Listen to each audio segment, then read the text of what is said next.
Fat boys in the building, mic check, we live. Fragrance bottles gleaming, the vibes arrive. RXL in the cut, spilling truth like spice. Cinnamon tongues are just sugar, who plays it nice.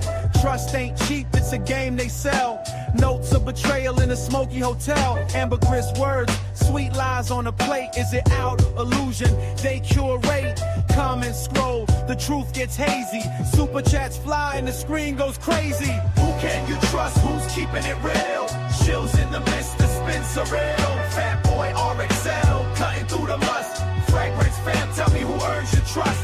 Who can you trust? Who's keeping it real? Shills in the midst, the spin surreal. Fat boy RXL, cutting through the must. Fragrance fam, tell me who earns your trust. Notes of bergamot, but the heart's synthetic. Reviews bought up, the vibe's frenetic. Patchouli preachers with a brand in hand. Trust broken like a shattered glass stand.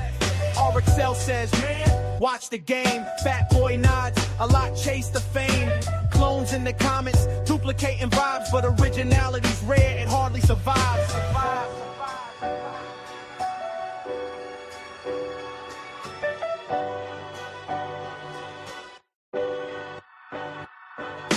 Who can you trust? Who's keeping it real? Shills in the midst, the spin surreal. Fat boy RXL, cutting through the must. Fragrance fam, tell me who earns your trust. Who can you trust? Who's keeping it real? Shills in the midst, the spin surreal. Fat boy RXL, cutting through the must. Fragrance fam, tell me who earns your trust. I'm the best there is, plain and simple. I mean, I wake up in the morning, I piss excellence. Do it, lady. My name is Jeff. Damn. Let me do a mic check. Make sure the mic is check. Let me go a little higher up on this microphone. Let me fix this mic just a little bit. There we go. A bit better. Welcome in to everybody. Man, my back is killing me today, boy. Oh, son of a bitch. That chiropractor hit that honey hole spot. Oh my God. Woo! And looks like I have like some muscle inflammation and a bone spur that I've had forever. I can always feel once in a while if I jerked real hard, it would hurt my back. I mean, not like jerk, but I mean like, move real fast or bump into something, it would hurt. So nothing really major, but man, he tried to align it, but every time he pushed that spot real hard, man, I couldn't breathe. There was like so much pain. So if I jump a little bit, it's because I'm still trying to get used to it. I got to go back in the morning. Just going to take some medicine and drink a lot of water and some electrolytes. Welcome into second night of FPF Stream Week. Probably my favorite night of the week is this night because we get to vent. We get to lay people out, as I would say. We get to speak the truth with an F to people. The truth, as I like to say. Sent of the night for me and sent of the day. And I went to the chiropractor and she was like, "You smell amazing." She was talking about how people come into the chiropractor.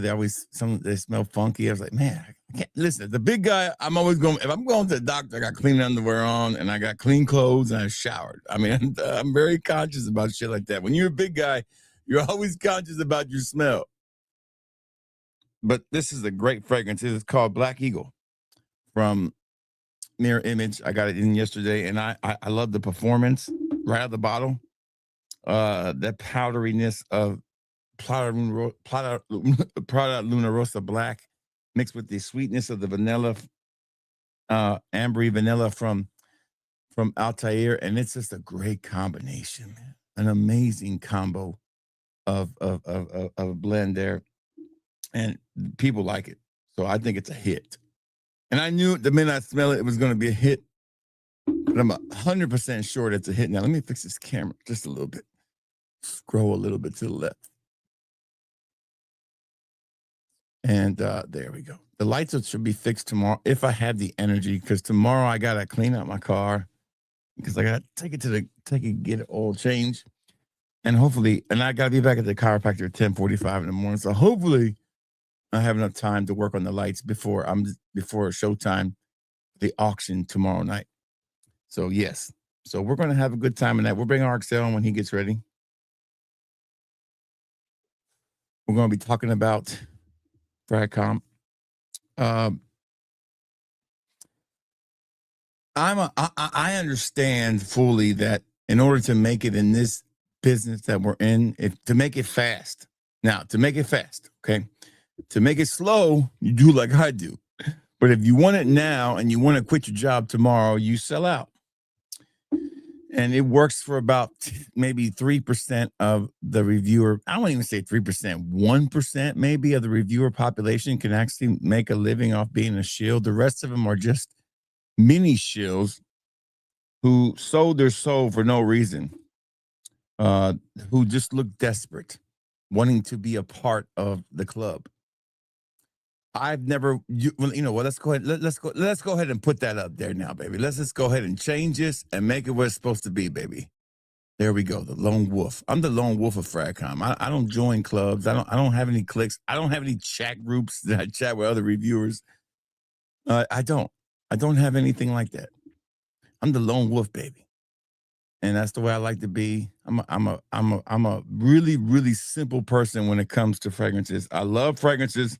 And I love the way they smell. I love the way that makes me feel when people say I smell good. And I love to give you guys the knowledge that I have from my personal experiences with fragrances. And that's it. That's what I like to do. And I like to make a little money when I can. So my wife doesn't get mad at me that I spend my money on this shit. I saw Rosa drop a new fragrance called Isola Snow. I just can't pay $500 again for another Roja. I've been burnt too many times. I am not spending $500 on another Roja. Never. It just, there's no money in it. And it's a 50 ml. I can't make any of my money back. I'll wait till it hits discounters and I'll buy it for about $200. Then it's still too much, but I'll buy it. Then I do want to try it. The notes look pretty good. I got the email late this morning when I had to get up because my back was hurting. And I was like, new Roja, what the hell? Isola Snow, never heard of it. Oh, see, I just felt a little punch right there. That was a little punch in the back. Somebody just punched me right there. But yeah, so I just can't do it. I got burnt. I've been burnt by Roja too many times. Is even Roja a perfume company that's made for someone like me anyways? Really, it isn't. They don't want my business. I mean, I can afford them, but hell, I could only buy one fragrance a week. If I bought a Roja a week, shit, I could buy so much more. If I didn't have to buy the roses, you know, you buy $500, you can buy a lot of damn fragrances. So is Roja really made for us? No. They tried with the whole cologne line, making it more affordable, and that was nice. I enjoy Elysium cologne. I enjoy those Creation E cologne. But everybody who was in the know was like, oh, you got to have the parfum. I can't tell the fucking big difference between that. Then I saw like an Apex Intense. I'm like, really? Seriously? I'm going to drop $450 on an Apex Intense? You must be crazy. I'll wait till it hits Vemba. Then I'll get it. Good. Let's go ahead and say hi to the chat. Catch up on this chat on our second night of FBF Stream Week. FBF Stream Week. Epic Nights of Stream. LLC. Brought to you by fatboyfragrance.com. I went into the website and I think I've already put the promotions up, if I'm correct. And I gave it a little bit of a Christmas theme. Now, this thing had my website editor has an AI. So, you know what? Fuck it. I hate AI, but if I can use it to make my life easier, I did. So, here's what it looks like now, and I think it looks really good. I mean, even that guy who was here that one night might even say it looks pretty good. So there we did it. We made it real Christmassy. So there's nice and Christmassy, and there's the rules to the thing, and it just looks like it looks more Christmassy. I like it. I think it did a good job. I think it did a really good job with creating a little Christmas vibe on this. So yeah, so we put the promo up in nice little red lettering. It's buy two get one free all the way through Christmas. Just made it real simple. Buy two get one free. There you go. has a little bit of what you need to know about the promotion there too. So yeah, I think it came out pretty good. Pretty proud of myself on that one. That was late last night. I was working on the duos trying to convert them over to one listing. Now Shopify lets me put more than 100 variants in a listing, so I'm trying to start moving them. So I spent 2 hours last night after the stream just doing that, trying to clean it up. Maybe if I can do this. No, I'm still not happy. I still want to put it on its own website. Still not good. Good to see Mr. Calvin here. I feel a great disturbance in the force.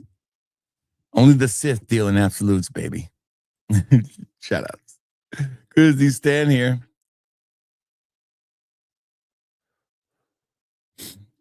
Stan was the one that gave us that great song. Good job, Stan. Really good job. Thick Latinas for life. For life, baby. We might even talk a little bit of America Me and Blood In, Blood Out. You know, who knows what we're going to talk about.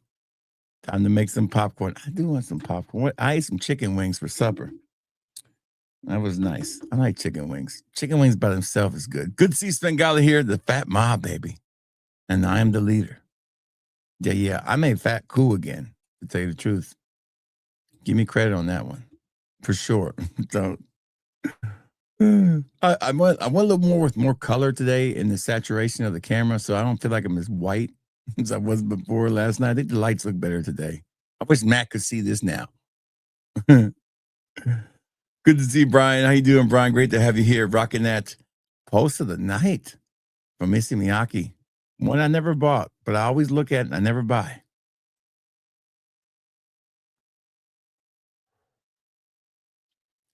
Good to see Jahoni. What's up, Jahoni? Yeah, baby. Yeah. Just had my supper, toast, and peanut butter and turkey sandwich. Damn. That's not. Wait a minute. Wait a minute. Peanut butter and turkey? I don't know about that one, man. That must be. And listen, I'm a former Yankee, but that must be a Yankee thing. So peanut butter only goes with one thing down here, and that's jelly. And peanut butter by itself, peanut butter and bananas, peanut butter and turkey. I don't like turkey though. Too dry. Turkey to me doesn't taste like nothing. I don't know. I'm more of a honey ham kind of guy or forest ham. That's the shit. Give me a good old pig any day, except for the pig out back that I forgot to feed today, by the way. He's going to be pissed at me tomorrow. Good to see you guys here. Good to see the oldest man in Fragcom has here. He's staying up again past his bedtime. Did you find him? Did you put the camera in?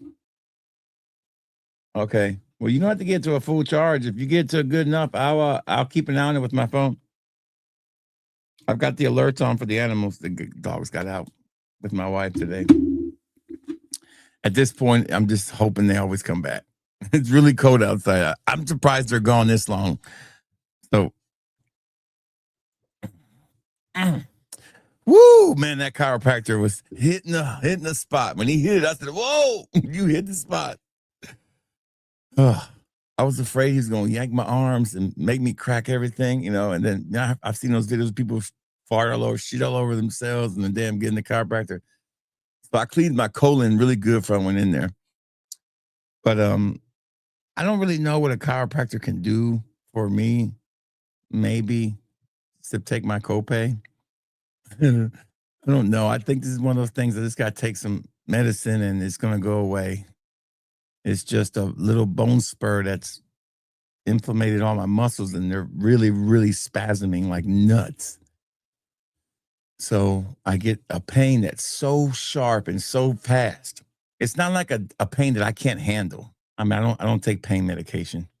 It's not like something I can't handle. It's just like it hits real hard and I lose my breath. I'm like, like it's that hard. It's like somebody's punching me in the gut. But yeah. Good to see Svengali. Good to see Jahoni. Good to see all you guys here. We got a good crowd coming in. We got Ray here. What's up, Ray? Good to see you, Ray. Thank you. Thank you so much. Yeah, he was giving it to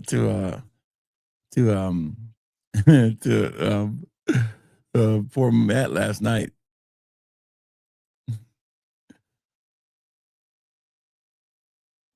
Oh, yeah, that'll do it. That'll do it. You know what? I saw a thing. I watched this one guy named Coach JB, and his title of his video, first of all, his thumbnail had Coach Moore, Sharon Moore, the Michigan coach. Then it said, "Pussy's undefeated." And I was like, damn, he's right. He's right. You know, I do not care for the University of Michigan. I never have. I was never a Harbaugh fan, cheating bastard. Michigan is, to me, is this elitist Yankee school that thinks they're everything, and they ain't one shit but one damn fucking championship. You know what I'm saying? And they cheated to get to that one. And I'm sure Vince feels the same way. Vince is in heaven right now. Every Ohio State fan's in heaven. We whooped them, and their coach is a fucking creep. So apparently, this girl's dad allegedly, and this is all allegedly because I don't want to get in trouble, allegedly forced her to go and report this, which that's him being a good dad. He's like, my daughter should not be involved with a married man at her job. That's not a good look, sweetheart. Somebody has to be the adult in this room, and it's not you or him. And so she reported him. They fired him. He freaked the fuck out, goes over to her house, threatens to kill her, allegedly. Again, allegedly.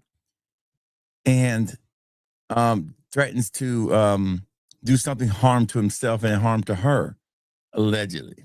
Again, I keep telling you that. But what the funny part to me is all this Michigan alumni who do all this content on YouTube talking about they've known for months. They just couldn't say anything because they didn't want to be wrong. I'm like, right. We know why you didn't want to say anything. This was the first African-American hired, I think, by Michigan as a head coach. You don't want to be wrong on that one, even if you think you're right. So that's that one. It's all a mess.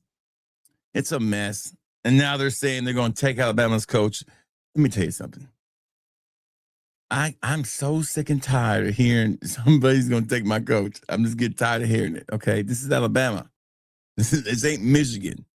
You seen the women in Alabama compared to the, okay, Kalen DeBoer doesn't care about that shit, but I remember going home to Pennsylvania to visit my mother, and I had to go to the Walmart when I got home to see. I was like, damn, I've been around so many ugly women. I don't know what it is. Maybe it's the factories, maybe it's the cold weather, maybe it's a mix of everything, attitudes. I said, let's go to Walmart, man, so I can see some pretty girls again here. Because Pennsylvania was not cutting it. Not the prettiest women.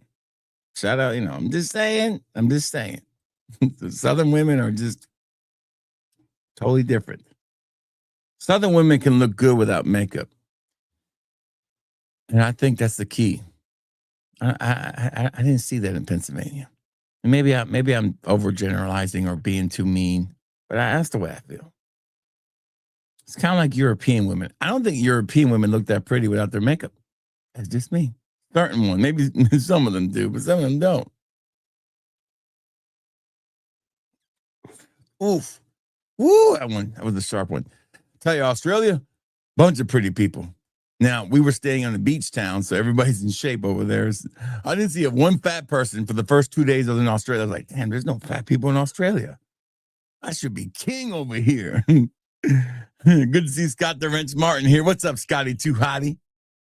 I figured I was the king in Australia. There's no, and then we went to like a shopping center, and I found them. There they were. The fatties were out. I found them. I was like, okay, these are my people. That's my people.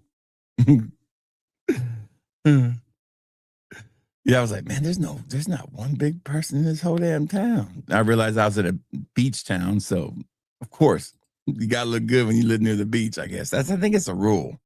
If you live, the closer you are to the beach, the better you look. Set of the day for Jahoni is Montblanc Legend Red layered with backer of. Listen, you're basically wearing romance. You're basically wearing Dua's romance for him. That's what you wear. That's what it kind of smells like. This sounds inappropriate. Yeah, it does. It does. I just sprayed fragrance. Listen, there's nothing more fun than layering fragrances, man. I think that's why the hybrid thing is so big now. Good to see Bill bought Richard Nixon swag. Damn, shit. I gotta think. I'm not the crook. Let me think. Man, Richard Nixon swag. I'm trying to think. Man, I guess I don't know. I don't know how to take that one. Is he trying to say I'm old? How old are you? How do you even know about Richard Nixon? I mean, seriously. But I barely know about. I mean, I know about Richard Nixon. I mean, I wasn't alive when I wasn't even nowhere near being born. But the first president I ever voted for was Ross Perot. I was 18. The second president I ever voted for was who the fuck was the guy who said he invented the internet? What's his name? Al Gore. And then the third president I voted for twice was Obama. And then I ended up switching sides after that. And that's the way it works. The older you get, the more conservative you get. That's the rule of the game. Now, it's not like that anymore, but it used to be that way. For the Gen X generation, we start off being rebellious, and then we ended up being parents. And we want to be better parents than our parents were to us, for sure. I love my parents. I love them to death. They did a great job raising us, but man, they let me do whatever the fuck I wanted to do. Thank God I was a good person to a point. Good to see Spence here. What's up, Spence? Rocking that Stronger With You with your mama Sandalwood. Damn, that's a good one.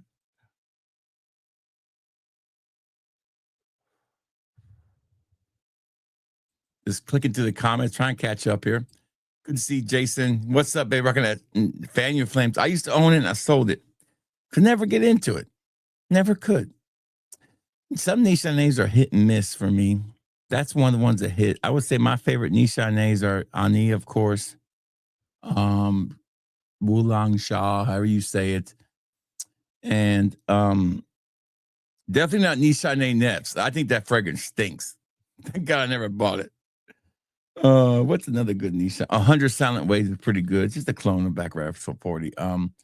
But with a twist. It's definitely got a little twist to it. I have Hassav. No, it's Hassavaz.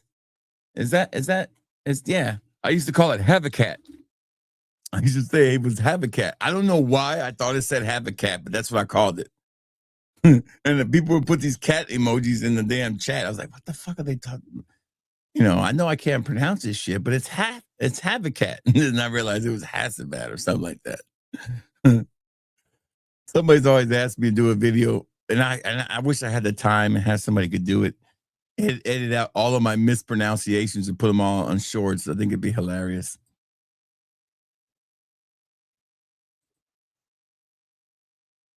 They're available now, Asriel. You can go in there now. I fixed that. Let's see if I have them up there. All right, let's go, Asriel. Let's check it out together. Let's show the people how easy it is to find. Okay, let's see.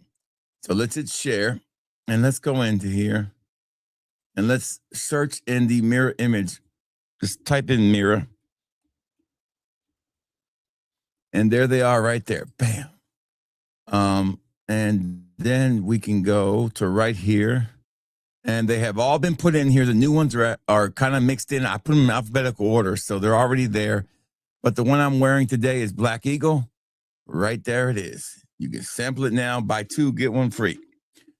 There you go. They're in there now. I gave it a little Christmas theme. Y'all like that? You like the Christmas theme? I like the Christmas theme. I like the Christmas theme. Definitely an improvement for sure.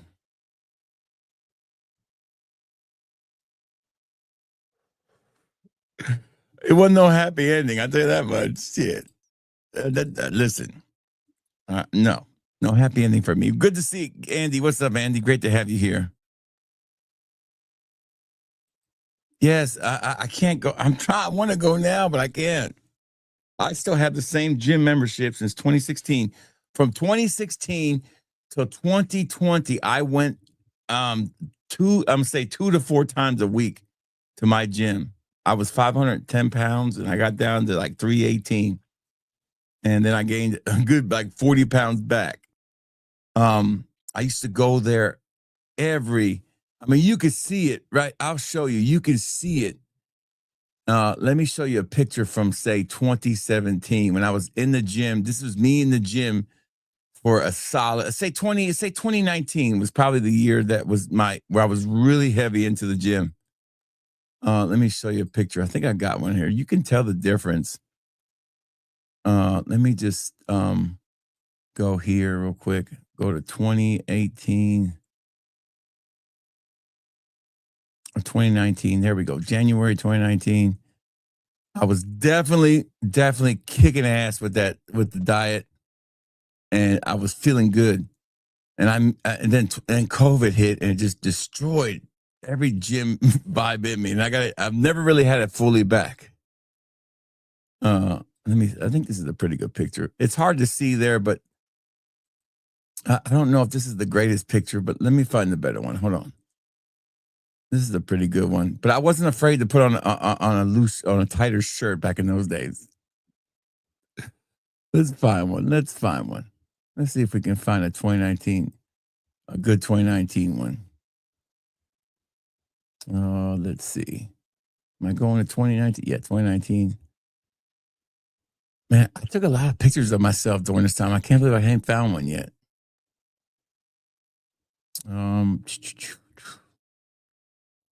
Where's a full body picture of me? Damn. The beard was still pretty dark.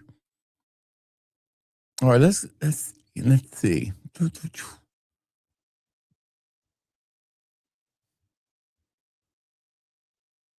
A lot of headshots of me, that's for sure. 2019. Man, I have a lot of pictures of like fragrances on here. This is a pretty, okay, no, I found it. Here it is, right here. This is a pretty good one right here. Well, I don't want to show that because that shows where I can't show you that one. Damn.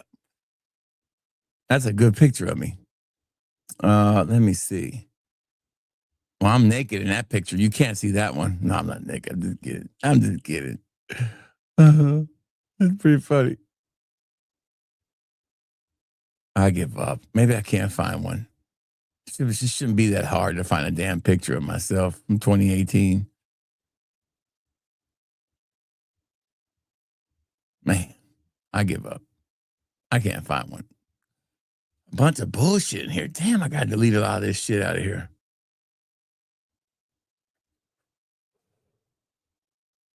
Okay, I think we can show this one. Well, that one doesn't really show me a kind of buff or anything, but I don't know. It's hard to tell, but this is me and my little boy.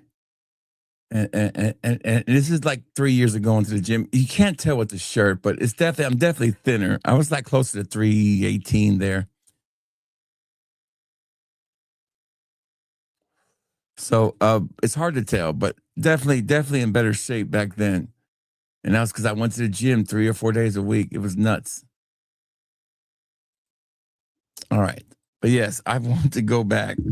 Really do. I have a great routine. It works great for me. Said the Aqua de Geo Elixir, my current signature scent.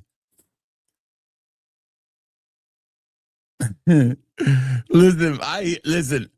My car is filthy. I ain't gonna lie. My car's got everything's clean except for the passenger side. The back is clean. I gotta clean it out, man. One side's got shit piled up, trash. Man, I live in my car. When I go to lunch, I stay in my car. I ain't trying to be in that building. When I clock out, I want to clock out. I definitely got to clean my car. Good to see Mike. What's up, Mike? Sent of the day for me, though, if you don't know, is Black Eagle from Mirror Image.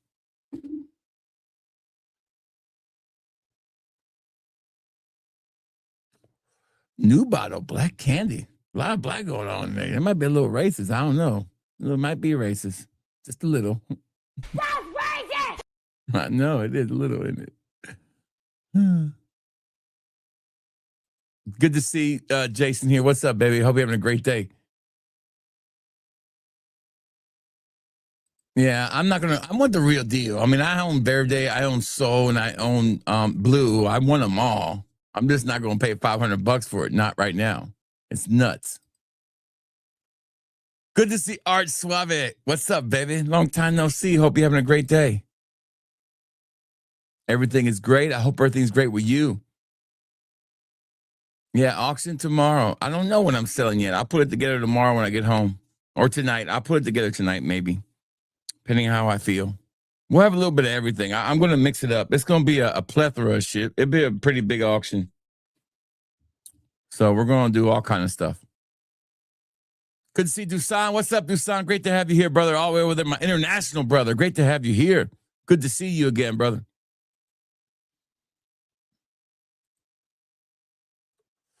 Creek Cologne's fire. It is. It's one of the best ones you're gonna get. I mean, it's a easy one to have. The clones of it and everything. There's my guest. He'll be joining me shortly once I get caught up with these comments. And thank you for being here, Temp Slurp 10 710. Thank you. Perp Slip. I can't fucking say it. You know what I mean. I do try to read all the comments. You know, we only have 20, 30 people here at a time, so it's pretty easy to read all the comments for the most part. I like the new mascot. What's the new mascot? Good to see. This guy has the best fragrance collection I've ever seen. Hey, Jay, if you want to share that again with us Sunday, I think Sunday we're going to do, or Monday, what I'm thinking. My name is Jeff. Oh, damn, this thing goes off on its own because it's cold. My name is Jeff. It's cold. This machine is cold. These pads get stuck and they start playing sounds by themselves. I just turn it down. My name is Jeff.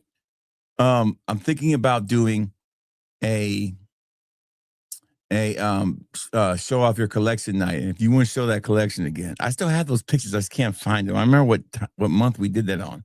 This guy has one of the best looking collections you'll ever see. It looks like a fucking work of art. It looks like a museum. It is amazing. That picture right there is pretty much the idea you need to have when you look at Jay's collection. JG's collection. Pancake syrup, baby. Yeah, dogs do like peanut butter. They do. They do. I got a bag of peanut butter, some chips. They're called peanut puffs. They came from Fiji. I was like, let me see how it tastes. If you like dried peanuts, then this is what it tastes like. Not dried penis, but dried peanuts. Okay? If you like dried peanuts, I'm going to tell you. I'm going to tell you.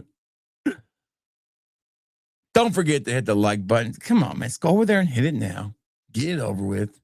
It's not that hard. And if you're just joining on the vertical stream and you stop for a second and you're about to flip up, before you flip up, fucking take your extra finger and hit the like button. You don't have to stay. You don't have to leave a silly comment if you don't want to, but you can at least do that. You took the time to stop for a second to marvel at this beauty that you see in front of you, and you should definitely hit the like. The other day, Dior Parfum 2025. I like that fragrance more than some people like it. I actually like that fragrance. I think it's a nice fragrance. I think there's a lot of blown bullshit on that one. We're going to get into that too. We got a guy we're going to talk about on that one. Me and Arcel will. We had a crybaby this year. If there's a crybaby award, I know who I might want to give it to this year for sure. If Dua opens the vault, well, you know Bad Boy, right? You know Bad Boy's number one at the top of the list for me. I'll do that in a second once I get caught up with the comments. I'll give you my top 5. I'd have to look on there. Maybe best, I don't know. I mean, how good is Ohio State? I don't really know. I know that they got a lot of good Alabama players on that team. That's all I do know. I don't think Ohio State is as good as they would be if they did not have. Yeah, they don't keep nothing in stock, man, because it's a FOMO thing, man. They want you to buy other things. So they want you to, I don't know why, to tell you the truth. I know it's a business decision. They do sell a lot of shit, though. I'll give them credit on that. I already got the list of the new stuff coming out, okay? Listen to these names, okay? And this is what we're going to talk about on Saturday, the pussification of Dua. And there's no, was that you, Azrael, who's made that order? Somebody made an order, 2 orders. Damn. Oh, shit. All right, so somebody sent this to me. And She always sends me the list of stuff that's coming out. We got Golden Swirls of Tobacco. That looks pretty good. Guava Darkness, Mango Darkness. Do a Christmas 2025. You know, I buy that son bitch. Buy me 2 of them. The names don't sound that bad this year, this round, but they you know, they don't look that bad. There's 15 releases tomorrow. What a surprise. Oh yeah, and a side note for the program from yesterday, Poseidon's Elixir Classic Pineapple came out last year. That won Hybrid of the Year last year, by the way. Good to see John Boy here. Great to have John Boy here. Yeah, Walmart women are special, man. I'm back in those days they were. Now people, I mean, because Walmart it just opened up to start being open at 24 hours. You had a lot of college kids in there. We're talking, this is before I married my wife. So this is a long time ago, sort of 26 years ago at a Walmart in Alabama. I had to go there to see pretty women because I didn't see shit in Pennsylvania. So Spectrum Special, baby. Yeah. Remember that Havoc Cat? That shit was funny. My nose is not broken. That shit stinks. I'm sorry. I'm gonna go to the grave on that one. That one stinks. Oh man. Are you rocking that Cuban cherry? That's the one that I got in yesterday. Andy's hybrid's even better. Who's Andy? Oh, Andy's hybrids. Yeah, Andy. Yeah, but Andy, that hybrid's already been done. Andy, I got that over there. It's called Cuban cherry. Does Andy sell fragrances too that I don't know about? Is that what it is? How good is Mirror Images Formal Escape? Really good. Really good. One of my favorites. Like one of those sneaky ones on that in that catalog that's amazing. You know, that combo really works. Fucking tit. I love when you guys razz each other. I never tried that one. I can't even pronounce that. What's that? Caragos? Sounds like something you catch in a damn Taiwanese bathroom. Not that I've been in a Taiwanese bathroom. Let's just get that out of the way right now. Allegedly. You can catch that in the bathroom. Allegedly. Fuck you, go. I'm telling you, man, listen. When they kept me in the house, but listen, without COVID, we don't have the stream. We don't have the channel. The store was still around, but that's what I remember because I started taking pictures of the duas and I started listing the duas on eBay.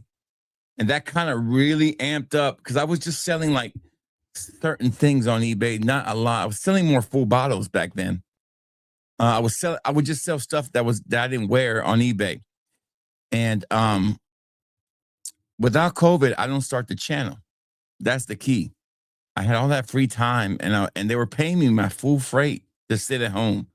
That's back when companies cared about you. They didn't want to lose anybody because unemployment was paying like crazy. So every these big companies, they were just paying people to sit at home for 2 months. I got paid to do nothing. And I mean nothing. I didn't get called back in to do work from home or nothing. I had to be on a call once a week, and that was it. And it was a stupid call, but we had to be there. They wanted to make sure you were alive. What's up, baby? My night is great. I hope your night is doing great. We're just getting started. We're going to bring our special guest on. He is a legendary voice in this community. He has tackled everybody. He is not afraid to take on anybody.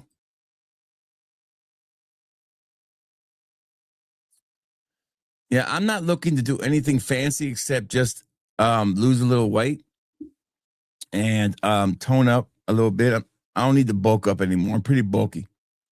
And what I did when I was going, and it worked great for me, is I would do 20 minutes on the treadmill. Back in the day when I first started, I couldn't even do the elliptical at all. I was like, I would do it like for 5 minutes. But I got to the point where I could do the elliptical, no lie, no shit, for about 20 minutes straight. No problem. And then after COVID, it was like, fuck, I can't do the elliptical anymore.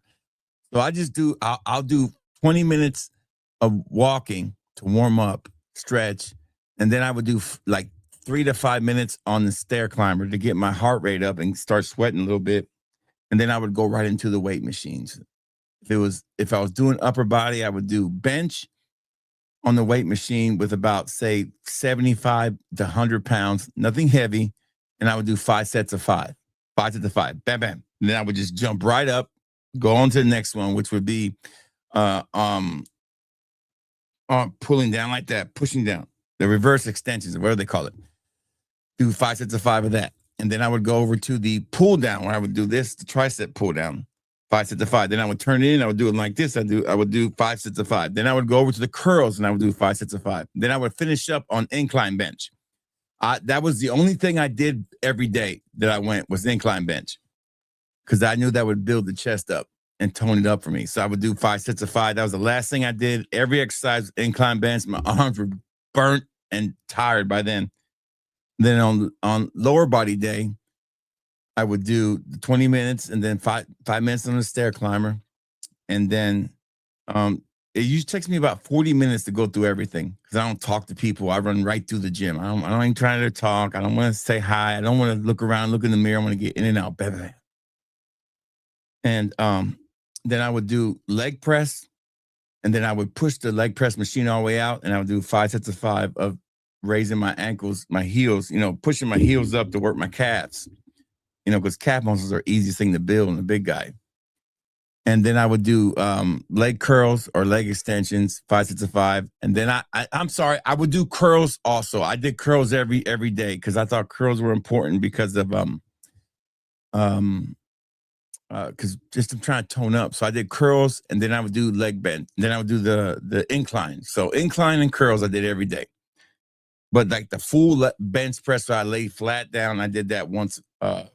Sometimes it was twice a week. Sometimes it was once a week. But 3 times, depending on how the rotation worked. And when I did that, I could eat basically anything I wanted, and I wouldn't lose a lot of weight. But if I dieted, I'd lose about, maybe 15 pounds a month, which is a lot to lose with that, and that's what I want to do. So that's what I plan to do once his back is fixed.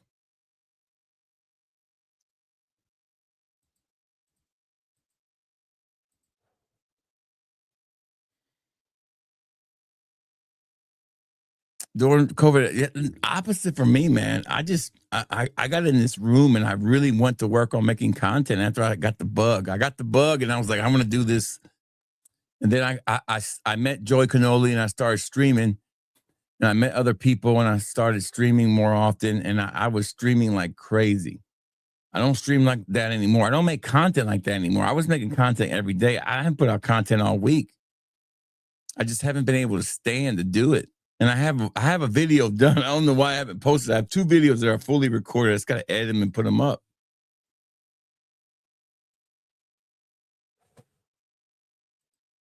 All right, I almost caught up with these comments. I'm going to scroll down, make sure I don't miss anybody's name. You're welcome, buddy. You're welcome. Hey, that cranberry one's really good, and it's sold out. You can't get it nowhere else. And Haunted Gentleman sold out, too. You can still sample it at fatboyfragrance.com. Buy 2, get 1 free right now. How that works? You buy 2, the next one's free, as long as it's not something that's not on the promo list, which basically almost everything is, except for some very expensive fragrances that I cannot discount.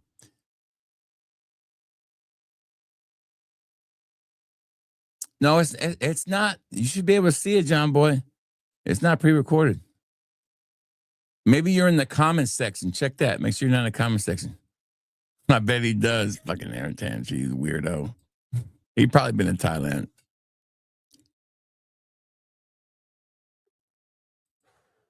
Travis was a cool liberal. You would say that. All right. So we're almost caught up with the comments here. I'm just trying to make sure everybody gets their flowers best they can see their comment. You guys are very chatty tonight, which I like. I like when you guys are active.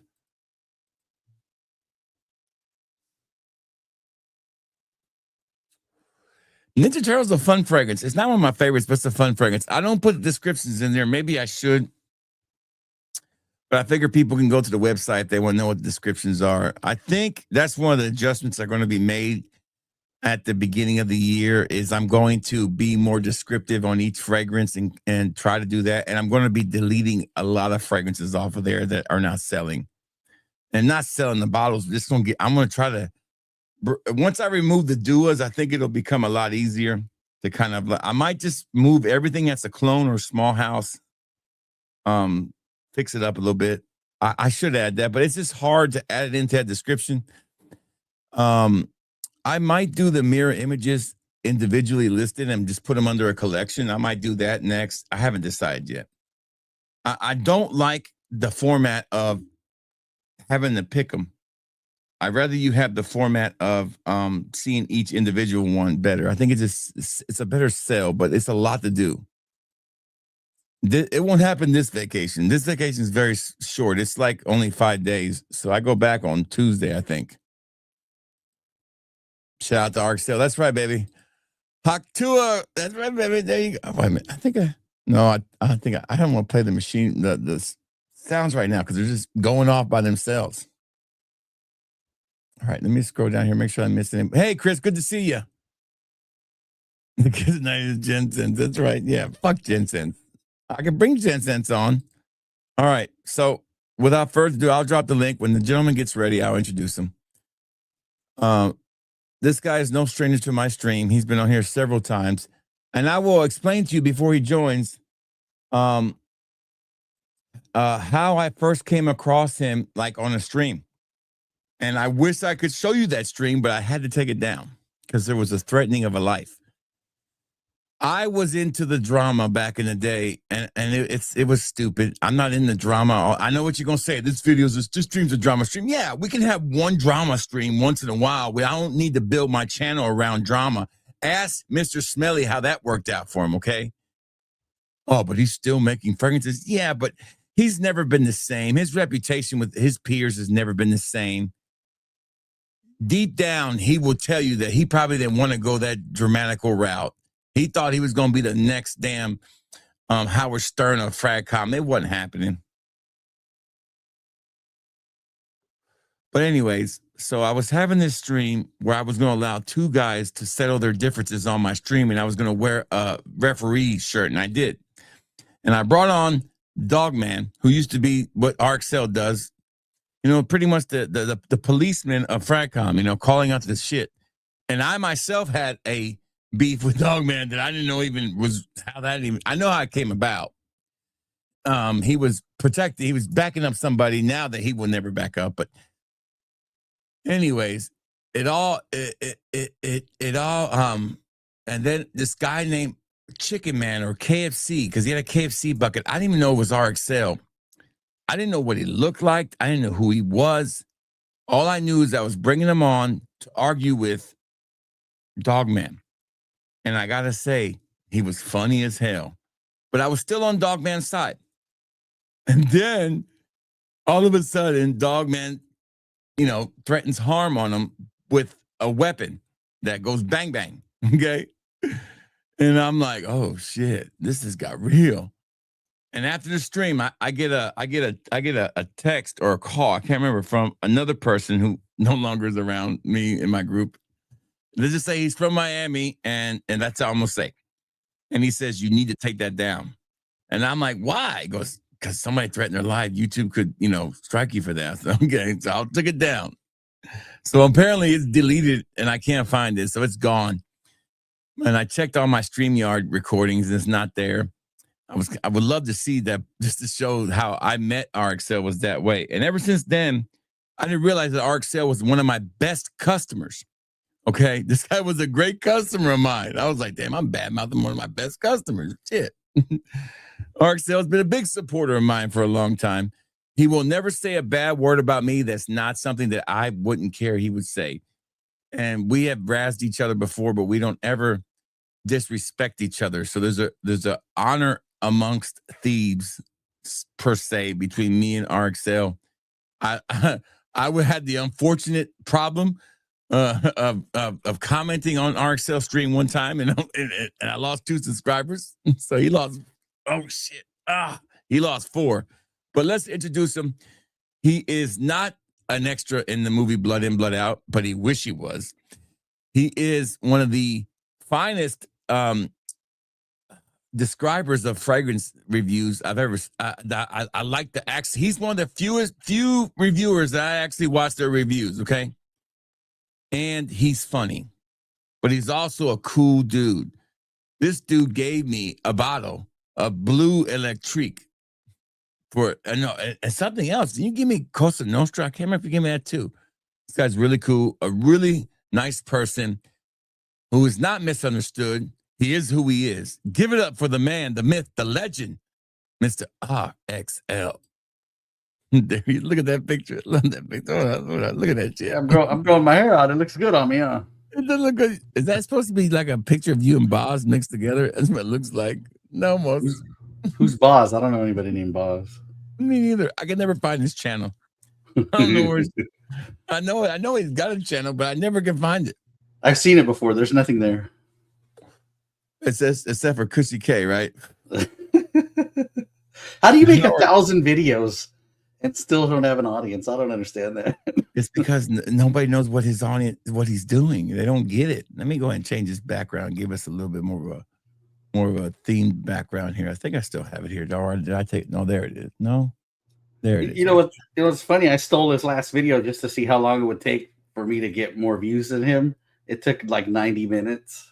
Wow. It took his Najim video, his Najim review.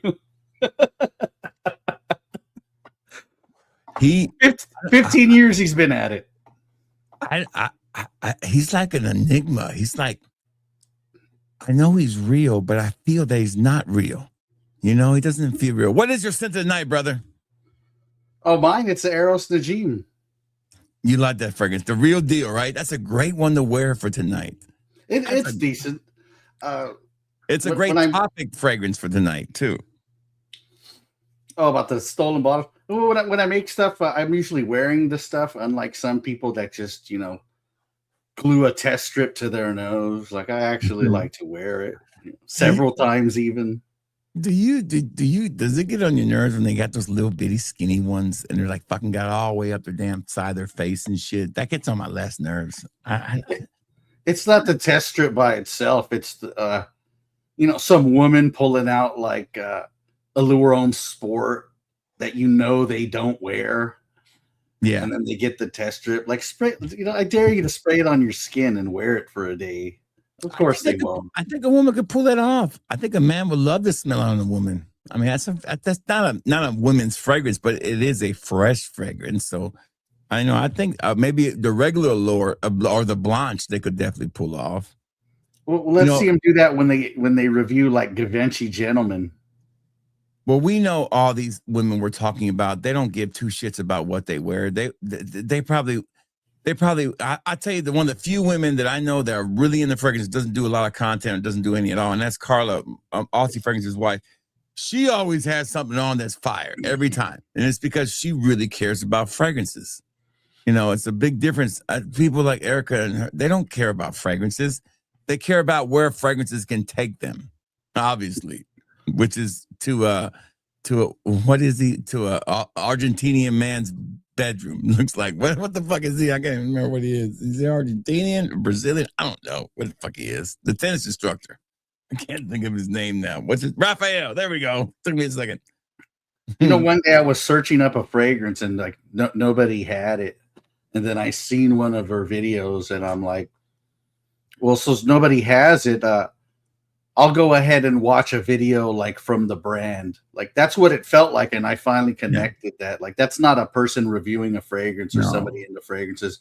I'm literally watching like an advertisement from the brand. It's almost like AI almost. It's almost like you will want to skip the video because it feels like it's an AI video. It just feels like a brand video. I have yet to see anything that she's done that feels genuine or actually something she actually likes to wear. This is the same girl allegedly that dated or knew or was in a kind of a semi-relationship with Jeremy. I'm not 100% sure how that all works out. That was her claim to fame. Remember? I remember when she came on the scene. I remembered that because it was on Smelly's channel where it kind of she thought that Dan was trying to play white knight her, try to be all good to her. And it was like, but he was also wanting the drama from the Jeremy stuff. thinking he was gonna get some juicy Jeremy fragrance juice, about how does he have a dimple down there? Does he have, does he have a birthmark, somewhere that we don't see, But no, it was a waste of time completely. And then she met I don't know. I don't know what Raphael's involvement with Xerjoff actually is. I just know he has a lot of Xerjoff bottles. You don't know his involvement? Let me break it down for you. He's friends with the owner of the brand. Very close friends. He has a Xerjoff page. I believe it's Instagram. Instagram page dedicated to only Xerjoff. When anybody that streams a Xerjoff stream, he'll be there to represent the brand for Xerjoff. He never talks about anything but Xerjoff. He's friends with the owner, but we're supposed to believe I just miraculously, purchased 140 Xerjoffs and they're here on my channel the next day. Like, come on, really? Damn, if I could only, my wife was only a Nissan fan or something, or a damn fucking MFK fan. Shit, she could have had the whole collection by now. Damn. Show me one Erica video that says, this Xerjoff, it's not very good. Show me one. I'll wait right here. And there are some bad Xerjoffs too. They're not all that good. They're some of them are great, but a lot of that, I feel like Xerjoff is another company that's kind of like, it's kind of for us, but it's not for us. I mean, it's just one of those things. I think they have too big of a catalog, in my opinion. I think their catalog's way too big. I think they have so many, it all gets lost in the sauce, in my opinion. But Erica, to me, ruined a guy that I actually really used to like and used to. I've told y'all this before. The first 4 people I ever met on the stream, besides Kevin and Miami Cuddles on their streams, and DB, of course, and Dogman, was Joey and Dan and some girl, I can't remember her name, and Raphael. It was on a karaoke stream, and I loved the guy. He was fun to talk to, and oh, I'm sorry, and another guy who's fucking a traitor to the whole fucking mafia. What's his name? The Wizard. What a joke that guy. Well, I never liked him from the beginning. You know why I didn't like him, Marcel? Who's the Wizard? Because he was a Latin man married with no kids. That just fucking bothered me. Who's the Wizard? What's his name? The one that did all the videography, used to do the shit for George all the time. That guy. Yeah, that motherfucker. The shit I've heard, goddammit. Shit. I don't know. He's a big deal. I mean, I've never seen anything he's done, or nobody I know has ever heard of him, but he says he's a big deal and that he's behind all kinds of things in the fragrance community. He pretty much disowned me the minute I took Joey's side. The minute I took Joey's side, I said bye-bye to a lot of people. Isn't that crazy? The minute me and you go on Joey's stream and start talking to Joey, some people we don't even see him in our chat anymore. We don't see him anywhere. So it's like, well, Raphael is in the dead to me list, so he's not allowed to come on this chat, even if he wanted to. I'm 47 years old, and never in my life have I ever seen it to where, like, if you associate with a guy, other men get jealous. I have never seen that before. But I don't know. Joey's got something, because people are just so jealous anytime. They are. It is nuts. That whole thing was crazy to me.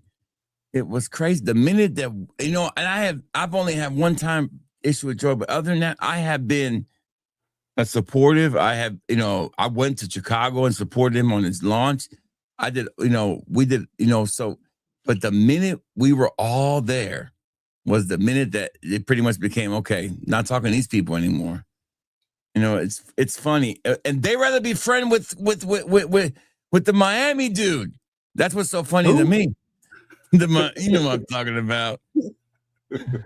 They rather be friends with him. You'll see him in their chats. It's nuts. It's nuts to me. Speaking of that,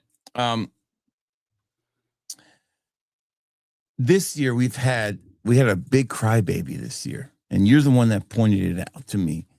And he is a little bit of I don't think he's a shill. I just think he's a crybaby.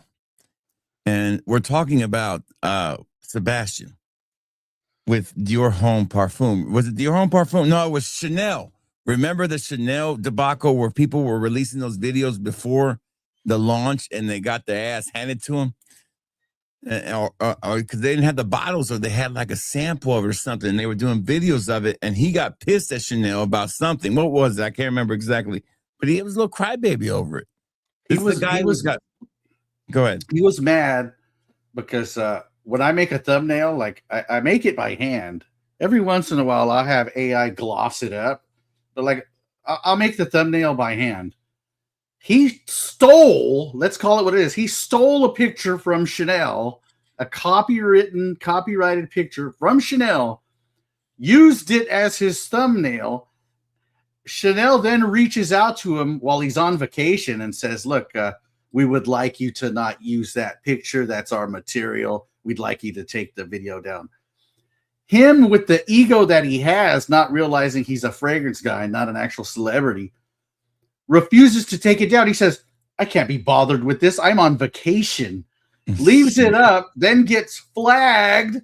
And then like, oh my God, how could Chanel do this to me? I'm the perfume guy. Like, really? Grow up, dude. It's copyright. It's protected material, and you're stealing it for one. And the fact that they even reached out to you and said, hey, we'd like you to take it down. And that was the respect they were paying him right there. And he didn't see it. His ego's so fucking twisted. He didn't see it. He did not see it at all. He gave it a bad review, didn't he? He not only gave it a bad review, he went and said, look, don't buy this. These are some alternatives. He made several videos, like pretty much trying to like steal business, divert business away from Chanel. It was, I thought it was hilarious. It was an amazing comedy show to me. You know, I love to see when they get their feelings hurt. They love when they see they get their feelings hurt. I mean, I was talking to George and about the Zed creators, like the first round of it ever, who the people that were I'm not going to say names. I don't know if George has ever told these stories live or anything, and I don't want to put nobody in the spot. But there's people that we all know that were supposed to be a part of that ended up not being a part of it. And then I heard about the money these fools were given. I was like, damn, I wish they would have been a part of it now. I mean, God bless America. I mean, let's just say the Zed creators who were a part of this, they've earned everything. Justin and Ross, I can't say the same thing about Curly Fragrance. She never once really talked about the fragrance ever. That's why we don't see her anymore. That was pretty obvious. Curly, not Fragrance, but Curly Scents. She thought she was too big for her britches too. I thought that was your girl. What happened? Well, when you hear it from the horse's mouth after a while, you're just like, well, okay. I mean, I kind of felt that way already, but you know, she fucked me over too. She got pissed because I put her picture in the damn thumbnail that I found on Google fucking search. A public domain, by the way. I mean, got pissed about it. Then I had Ross smooth it over because I was giving her an award just to smooth it over. But yeah, fuck her. No, forget her. Listen, she had the weakest of all the fragrances already, in my opinion. Those were the weakest, easily. Because Second Soul, Brass and Soul are classics, in my opinion. And then this new one is probably the best of the bunch. And Ross has had 3 great additions. And they go out there and they push it hard and not shilling it, but it's their product and they did their job. She refused to do any of it. Hell, I think she even refused to pack this shit, to tell you the truth. You know, it was like, damn, don't even want to help. So yeah, but there's other names too involved in that. I heard that. Now I know this is not this people know this already, but Cuba was supposed to be a part of it. Hell, I think it was done. Marcel, it was finished. Like there's actual things out there, proof that it was finished, but he pulled out. What is he doing now besides making content that's shitty, that's nowhere near his content that he used to make? Nowhere near as good. Where is he now? Has he released a fragrance? Has he done any of that? I'm not sure. I don't pay attention. He's selling cheap clone glasses, which is fine. But number one, I've seen he has pairs of real glasses like Louis Vuittons and Yeah. Ditas and $1,000 pairs of glasses. So he knows those James Oros he's shilling are trash. Yeah. So that's what he's doing, taking a commission, shilling a bunch of cheap glasses to, this is going to be controversial, to a certain demographic. And I'm part of that demographic too. So don't cry about it when I say it, people. I'm a Pit Viper guy, and Pit Vipers ain't expensive as those. They're staying cheap either. You know, motherfucker said I've spent at least $5,000 on Pit Vipers over the years. So shit. But you're cloning $1,000 pair of glasses and charging $200, $300, $400 when everybody else is charging about $50. Oh, I know about glasses. The quality is amazing. Why? Because they're thicker plastic. They look like children's toys. They do. This guy was one of my heroes in the beginning. You know, him, BFL, Brooklyn Fragrance Lover. He is entertaining. We can't take that away. No, he is funny. He has a sharp wit. He is funny. He's good on the mic. I bet he doesn't need a script. I think he can do it unscripted, and I don't think he needs a lot of edits. He does have a lot of edits, but I don't think he needs them. And when he was with his cousin or whatever that was some funny shit, and he was good at it. He played off it really well. But why would you turn down a chance? Could you imagine having a third Zed creator from him? You know, I mean, it's something I would have been excited about. I think he would have stayed more in the good graces of a lot of people in Fragcom. But why would you not want the drama? If you're going to sell some shitty ass glasses, you don't want to be a part of a company that's actually a well-established, respected company like Sahara. I don't get it. I don't understand it. Why these people pull out. I know it's ego, and that's what it is. They want to be bigger than the other ones. They want to be this, doing that. There was another gentleman who I've named this, wanted to run the show and call the shots and wanted to be bigger than the other two Zed creators and would not do it. So that's the level of these people. But I know, apparently, I know what they, kind of what they were paid for this shit. Okay, it's a lot of money. It might be like changing money for some people. It's like pay off my house and my debts, all my debts kind of money. So their careers are well taken care of. Let's say that. They're well taken care of. And to be a part of that with George, especially somebody like that, because you're the next Zed creator from what I hear. So there you go. There's things in the works. I always tell my wife that I would never do that. I got to do this shit on my own. Then I heard what you paid him. I said, shit, I don't know. I had to think about it for that second. Jordan, the giant connoisseur. Yeah. Let me just get this little rant out of the way. George was looking for a new Zed creator, and so he wanted, somebody with some status, somebody that loved fragrances, and so he reaches out to Jordan, who is I knew him even before fragrances from the WWE and wrestling, and I'm just wondering, does Jordan have one of these? Because the last I checked, he never defeated Bob Backlund in 1982 like I did to win a heavyweight championship. It should have been me, George. You hear me? It should have been me.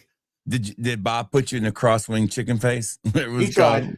He tried. He kept staring at his hands, and once he did, I just got him in that little. He was the whitest fucking wrestler I've ever seen in my life. Every other wrestler gets tanned up and oiled up. That sumbitch was the whitest, biggest ass, funkiest looking ass wrestler I've ever seen in my life.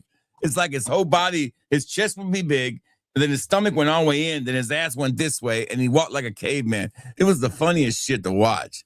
It was like a hacksaw Jim Duggan and Jim Cornette had a baby. It's funny shit. He was from a different time. That used to be in shape back then. Yeah, that was the shit, and they've gone back to that. You know that? Like the wrestlers today don't look like wrestlers of the. Listen, the glory days of the Attitude Era and the late 80s and early 90s are over. Like there's not going to be that. You're never going to see somebody like John Cena, The Rock, like that again. I mean, ridiculously big dudes, Hell, remember the Viking, how big that sumbitch was? Oh my God. But that was the time. That's what now it's like let's get our barista to wrestle. You know, I'm like, who the fuck is this guy? This guy, shit, I can go over and be a wrestler. Shit. I don't think these wrestling schools are as hard as they used to be too. You know, they're not going to the hard basement anymore. You know, they're not doing. I mean, they're still tough, but I don't think they're as tough as they used to be. They can't be. Now, I will say this: the women's wrestling side has gotten better. Because I'm not gonna lie to you, looking at the Great Moolah and the good with Wendy Richter and all them, it was okay, but now the women look amazing. I mean, I do say that the women's wrestlers look amazing. Who's that one that's dating Rey Mysterio's son? What is her name? Rhea, something like that. She looked pretty good, you know. Rhea Ripley. Yeah, she looked pretty good. Oh shit, damn! I got a bone spur, dude. So I got like a little bone spur on my back. It's always been there, and now it's kind of pushing up against some muscle tissue, and it's causing all the spasm up on me. Fucking getting old, Arcel. Getting old. Well, somebody in the chat said I look 57, so I'm right there too. Well, hell, Arcel, I'm older than you. I'm 2 years older than you. Shit, I'm 49. I'm hitting the 50 this in January. I'll be 50. I don't feel 50 as far as my soul and my and I tell you what, I felt 35 or 30 years old in Australia. That the way that I guess the way the axis is there and the magnetic pull and the ocean air and the ocean itself, I felt the best I've ever felt the whole time I was there. Well, you're not working. Yeah, I'm on vacation now and I still feel like shit. It's like 20 degrees outside. It's terrible. I saw your videos from there. Like half of them said you're going to see koalas. I still haven't seen a single koala from any of those videos. Koala? Oh, I got one right here for you. Hold on. I'm holding this koala and it ripped. It made my nipple bleed. That some bitch got a grip. It will not let go. Yeah. When I do this search on my Google search, I was trying to find that picture of that dog that my mother-in-law has, the one that's got the missing jaw. And you can't find it under dogs. You gotta literally type in animals because it can't. The algorithm can't decide if it's a dog or not. That's how fucked up that damn. Here it is, right here. Yeah, it's a picture of me holding a koala. Right. I'll tell you the coolest thing I saw there, man. And to me, it's still the coolest thing was this picture right here, this video I have of this kangaroo. I've never seen a kangaroo in real life, right? So when I saw this kangaroo, I was like, what the hell's sticking out of it? Here's a good picture of a koala. Here you go. These some bitches, all they do is sleep, Arcel. They don't do nothing else but eat, sleep, and have sex. That's all they do. But yeah, I was like 2 feet from a koala the whole time we were in that sanctuary. Here you go. Bam. There's a good one right there. There you go. Here's a koala. Look at some bitch. Oh, there he is. Yeah. You can't kill them. You can't do nothing with them, man. They're just fucking, yeah. But they are cute. I will say that. My son told me I had to take pictures of all these koala statues because apparently it's a big deal on the Reddit, on YouTube. Yeah, look at that dumb bitch right there. That's me on a Monday right there. Look. That's me after I let the chiropractor. What's up, Matt Lutz? Good to see the general here too. What's up, General? But this is the one I want to show you. This is the coolest thing I've seen. Look at look at that right there. There you go. How can you not think that's cute? You know? I mean, we have the bald eagle. They have the koala. I got to give it to them. The koala is a better looking national animal. I'm sorry. In Puerto Rico, you got the coquí and the little tree frog. And there you have the koala. But there's another one. I'll show it to you. Let me see if I can find it. Hold on. It's a kangaroo. But I was like, I've never seen like, you know, because, you know, they carry the babies in the pouch, right? But I've never seen one that had a baby actually in the pouch, and it freaked me the fuck out because this thing was falling out of the damn out of the damn. Let me get out of this. I'm gonna go to the Australia pictures. Hold on, let me find it. Its leg was sticking out of the pouch, Arcel, and I said, "Wow, that is some beautiful things. That's a beautiful." Here's a picture of me right here. Look, there's me holding the koala. What we do for our wives, Arcel. Look at this son bitch right here. Look at it. That's going to be my new profile picture right there on Facebook right there. You know, you That used to be able to go to Australia and they would have duas sticking out of their pouch, but then duas started making them pouches, and then they don't need them no more.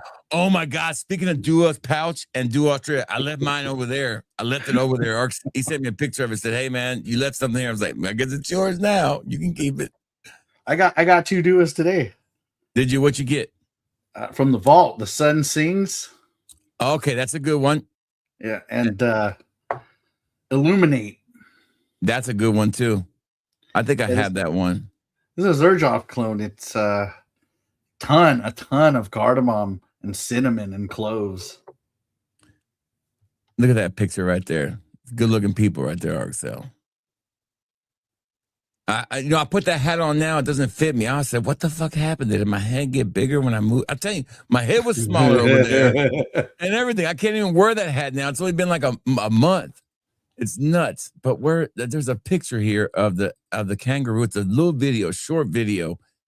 And here it comes. Here it is. All right, here it is. It's this one right here. I think this is it right here. No. That's not it. It's one of these that's got this. It's got little. There, I found it right here. It is. Here it is. Got it. All right, let me rewind it. Let me rewind it. Okay, so that baby's so big. Arcel got his foot sticking out of the front of it. Look, he's in there face first.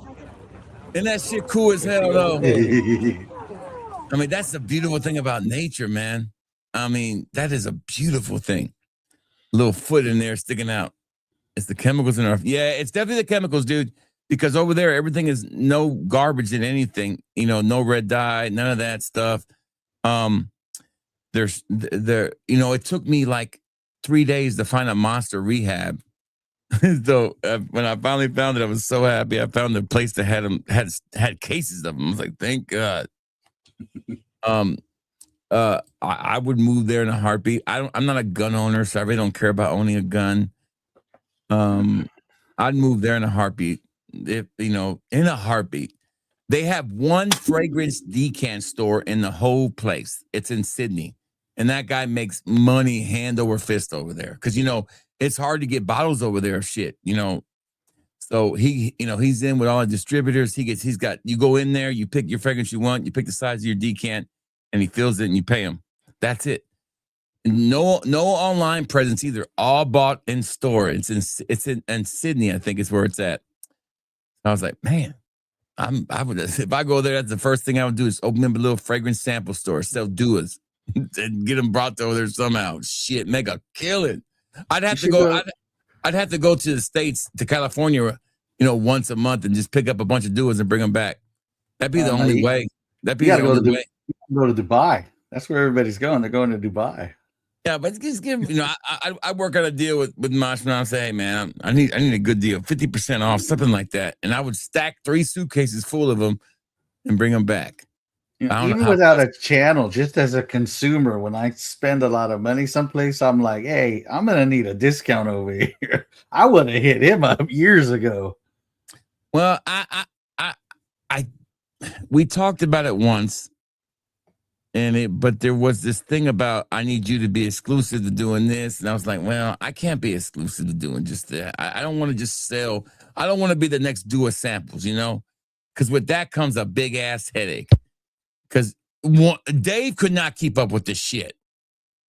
I mean, their shipping times at Dua Samples was like 3 weeks for one sample. So Duas are better served having different people do it. It doesn't need to be one major person doing it. Could I walk up to him and present a business plan, say, here's my business plan, here's what I want to do? Yes, but then I'd have to hire like 5 people. There's no way I could do this by myself because the amount of samples that would come, because I would literally have every single thing. I would buy everything he had. But no, I'm okay with what they give me. I'm not trying to make a killing those doers. Those doers pay for themselves and they give a little bit of money. Oh shit.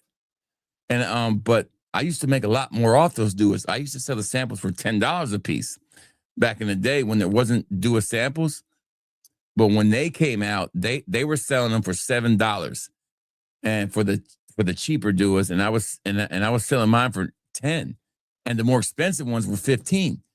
And you could get away with it back in the day because that's what the guy on eBay was selling his for. The one that had the guy, I don't know if you remember the eBay guy that sold the Duas. He had the Dua bottles lined up in a circle. And if you went to you saw, that's how I remember it. He was the biggest. And, but when I lowered my prices to $6 for the cheapest one, the $30 bottles, and then $9 is the highest price. Now you get those $100 bottles, they're $10.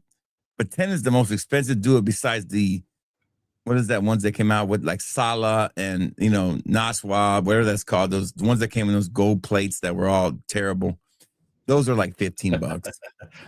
It happened with what happened, Mega Dave? I thought he came back, but he's not doing Dua samples again. Nobody wants that headache, man.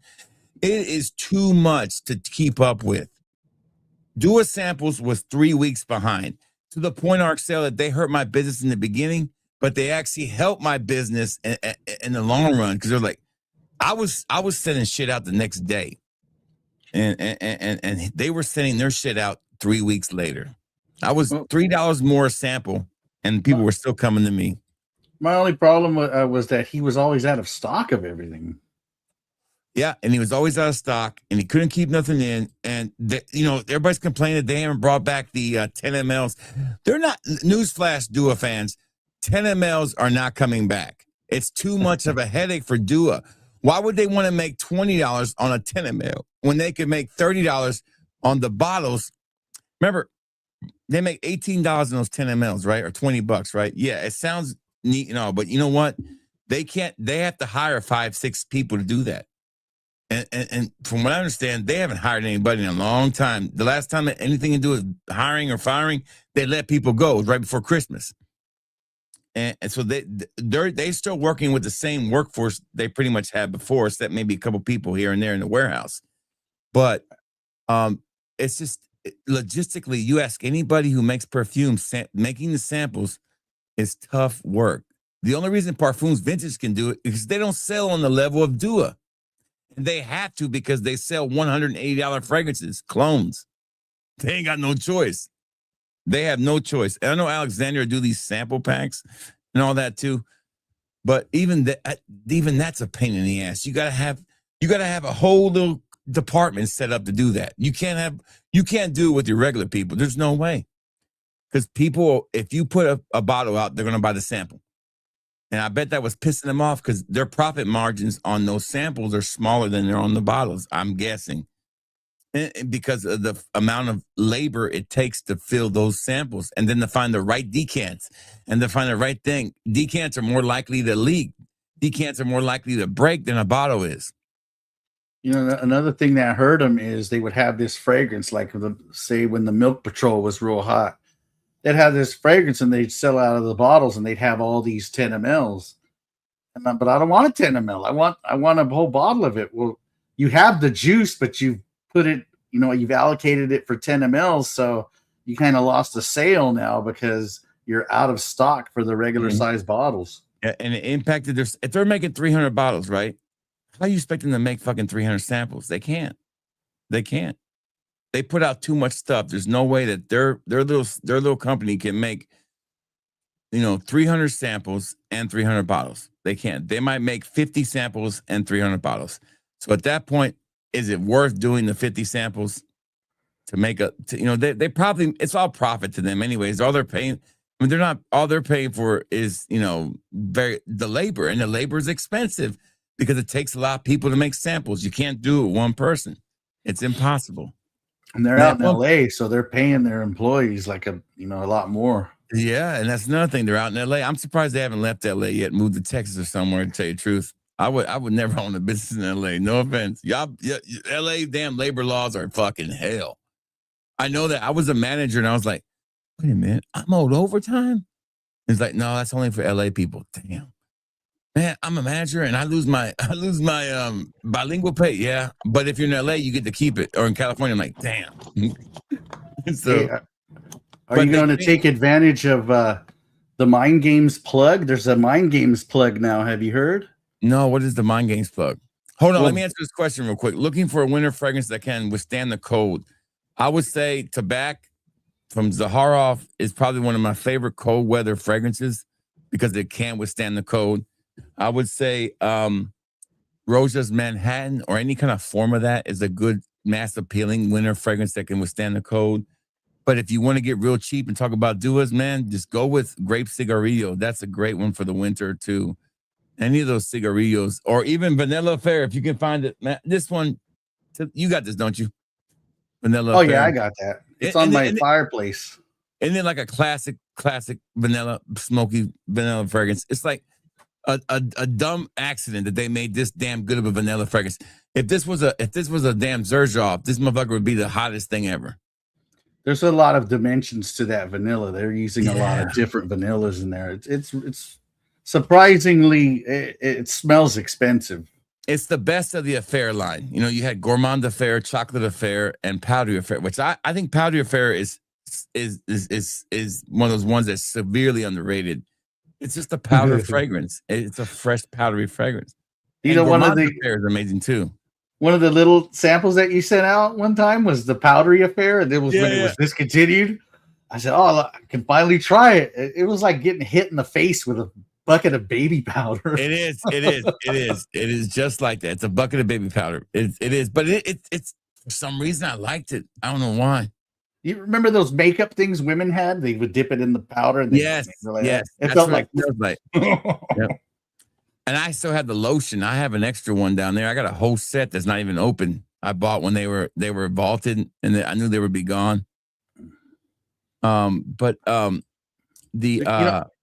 ahead. Back to the Mind Games plug. I seen an interesting video from Bowtie Fragrance Guy, and he says, "Check it out, guys. You just got a new Mind Games plug. That's me. Because for the next 5 days, you use my code Darius, and you're gonna get 15% off. You better run out and go get it though, because it's only for 5 days. Except there's just one problem. Welcome 15 is the code to get 15% off every day of the damn year. Okay, that's the minimum code, and it's a one-time use code. When that runs out, guess what you do?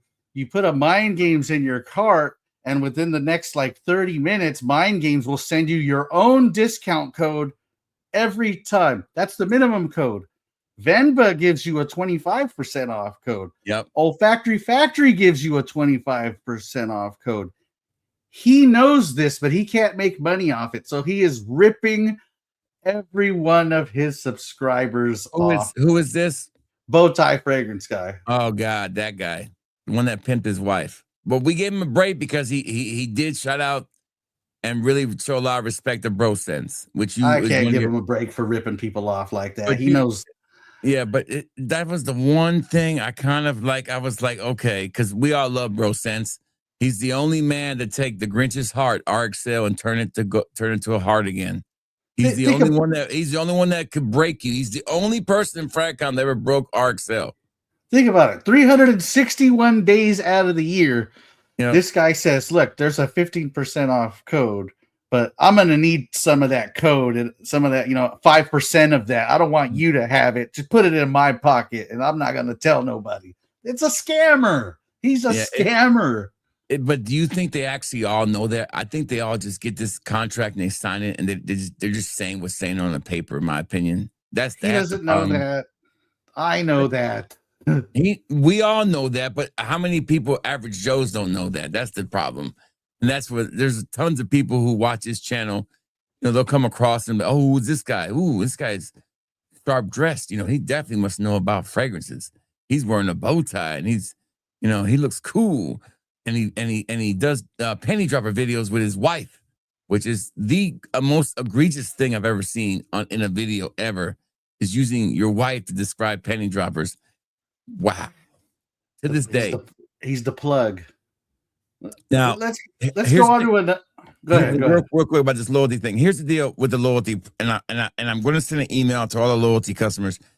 Here's the problem. They want me to pay them $500 a month to use their loyalty, use checkout points at discount, use your discount points at checkout. The only way that you guys can use these points if I pay this company $500.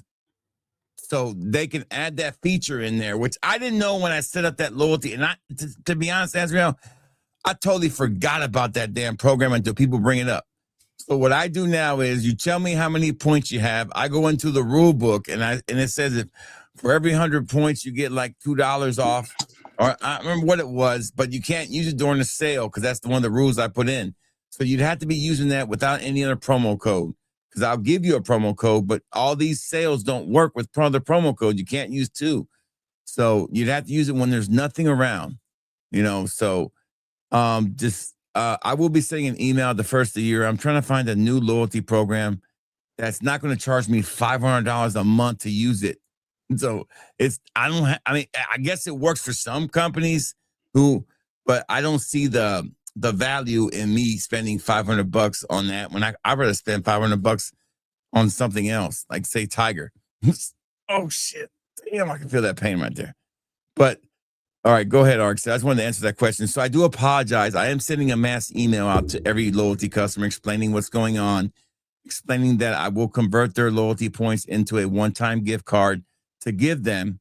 And because I'm a man of my word, so you'll be able to use that one-time gift card at the beginning of the year. That's the way it's going to be done. And then I'm going to take that loyalty program down, email all the loyalty customers the new loyalty program when I finally get it worked out. That's just learning something new that I didn't know. And I'm in that program. Send them out. Yeah, I see how many points you got, and I'll go into the rule book and I'll see how many, and you'll just get a flat gift card. That's the way it's all going to be done.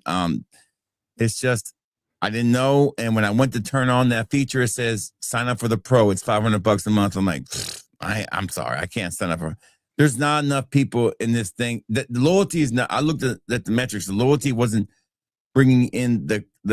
Now, what I do like, but it has nothing to do with loyalty, is the subscriber count, which is the last time I checked is up to 670 people who are on my email list. For a small channel like mine, that is huge. I mean, small store like mine. So when I send emails out, even if I only get 3 to 5% of people to actually buy anything on there, it's a big deal. It helps out a lot. 5%, turn around on an email that people just don't call it spam and move on, helps me out a lot. So that's the part I don't want to lose, is all the email subscriber base. So I got to make sure I don't lose that. That's a 600 customers and 80 customers that I've created that signed up for it. And I might even make it a rule, Azriel, going the first of the year, where if you want to use this promo code, if you want to get the buy one, get one deal, you're going to have to sign up for the email. Every other damn fucking website does it. I don't know why I don't do it. Go ahead, Arksdale. Yeah, and I got an email yesterday, and I remembered it for the stream. It was from Chaos Fragrances, and he named this rare fragrance, and it was on sale. So I looked at the email, and of course it was to Joma Shop, ships in 1 to 2 weeks. Again, I said, how many of his fragrances that he's selling to people are actually in stock? The next one, 1 to 2 weeks. The next one, 1 to 2 weeks. The next one, 1 to 2 weeks. He is selling stuff that the company does not even have. And I would love a video that says, hey, look, when I send you guys these deals, be prepared. They don't have them in stock. I would love the, be careful when you shop at Joma Shop. Nothing. Just ripping people off.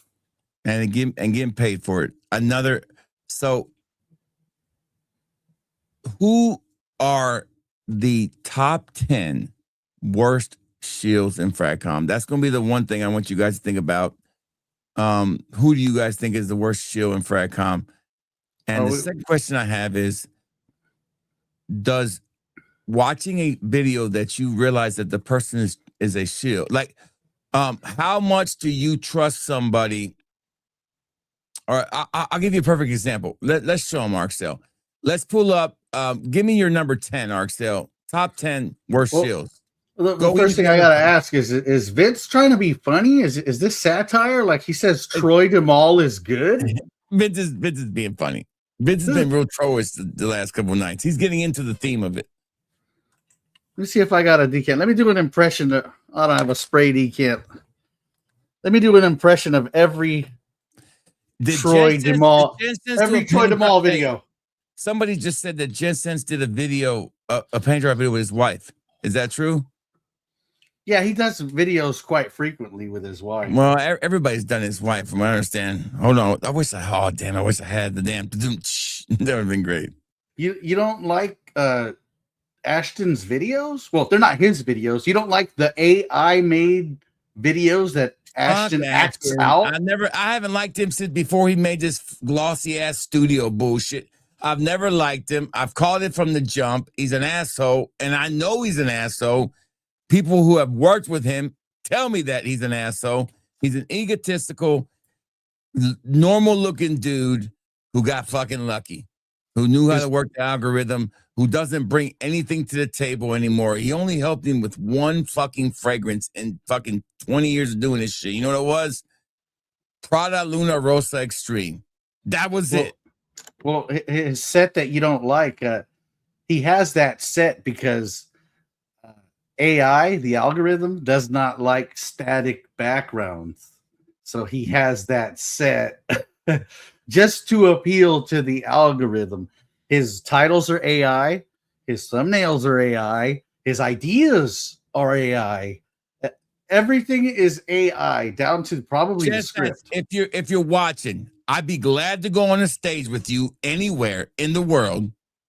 I'll bring 10 fragrances, you bring 10 fragrances. Let's see who's more entertaining. I'll be glad. That goes out to any shill out there who thinks they're really good, who thinks they're the shit when it comes to being a fragrance influencer. If you think the algorithm is, and you think your views and your subscriber base is what makes you good, please. I want to know how many true comments actually say to him, hey, thank you for this suggestion. It really helped out. Thank you for the wedding recommendations. It really made a difference. Hey, thank you for those top 10 lists on what to wear when you're going to a grave site.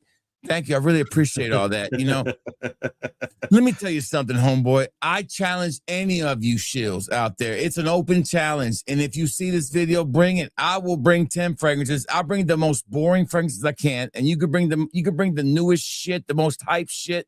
Make it as easy as you want for yourself. You can bring 3 girls with you that are models.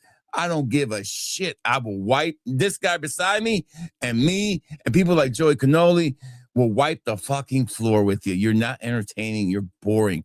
You're boring, and it is a crutch because the more AI they do, the more they become irrelevant over time.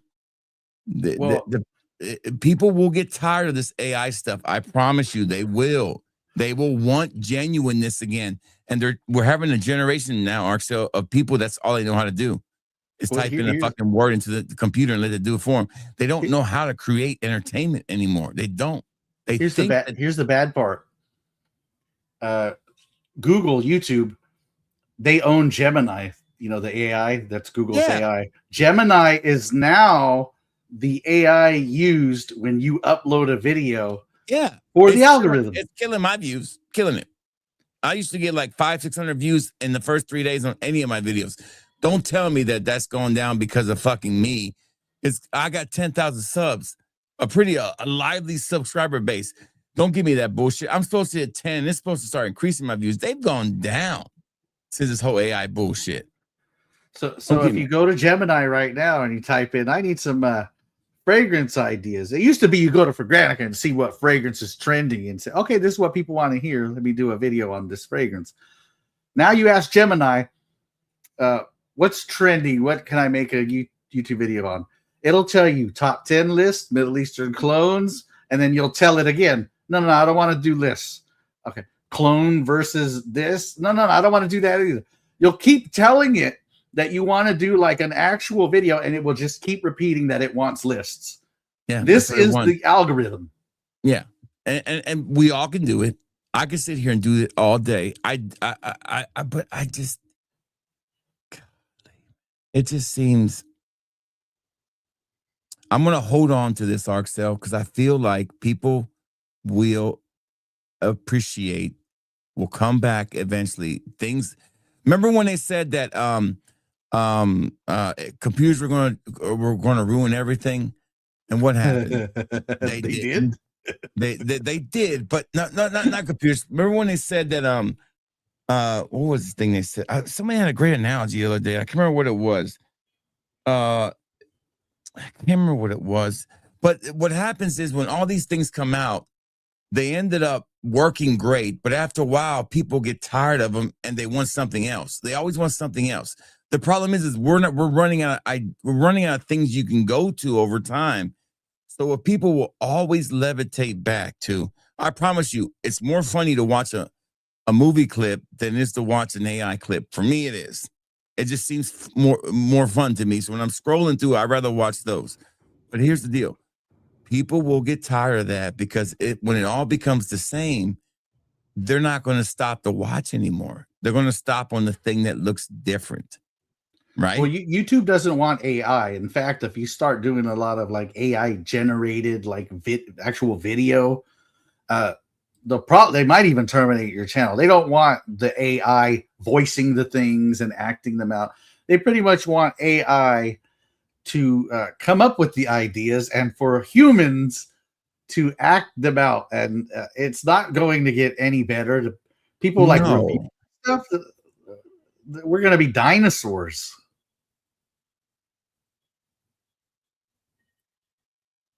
Yeah, and the problem with half of it, nothing against clones, but Ashton will throw them in the list when they don't belong. Yeah, because he doesn't care. He's just copying, like he said, AI thing.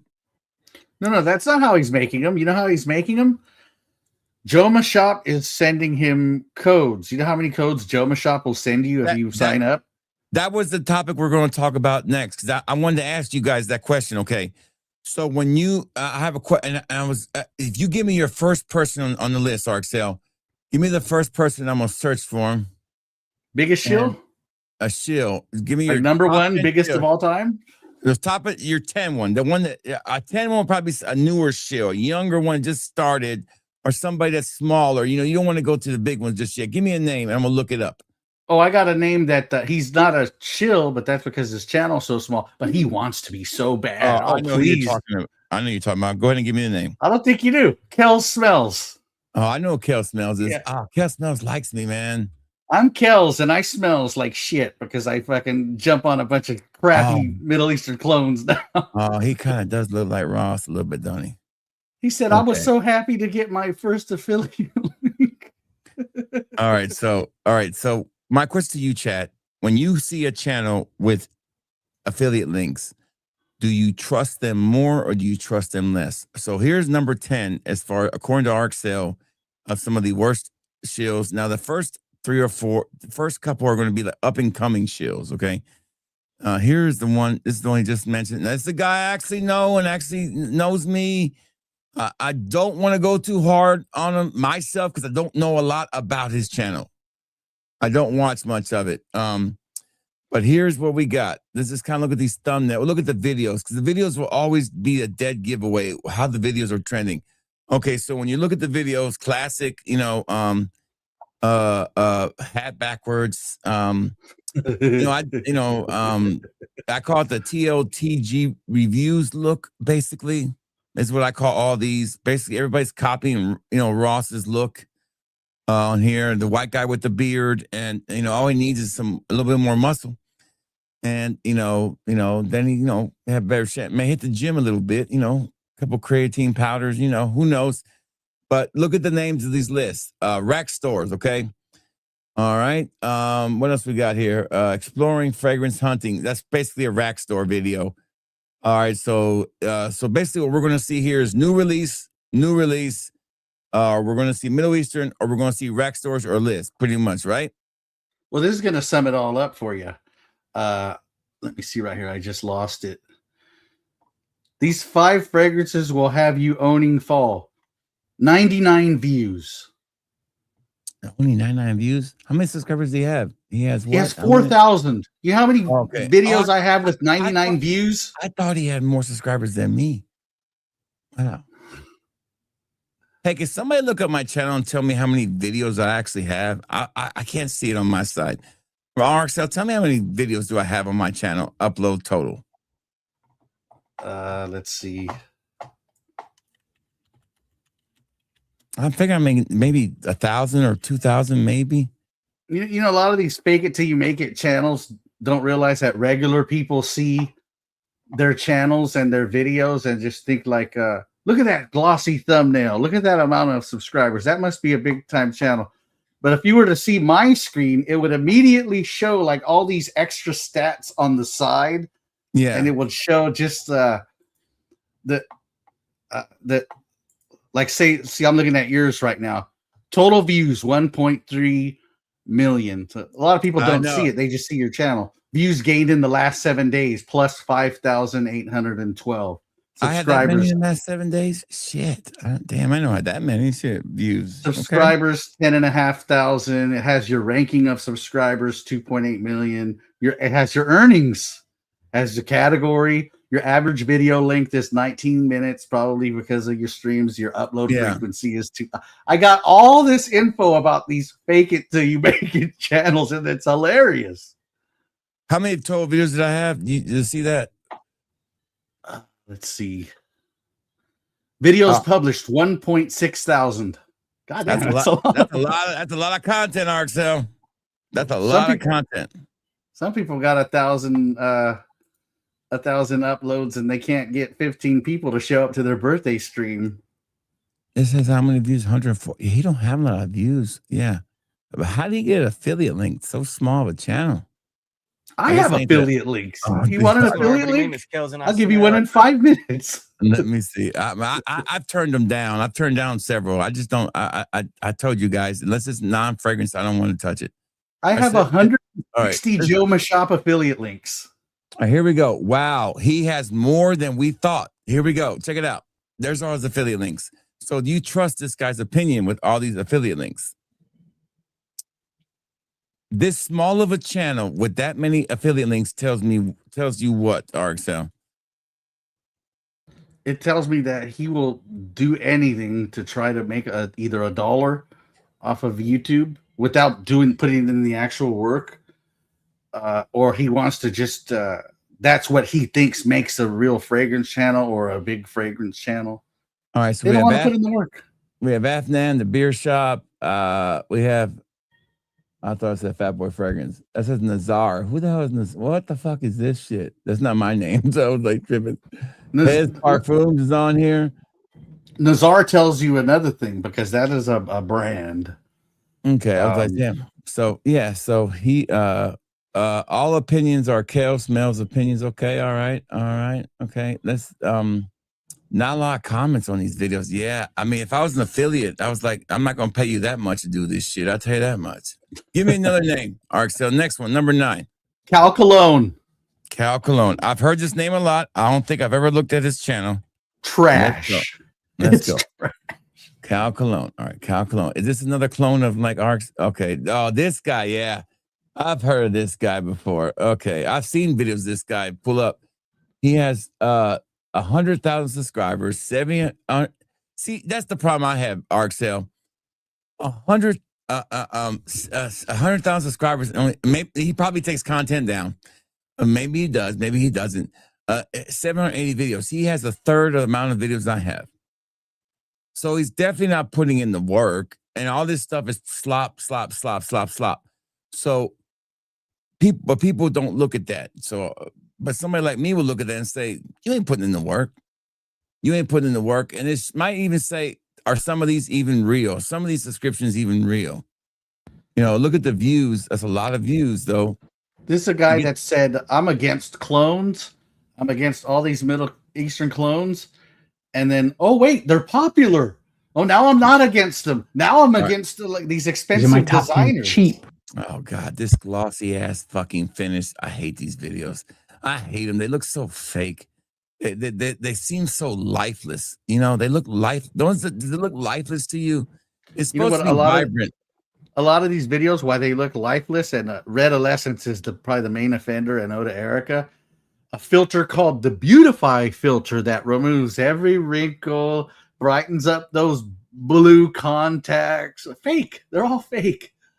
All right, so affiliates here. Let's see if he doesn't have any affiliates unless I don't see him. He has 0 affiliates on your Arxel. What do we say about that? Oh, here they are. No, he sells his own fragrances or something. Does he sell his own bottles or something? He sells them on TikTok. Okay, so he doesn't do affiliates because he sells his own stuff. It looks like, and he sells it through this website right here. Oh, Joma Shop. So it's just a link for Joma Shop is basically what he sells. So he's a Joma Shop shill, basically, is what he is. Okay, so man, Joma Shop has got their hands in everybody, don't they? Everybody. They're giving out codes to anybody. I have them. Now, that's a great question, that Stone Cold. What's up, Stone? Listen, I love this guy. I wish you could join the screen. Can you come on, brother? If you can come on, let me know. I would love for you to come on if you have the time. You ever seen Stone Cold's shit? Yeah, he does. He even does the Stone Cold impression. It's hilarious. Listen, I love it. If you want to come on here, you're more than welcome to come on here and chat with us. I love this guy. Another channel I watch the shorts when he pulls up. I stop and watch. If he does a live, sometimes I'll say a comment. You know me, my rule. I don't really do a lot of speaking on people's channels. I found the channel the other day, RXL. I just subscribed to. Hold on. Before we leave Cal Cologne, let me just say his worst offense. His worst offense was he went and he paid, I don't know, like $600 each for those new Parfums de Marly. I have two of them, and I'm probably gonna break my what I said by the third one. Have they gotten cheaper yet anywhere? I'm not paying that kind of money for that shit. You can get $75 off at Nordstrom's. Where's the Shills at with their little codes for that? Fuck that shit. I ain't paying that much for that shit. So he buys the fragrances and he craps all over them. Not because they're not good, but because they're so expensive and like, oh my God, what a horrible blind buys. His video he made crapping on those paid for all those fragrances. He paid nothing for them, but he's complaining like he took some major loss. Most of these fragrances that these guys are saying, oh, they're horrible fragrances. They're free. What are you complaining about? They are free. You're making money owning them. Again, Cal Cologne. The challenge goes out to you too, brother. I'll go on stage with you any day, and we can see who can entertain and do a better job at describing, at showing the enjoyment of fragrances, connecting with the people in real time. I'll challenge you anytime.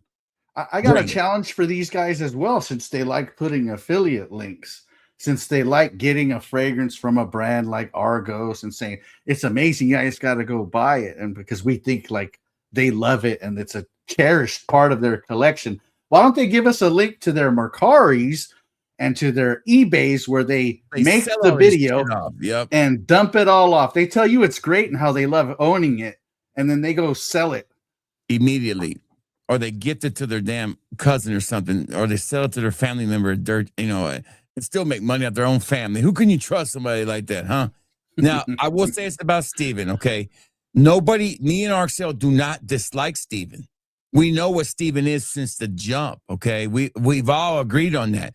The biggest problem I had with Steven was the handling of the whole Brooklyn Fragrance Lover thing. That was handled poorly. That's the only thing I really have wrong with Steven Rare Lessons.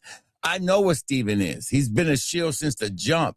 He is very knowledgeable about fragrances. Nobody's going to doubt that at all. But he is boring. Steven is the main reason I started my channel, because I got tired of seeing boring ass shit like that, and I thought you guys wanted something different. He is one of the main reasons I said, this is so monotone. This is so boring. I like him. I like the way he talks about fragrances because I like fragrances, but this is boring. Can somebody give me some more excitement? And I never felt it. It was always just like everything was scripted for him. So nobody here we don't dislike Steven. I am still subscribed to him, I think. They say never meet your heroes. I like Red Adolescence. I mean, let's be real. You give me this fragrance and you give Red Adolescence this fragrance. Okay, you two go make a video and describe it. Who's going to do it better? He is by a long shot. But the whole, like, I wear blue contacts now and I wear a suit. I'm a fashion guy. Oh, I was in the limo with the president of Parfums de Marly. Oh, him and Cuba, no, we're just big shots. I'm going to Set Explorer. Like, bro, you're a school teacher. Knock it off. You are not a male model. None of you guys are Jeremy Fragrance. Stop it. Stop it. Stop Jeremy, you believed it when he came out in that suit. I'm not challenging Jeremy Fragrance to that fucking challenge. I'll tell you that right now. I'll lose that one. Because, he'll work up the energy and whatever it takes to fucking be excited about something, he will. I'm not challenging that son of a bitch to shit. I still say the way he described fragrances back in the day was like putting the picture in my nose. I don't know if that makes sense to you or not. That's how Jeremy was. But, yeah, the challenge goes out to you, Cat Cologne. You the shit? You think you the shit? Well, in my neck of the world, we say, bring it. I'm up for it. I'll damn get in the damn plane and go wherever you want me to go, except to Dubai. I got a passport now. I can go there. I'll meet Cal you wherever Cologne you want to fools meet a lot at. of children. We need to have that. We need to have that. We need to have a fragrance Olympics, man. We put people on stage and see who can be more entertaining. Now, I'm down with it. Down with it in a heartbeat. No fear whatsoever. Represent is what I would do. And you got to leave the subscribers at the door. Everybody's on equal playing fields. I don't want to hear shit about no damn filters. This is live with we're going to shoot it with a damn fucking Nokia phone from 10 years ago. So it don't even fucking matter, okay? So what it boils down to is if you can pick up 10, you know what? They're going to give you 10 fragrances. They're going to give me 10. And who could do a better video? Let's go. Let's find out. No editing, no edits, no do-overs, one take, and I always get it right, baby. Yeah, I don't mind a guy saying, I got this, I don't know, there's YSL and it smells like bubblegum and woods. Like, I don't mind that if he's he's being genuine. Yeah. That's his fragrance. That's what he smells. A lot of these guys are scripted. I mean, come on. They're scripted. Come on, Redolescence. You with a wall of niche fragrances behind you. You're really going to tell me that some $30 Middle Eastern fucking clone smells super expensive and I wear it in my suit? Like, you are lying. You are lying. What is that brand? They make fucking Game of Spades and all that shit. Joe Milano. Oh, this smells so expensive. And no, it does not. They're overpriced and they're ripping people off at that price. I mean, they're the only Middle Eastern brand that still wants to charge fucking $75 for their shit. Come on, bring it down to about the medium price is $35, $40. Come on, guys, get with the program. Harim Aqua Dubai Aqua is just as good. Now, I like Game of Spades. It's really, really good. Don't get me wrong. But if I money for dollar for dollar, I'm taking the fucking, Dubai Aqua or easy over it. But this is a great comment by Kuntun. I'm saying that right. Cotone, or I'm saying it right. I don't want to say that wrong. That's almost, that does sound a little racist. Just a little. Just a little. Just not much, but just a little. I know. But look at this comment. It says something I've noticed too. And welcome to the show. I don't think I've seen your name here before. Welcome. These guys get so many bottles, they basically just rip the packages open with no emotion. It's just to the next one over and over again. That is why I do all my hauls live, for that reason. So you get to see a genuine reaction from me and my genuine excitement. And I think I say it all the time. It's like Christmas morning when I do it. Even with all these fucking duos I get in every week, I still find enough excitement to really get into something and enough excitement to really hate something. Shout out to the 51 people watching. Drama brings them out, RXL. Me and you always kill it on on drama night, no doubt. Duos are great. If you have 1,000 subscribers, 2,000 subscribers, but you know what I've noticed? When these guys get 4 or 5, 10,000 subscribers, all of a sudden, duo's not good enough for them anymore. Sensual Obsessions is not good enough for them anymore. Now they want to check. Now they want money. And they just completely abandoned them. Well, I buy everything, and I will always have my hand in a little bit of everything because that's his last day. That's his rough. Yeah, I'm sorry, man. Yeah, but you hear it all the time too. Shit, that'd be rough. But that's why I say about me with this whole duo thing. Like, look, that's why I've never asked them for anything, RXL, because I have been the most genuine duo reviewer. Anybody over 10K, I am definitely the most genuine duo reviewer they've ever had. And that's why I get so much leniency when it comes to shit talking them. Because I've always been the same when it comes to duo. I've never sugarcoated anything with Dua. But I've also praised them a lot. Look at the wall behind me. I mean, come on. I don't even know how many they have. I probably have close to maybe 7,000 Duas, maybe out of the 1,500 fragrances I have, or 2,000 I have, maybe 3,000 now. 7,000 of them are Duas, easily.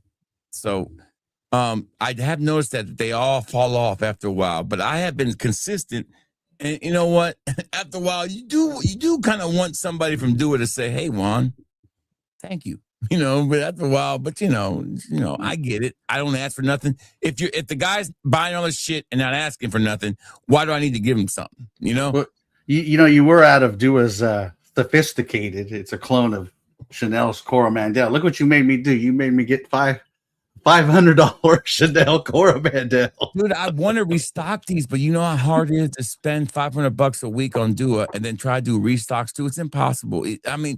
If my gross sales on Dua is $600, $700 after shipping everything, I might clear enough to buy the next round, or maybe buy some other shit. But there's no way, if they're constantly putting shit out every week, that I can buy restocks.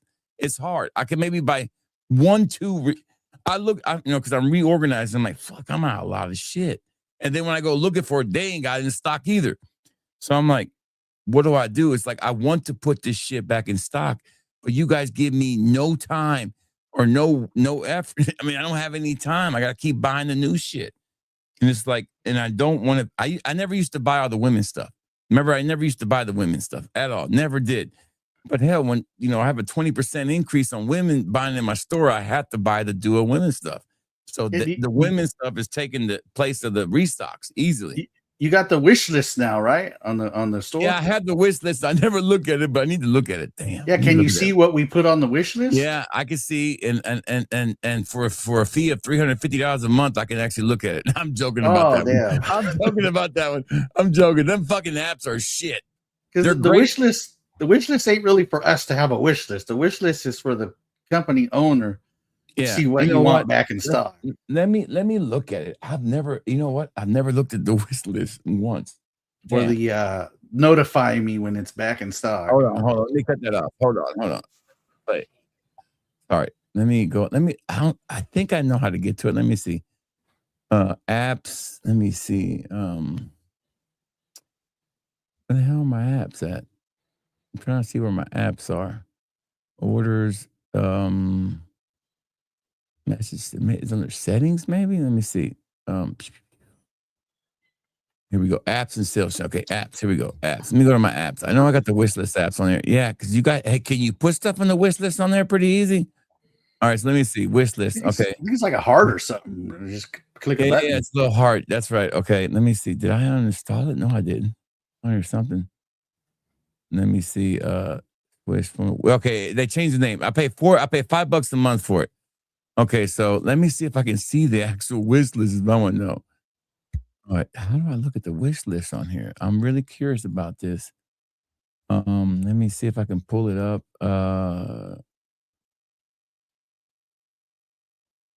More actions, view and Shopify App Store. Okay, let me see if I can view it and see if I can see the wish list. Okay. Oh, that don't do me no good. I want to see the damn shit. I'm just trying. I gotta email them and ask them how to use it. Okay, let me update it. Hold on, I gotta update the app. Maybe that's my problem. Or I can't see it. It's updating.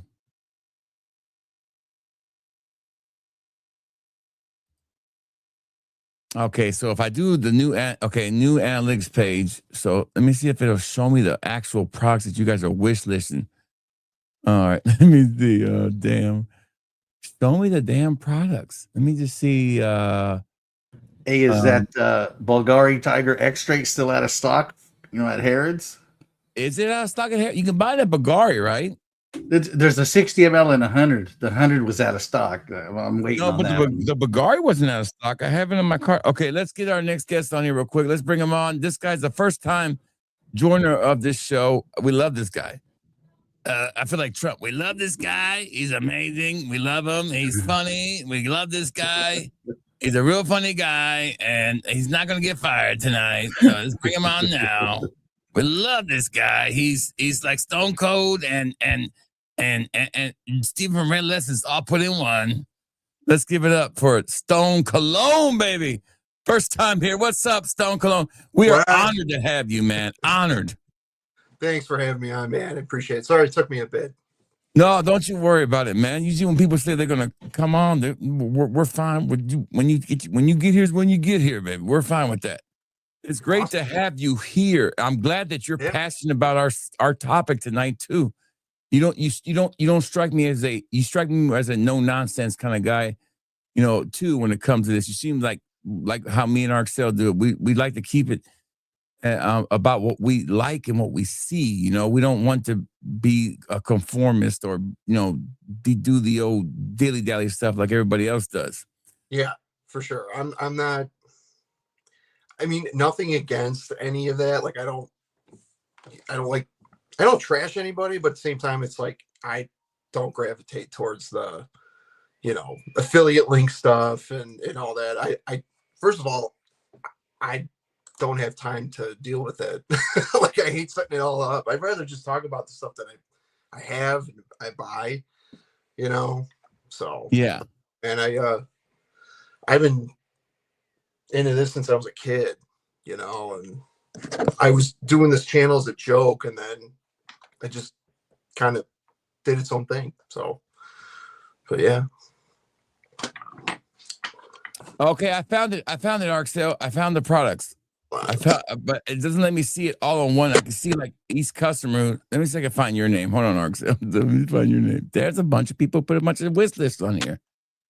Okay, so I got 27 customers that have made a wish list. Not a lot of people, but are you sure you did one? I'm trying to find your name. I don't see it. All right, let me look at. Okay, we got Scott Martin here. Scott's on this. So let's see. Scott has put on here Aqua di Gio Absolute. Unfortunately, I broke the bottle. Like, and get that. Luciano's back in stock. Okay. All right, okay, so I can actually email these people and let them know it's back in stock. Okay, got it. That's what I wanted to figure out. Now I know how to work the wish list. All right, good. All right, I probably wasn't signed in when I clicked it, because if you're not signed in, it makes the list and then you sign in and then it adds it to it. Which that's how most companies that do it does it the same way, where you have to sign in. Stone Cologne, what is your fragrance of the night? Let me give you a full screen here. What's your fragrance of the night? So I haven't showered yet, but what I wore during the day was it's in my bag. Wanted by Night. Oh yeah, I saw that little video you did. Yes, I saw that. Yeah. I haven't worn it in like over a year, so busted it out. It's good, because I wasn't a huge fan of it before, and then I wore it today, or I was sniffing on it, and I was like, I'm gonna wear this today. So, yeah, cinnamon, tobacco. It's not bad. It's super solid, but I think people always want to compare it to. Isn't it the one they want to compare it to? Invictus. Or is that the one they compared to Invictus? I can't remember. It's got a little bit of that in it, but no, it's the original Wanted they compared to Invictus. Yeah. The original, it has that Invictus thing in it, and then the Wanted by Night does have a little bit of that in the opening, but then it just it goes down a different path. What we need is an Azzaro Wanted by Night parfum or intense. What we need, instead of giving us this Wanted Forever. Don't get me wrong. My favorite is Forever Wanted Elixir. That's my favorite. I haven't smelled that one yet. Leather and raspberry. Oof. Really, really good. Raspberry makes everything better. If it's a masculine scent that has a heavy masculine leaning, can make it better. Like leather and raspberry works really, really good. Yeah, I have to get my nose on that one. But there's so many flankers now in that line. Yeah. That's a tough thing with flankers. Yeah, I don't expect people like you to be like Arcel or even me sometimes. Because I don't ever want to tell people to put people in a box and be like, hey, you gotta, if you don't like the way people do things, doesn't mean you can't network and do things with people. I don't hold that against nobody. I do. I knew from the beginning that I was going to be by myself doing this, because I just like, I don't know. I don't like having to have a responsibility to talk to people all the time. Like, ugh, unless they're subscribers, and it's different. I don't mind a chat group with subscribers, but like a chat group with a bunch of influencers, I'm like, ugh. Okay. You know, it's just different for me. It's like I need that break away from this is a job too. I need a break from this thing sometimes. Absolutely. No, I hear you, dude. That's why I kind of took a little break from my channel because, I mean, for right now, I'm trying to move some stuff to my basement, trying to get that cleared out, and then it's just like I was saying in an earlier video that I got that if I'm not into something, if it's not becoming fun with me, then like I got to take a step back. You know, it's like I don't like getting burnt out on stuff, and I don't. If it feels like a chore, then it's no fun, right? And I'm not gonna sit on here and act and phone shit in. You know, like the moment it stops becoming like fun, and then I don't want to regurgitate shit like all them other guys are doing. Mm-hmm. And so it's not fun for them either. They don't look up in the morning and look at how they don't look at the comments. I guarantee you, none of these people look at the comments on their videos. They only look at the count. That's all they look at. You know, as a person like me, the first thing I look at on any video is the comments. That's what matters to me. And to be fair with me, like I'll be honest, like yeah, sometimes I was doing the list videos just to kind of put myself out there, gain some traction, and then realizing like doing that all the time was just getting like there's too many people doing that, and then it's just like I don't want to do that. I'm just gonna do my thing. I'm not gonna have a script or nothing, or I was focusing mainly on like my rotations of what I was wearing. You have a great name and you have a great thing with that. You have a great name with that. I think that alone is great to use on shorts because you're going to grab people immediately because they're going to be a little confused in the beginning. That's what you want. They're going to be like, hey, is this wrestling or is this cologne? Oh, it's a little bit of both. Okay, I'm in. Yeah.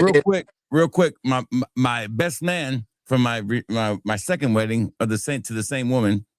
Dear, great to see Aussie Fragrances here. Mark, my brother, my best friend in the world.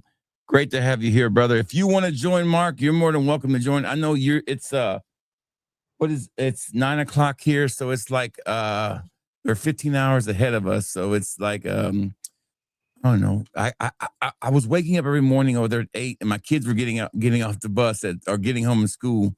So it's probably around midday over there right now. Mark manages and runs 2 fragrance stores in Australia, the Bujarmi stores, and that's who we stayed with Stone Cologne in Australia with when we went there last month. Oh, nice. Yeah, one of the best people in Fragcom you ever meet is this guy right here, and his wife is amazing too. And we like the same things. You know, when you meet the guy, you like me. We sat there and watched horror movies, and we're like, yeah, this is it. We just became best friends. We sit there and watch horror movies, no problem together. And our wives were like going to bed, like, I can't watch this shit. And I was like, yep. Me and Mark are still watching. Aussie has a horror movie video. He has this video. I swear we watched it. Me and a bunch of other people, a couple other guys watched it. It was him, and I thought it was a curly fragrance video because we saw a curly fragrance, but the mouth was cut off, and it was Aussie talking for curly fragrance. Yeah. It was crazy. There was one thing I wanted to do while I was over there, and I never got a chance to do it. And I never told Mark this, but Mark, I wanted to remake the Chippendale skit from Saturday Night Live with me and you being Patrick Swayze and me being Chris Farley. I really wanted to do that for a short. And I was like, damn, we got to find some leather pants and a bow tie. I'm sure we could have found it, but that would have been hilarious. That would have been a great one. I only got to make content with him once, and me and Mark really only had one day. It was just us two. And we went to these fragrance stores. You know, when you're walking in a fragrance store and they start hounding you right away, and really you're like trying to explain to them what you do. And finally, you just got to show them a picture of your collection. You're like, oh, okay. But then they come back and still try to say this shit. Like, I already have it. I don't need it. I got all this shit already. Everything you got here, I already got. They're worse than car salesmen. Until we went into the Louis Vuitton store, which I was like, okay, I don't got none of this shit. I'm not going to afford half this shit here. They looked at me like, you can't afford this place. What are you doing in here? Look at Aussie's comments. This is what I'm talking about with these people. Look at his last comment he put up. Let me see it. Let me see it. Curly, what? Curly reported the video and it got removed. Yeah, listen, Aussie was the victim of a lot of shit. Aussie's channel had grown up to like almost 300 subscribers, 300,000 off his shorts, which were hilarious. He found the algorithm and he was killing it, but they weren't the same shit. They were actually pretty funny, and he wasn't rehashing people's stuff. He was making really funny stuff. He's a funny guy, naturally funny guy, and they got him. I mean, they destroyed his channel. They had to start all over again. His new channel just blew up all over again. Yeah, like it's big now. Yeah, that's all he's got because he has the formula. He's funny. It doesn't hurt that he's a pretty good looking guy too. Don't hurt, and he's Australian, so that's like plus. Women love an accent. You can't. I mean, it's like you can't go wrong with that. Well, he's all right. Yeah. I mean, I don't know if you've seen me when I grow my hair out. Not so bad myself. There you go. Yeah, there you go. You kind of like Boz. I don't know why I keep saying Boz. Oh, the Bosnian bot farmer? Yeah. No. I'll take that back. In January, that one day in January, he just organically gained 1,300 subscribers. Oh, I did too organically, but mine was really organic. That was when I was doing those shorts. What fragrance is he wearing? The one that the YouTube strikes me and said, "No, we're copyright striking you for 6 months." I was like, "What?" Yeah, Stone. I was doing these. I was taking popular shorts that were like people dancing or something like that. There was a Daddy Cool short that was blowing up, and all I did was put the words, "What fragrance is he wearing?" and I screen recorded it and put it on my channel. And I'm talking about this thing got like 18,000 views in the first 2 weeks. It was nuts. I did 1,300 subscribers in 1 month, and I was like, "Oh hell, I'll be at 50,000 in a year." I did that, and it did work well, but you have to change a lot of things in it so that they don't flag it. You got to remix it. And that's the key. And that's what I'm gonna start doing. Just gonna remix it because that's a great topic. You don't know how many people comment that. They'll say, especially if it's like an old guy dancing, they'll be like, "What fragrance is he wearing?" They're like, "High karate," They'll say all kind of shit, and it's fun to do because people give you some weird fragrances, man. And then you get actually people commenting like about the actual video, like I really posted it. I'm like, okay, that's when you know you're blowing up when you're getting non-fragrance comments. You're like, okay, I wish I could show them because I had to delete them, and I should have screenshotted them, man. But those things blew up. You remember the one about that lady who said, who was the lady? Congratulations, you're promoted. That lady, I remember that black lady. It was a viral video, and I did one of that, and it blew up too. It was just there was a guy who was wearing a red jacket, and he was in an old folks' home, and he was dancing, to. They did it to "I Got Hoes," and I took that one. That son bitch blew up too. I was like, damn, I got a formula. And then I saw Vince Sense. Vince Sense started copying me. Vince Sense was doing the same damn videos. And I was like, damn, everybody's copying me now. Everybody's doing my idea. I was like, son of a bitch. Everybody's took my idea. I copied you too. It worked too well because I didn't want to get a bunch of subscribers from shorts. Yeah. And then they see my regular videos and not watch them. So it was working too well. Yeah, but if you do put the fragrance twist on it, I got a new idea for it, and I already I'm not gonna share with you guys, of course, but me and Brittany worked on it. I just haven't loaded any up because I've been watching shorts and I haven't been inspired. I gotta get inspired by shorts. Like I gotta pick up a really good one and then remix it and then do my little twist with it. And I got a good idea. It's there. It's just when I do it, I think it'll work, and I think it'll help me get to 20K faster so we can make this fragrance. But I was starting I started just doing shorts, and I was cutting like stone cold promos. Yeah. What I was wearing. And I'll tell you though, like it got old for me quick because it started to hurt my voice. And then it was just like, man, because you had to like get into it. And then I finally just was like, you know what? I'll just do like an intro thing and then just be myself, because it just became too like, I don't know. I didn't want to become redundant, and then it just wasn't becoming fun anymore. So I just decided I'll keep the name. Hey, lady. I'll throw in the what thing here and there, and then I don't know what I'm going to do next, but here's a surprising thing when I look in my analytics and it tells you the content that recommended your videos, because like 30% is your subscribers and the other 70 is just what YouTube is recommending people. And like 20% of the recommended videos are like they're coming from WWE channels. 10 million views off of AI. Now, he would do the AI shorts. I don't do the AR shorts. Mark is an expert at the AR shorts. AI shorts. I just don't, I'm not comfortable with doing them. I want to keep it all organic. But look at that, 10 million views and got 5K subs off. He's already passed me and his channel got destroyed. So this is tell you something about these shorts. Now, in the long run, we don't care how we get subscribers. It really doesn't matter. We don't get paid a lot on shorts anyways. But I think that short still paid me more than any other video did, period, in that time period.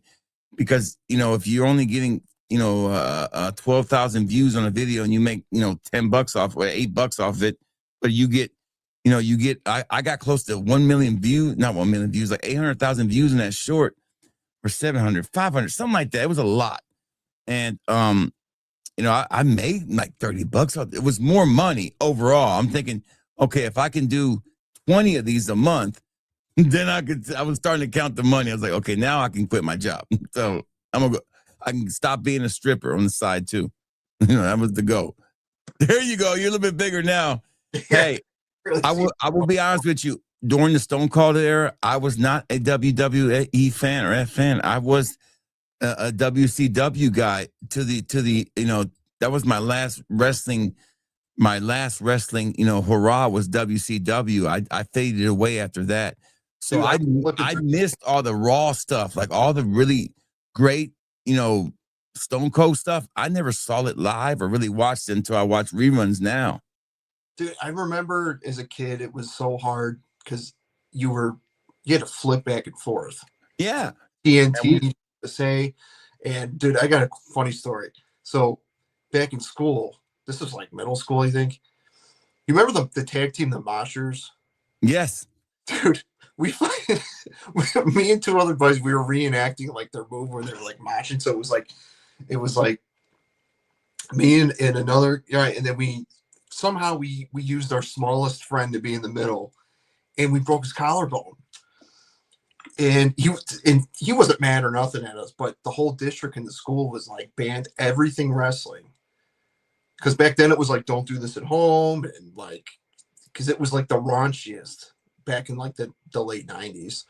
And I remember we broke our buddy's collarbone, and like we got in trouble, but it was like, now it's funny to talk about because it's like we had the whole district send out a letter to everybody's parents. No wrestling shirts, no nothing. You can't do anything wrestling related. And we were a Nitro.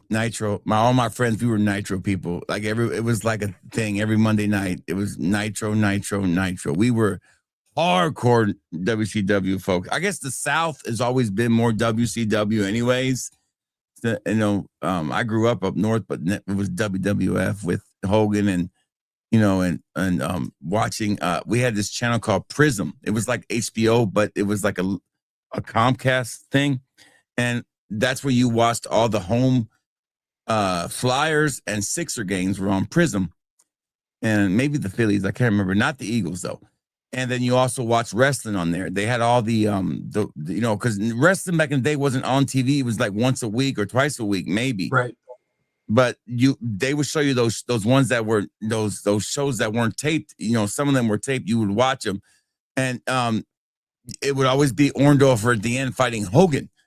Mr. Wonderful Paul Orndorff, and he never would beat him because that would never happen. But my friend was a huge Orndorff fan. He hated Hogan. So when the Warrior came around, he became the biggest Warrior fan. So we're sitting there on the pay-per-view in Pennsylvania. I'll never forget it. My dad paid for it. It was like, back in the day, I think it was like $50 to watch that. And that's a lot of money to watch that damn pay-per-view. There's two pay-per-views that my dad hated paying for it. And he always made people pay when they came in the door to watch. And that was the Tyson fight and WrestleMania. Because them some bitches were expensive. Tyson fight, because you would never get your full money out of it. It was over like in 2 rounds or a round. and WrestleMania just because it was expensive. I got lucky as a kid because my mom at the time worked for Time Warner Cable. Oh hell! But then when that whole merge happened in like 2000 with AOL, she got laid off. But she used to bring home, like, I remember when Austin Powers first came out, the first movie. Yeah. She brought home a VHS tape because she recorded it. She was in charge of like something with airing the commercials or something like that. Like she had like an office job, but she used to record some of the wrestling pay-per-views and like all the movies that came from the theater that just got onto pay-per-view. Because back then, for a year to get on like TV, you know. So I kind of got lucky as a kid until she got laid off. We have another guest joining us. My brother from Australia is here. You get to meet him for the first time. Stone Cold, I don't know if you met Aussie, if you know who Aussie Fragrances is. Oh, yeah. Here he is joining us right now. We have the Ballhead Club. I don't know what the hell's up with you, Arcel. Shave that damn hair already. There he is, Mr. Aussie Fragrance. Good day, mate. Good day, mate. Hey, guys. Good day. What the I'm just at work, so if I cut out, I've just got What the bloody hell you doing here, bloody mate? Working, champ. Show us the store there. Show us the store. Are you at the new one? Yeah, you're at the new one, right? No, I'm at Gold Coast. Oh, yeah, the Gold Coast. Yeah, that's the one I've been to. Yeah. So look at that place. Wow. Our new one's way better. So I've got no customers at the moment. So if I have to jump off, it's when customers come through. What's the weather like right now? Pretty shit. Pretty overcast. Oh, yeah. A little overcast. Because the beach is like the beach is right over there somewhere. Not too far away. Yeah, hey, boys, been. That's the way. Listen, that's the job right there, Arcel. By the beach with fragrances all day, selling fragrances, talking about fragrances. That's the job. That's the job right there. How you been, Mark? Make it all up. I miss you, buddy. I miss you. It doesn't feel a month ago went so fast.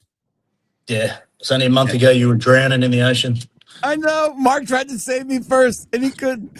He tried, and Brittany's like, "Calm down, it's gonna be okay." And then, God bless him, his wife was not having it. She was like, they were going to send out this little paddle boat to get me. She's like, "Hell no! Get the damn jet ski and go get him." She's like, "Hurry up!" Why are you swimming in the ocean? You know, there's like animals in there. Dude, I jumped in with no life preserver just to test out the waters, you know, because I haven't been in the ocean in a long time, maybe once before. And I looked, and when I jumped in, it was fine. I came up and I looked up, and the boat was already like 50 feet away from me. I was like, oh shit, this current took me that fast. Yeah, it was strong. And the wave was blowing, it kept getting in my face, and I couldn't ever get my head above water so I could actually breathe. And I freaked out. My body seized up, and I couldn't move, and I was starting to go down. And I freaked, and I had to hold on to the damn. It was so embarrassing. They had to drag me back in. I was barely holding on to that damn jet ski. He's like, "Climb all the way to the top." I said, "Motherfucker, I can't climb to the top. I'm trying." So I'm holding on, and he drags me all the way back, and I finally get there. And I'm like, I made it, and I'm like realizing we still have almost an hour of fucking scuba diving, damn snorkeling to do. So once in a while, they would snorkel, and one would come back and check on me, and the other one would come back and check on me, and they just look at the fish. I'm like, fuck them fish. I don't want to look at them fish. I'm just trying to get to that boat. That's all I'm trying to do, survive. And come to find out, Mark sent me a picture, and Chris Hemsworth was recording a movie there, or a TV series there that day or that week. We were in the same location with where he was filming a scene for a TV show he was doing. Because we saw a cop car, right, Mark? It says San Diego Police on there. He's like, that must be for a movie. I was like, okay. Then I forgot about it, and sure enough, it was for a movie. They had the SWAT trucks and shit, so whatever it's gonna be. Yeah. And then we watched a little rugby, and then I showed Mark a little Alabama football, and then we watched. So yeah, we had a great time though. I think fragrance wise, I think my favorite experience was going to the Bajarmi store, because I was like, man, it's a really nice place. And just, there was a black bottle that you brought back that you loved it, but it's not in the States. Do you remember the name of that one? Which one? That Roll Tide, baby, Roll Tide. Yeah, I worked at the gym this morning, so yeah. Is it Aussie Glow, or is it Good Day, or is it one shaped like Good Day? Well, both of them, I think. Oh yeah, amazing. When are they going to be available out here? Amazing. That's up there. I don't know if they will. Oh, amazing. This is so good. This is so good. I mean, it's definitely unisex too. Definitely easy unisex. And then this one's really good. And then this is the one that Mark made. This was Mark's creation, Gold Coast. I love Gold Coast. This is like a powder. This is like if a more powdery masculine version of, Mark, would you say maybe a little bit of Herba Puda, but more powdery maybe? But not Herba Puda, but that's a vibe I get a little bit, just a little bit of that. Just a little bit, but not feminine. Definitely masculine, enough to be masculine. Then Aussie Glow's amazing. Aussie Glow's amazing too. I dropped this bottle, Mark, and I thought I broke it. I was about to be mad. Oh yeah. Oh yeah. This is a little more fresher, a little sweeter. Yeah, fantastic. Yeah, dude, we had to buy an extra suitcase to bring on this shit back. It was so much. It was so much. All of them are really good. I have yet to. You know what? You were right about the pineapple one too. I got a video I shot. You were right about the pineapple. The pineapple one, Dolce Guana pineapple. You said once it hits the skin, it's different, and you were right. And after about 2 minutes, it was like beaming off of me. I was like, it actually is the one I think that's projected the best of all the clones I've tried, that matches the projection I get in the first 10 to 15 minutes on Dolce & Gabbana pineapple. Because the OG projects really well in the first couple minutes. Really, really well. Oh yeah, here you go, Mark. There you go. There's the wallet. There you go.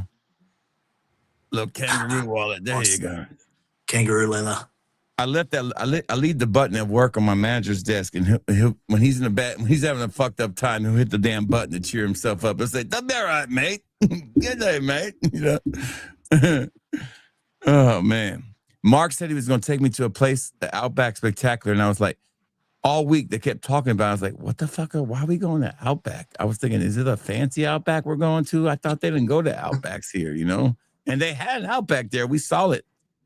And I was like, thinking the whole week they're taking us to the final night we're there to a special Outback, like a 5-star Outback or something. I didn't realize it was like a dinner show we were going to.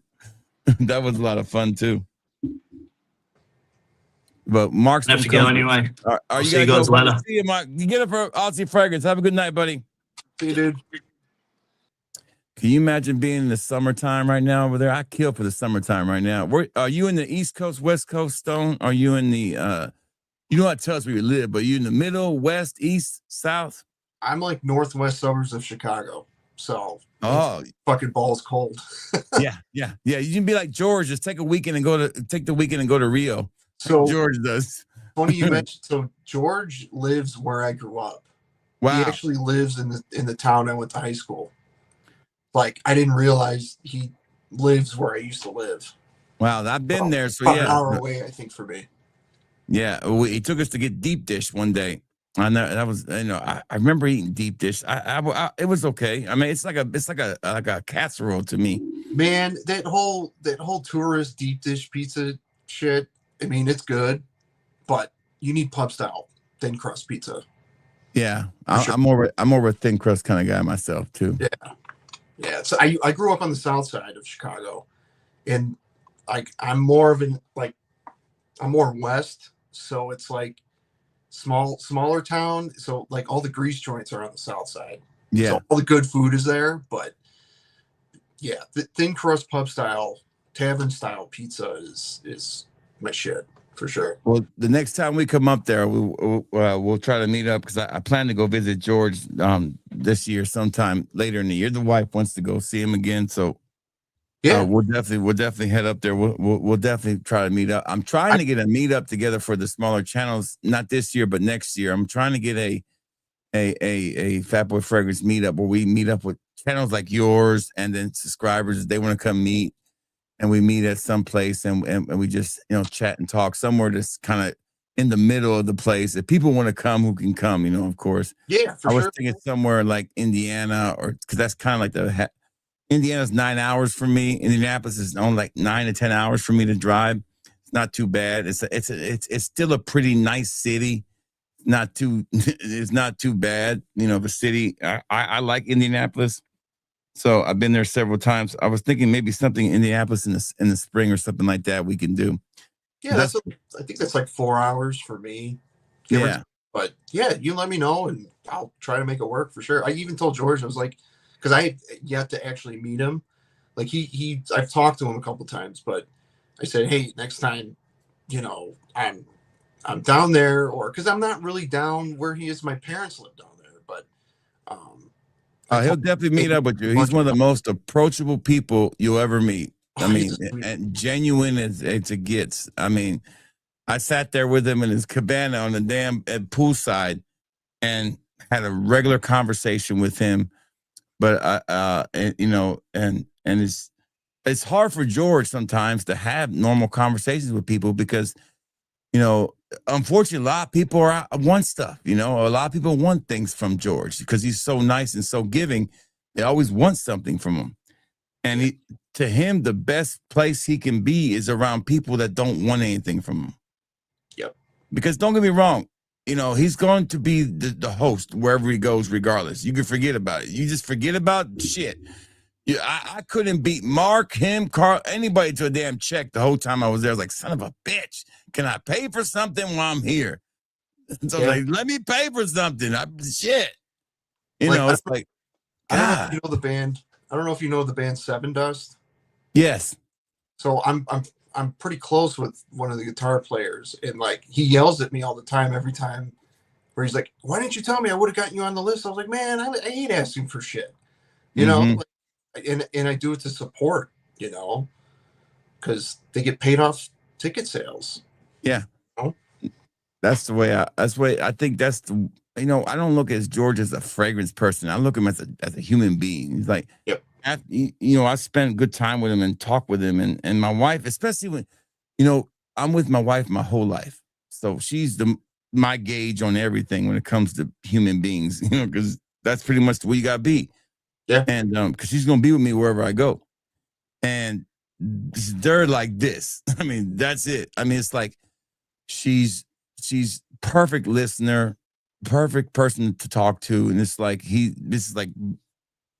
that's what he wants. He just doesn't want to, you know, he doesn't need to be, and he needs people he can trust too. That's the biggest thing. Arxel to that. He needs people he can trust. Good. What are you laughing at, Arxel? Oh, he left something else. But Arxel tell you his trust circle has gotten so much smaller because of the dumbass shit that people do that think it's going to get him somewhere when it never does. I don't know. He's got fragrance dude now, you know.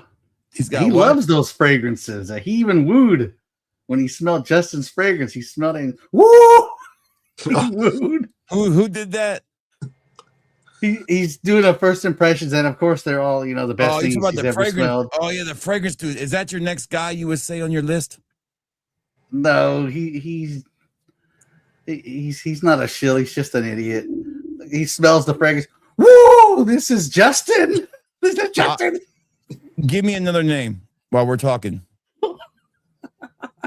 We've done Cal Cologne. I've challenged Cal Cologne. Give me another name. God, there's so many. I wish I had a list of just people I unsubscribed from. What is that? That guy that I sent you the fragrances well, before I get to him, remember I told you about the guys wearing the suits and they're really just costumes because they don't really dress like that. Ashton now wears a suit jacket in his videos. Remember, he used to just come out and the shirts were all stretched out. Yeah, well, he's got a suit jacket so he can be just like Red Adolescence. Fucking Red Adolescence. All right, so we'll do Troy D. Mall. Oh God, where's my sprayer?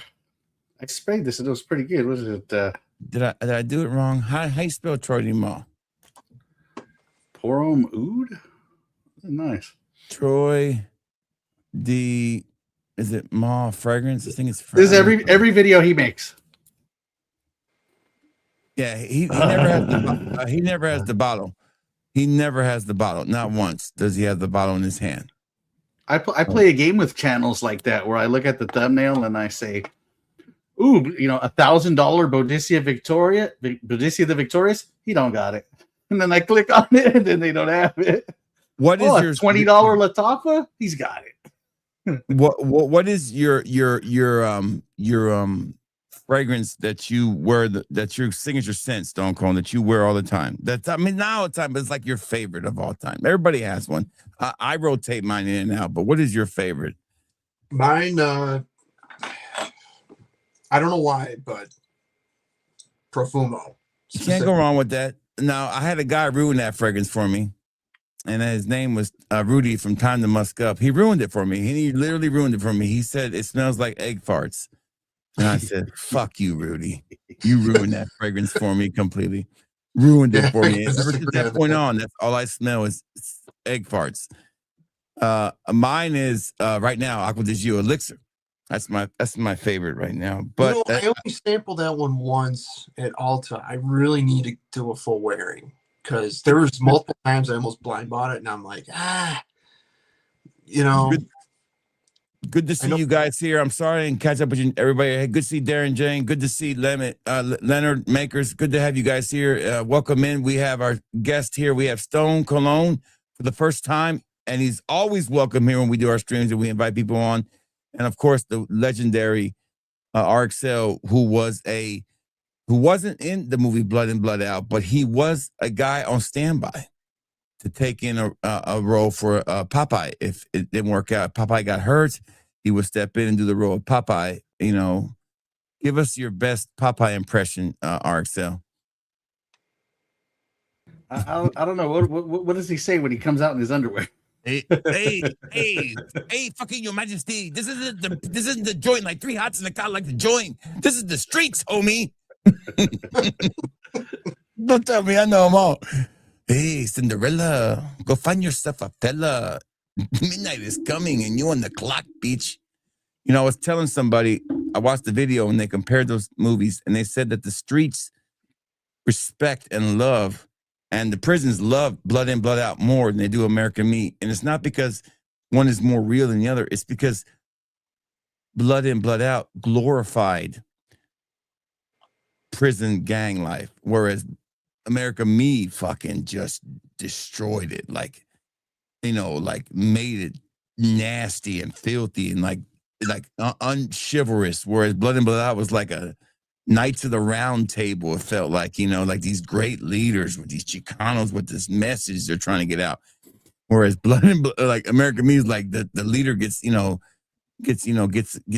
on his knife the first night. It's some crazy stuff in there. So they never really, ever really cared too much for American Me. On the streets to this day, Blood In, Blood Out is the movie Chicanos approve of more because it celebrates Chicano life and family.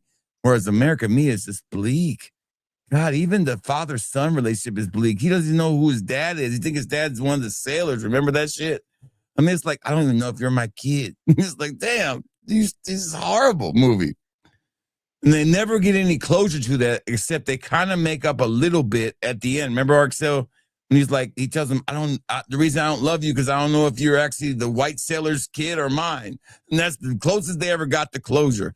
That is, whereas in Blood In, Blood Out, it was like at the end, the son who had, the son that they ostracized because of their little son getting killed because he took the needle. He finally brings them back and he hugs him. And then he goes, Papa. Remember when he hugs him, RXL? They make up. So there's more glorification of the family and of Mexican culture, whereas American Me is like, fuck you. This is going to be all gritty. It's going to be nasty. That's why the streets like it better. Well, American Me, those are real events. Like prison politics are based around those events that happened in that movie. Yeah, Blood In, Blood Out was real events too. It was just more cartoonish. Those were real too. Those were real too. Those are not real events. Number one, but prisons never have pork chops. If it's pork chop day and you tell me that there's no pork chop, we're rioting. Okay, if you want to get nitpicky, okay, maybe no pork chops. Okay, I don't want his pork chop. I want his life. Many people will die over a pork chop on any kind of meat day. Who is the nicest shill out there? Like who's just like, oh, I wish he wasn't a shill. You know, is the Fragrance Hunter a shill? Because I really like the Fragrance Hunter. I really don't even know do. who that guy is. You know who the Fragrance Hunter is, dude. This guy right here. Here he is. Right, this guy right here. I love this guy. Here. Fragrances and never miss. Okay, I've seen him before. This Autumn, guy. Amber, pour. Oh You my. know, see how his channel is? It doesn't look glossy, right? It's not glossed up like the other ones. You know, I like this guy. He takes a different approach. He still grows his channel. He does do, I don't think he does a lot of lists either. He does buy a lot of fragrances. He does talk about everything across the sun except clone houses like Dua and all them. He does talk about Duas. I take that back. He's very approachable. This is one of my favorite bigger, you know, medium-sized fragrance channels out there, because I think anything over 40, you're probably a medium size in our neck of the woods. So this guy, I like the look of the channel. He's not trying to hide anything. Don't see a lot of edits. I can't believe you haven't heard of this guy. One of my favorites out there, without a doubt. I don't know. I Does he came have across a couple of his videos. affiliate codes? Let's see if he has affiliate codes. Hold on. All right, so he's got affiliate codes. Oh no, see, this the one guy wants to say. Oh no, he's got affiliate codes. He's got Joma Shop affiliate codes too. It's not always, you know, a shill if they have affiliate codes. Like if I were to have an affiliate code, it wouldn't be, hey, this fragrance that I'm reviewing, here's an affiliate code, because well, then I'm just gonna make it sound really good so you can go buy it and I can get a bunch of money. But if you have a code that says anything you buy from Max Aroma, well, then I don't have any control of what you're going to buy. I don't have anything to, I don't have a video about a fragrance that I'm going to trick you into like buying because I have a code for it. Like you can just use this code anytime, anywhere you want. I agree with you. Great to see I Smell here. One of the first Amish reviewers I ever met. Listen, his name is I Am Smell, right? I thought it said Ishmael forever, and I thought he was Amish. And then I was like, I thought he was Amish. Seriously, I really thought that. He has the kindest eyes I've ever seen.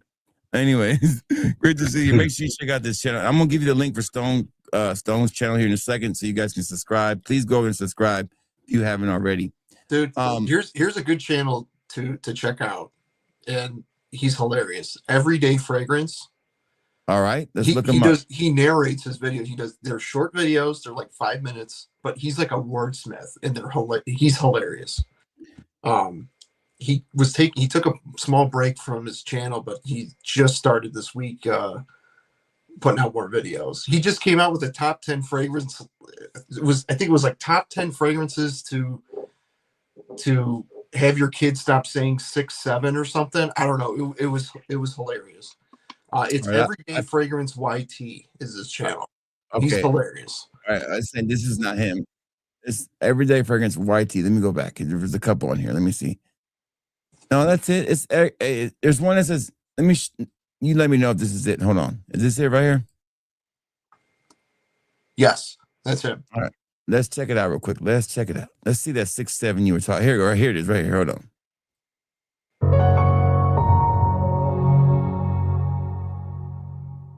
I like that topic. All right, here's my top 10 fragrances to get kids to stop saying 6, 7.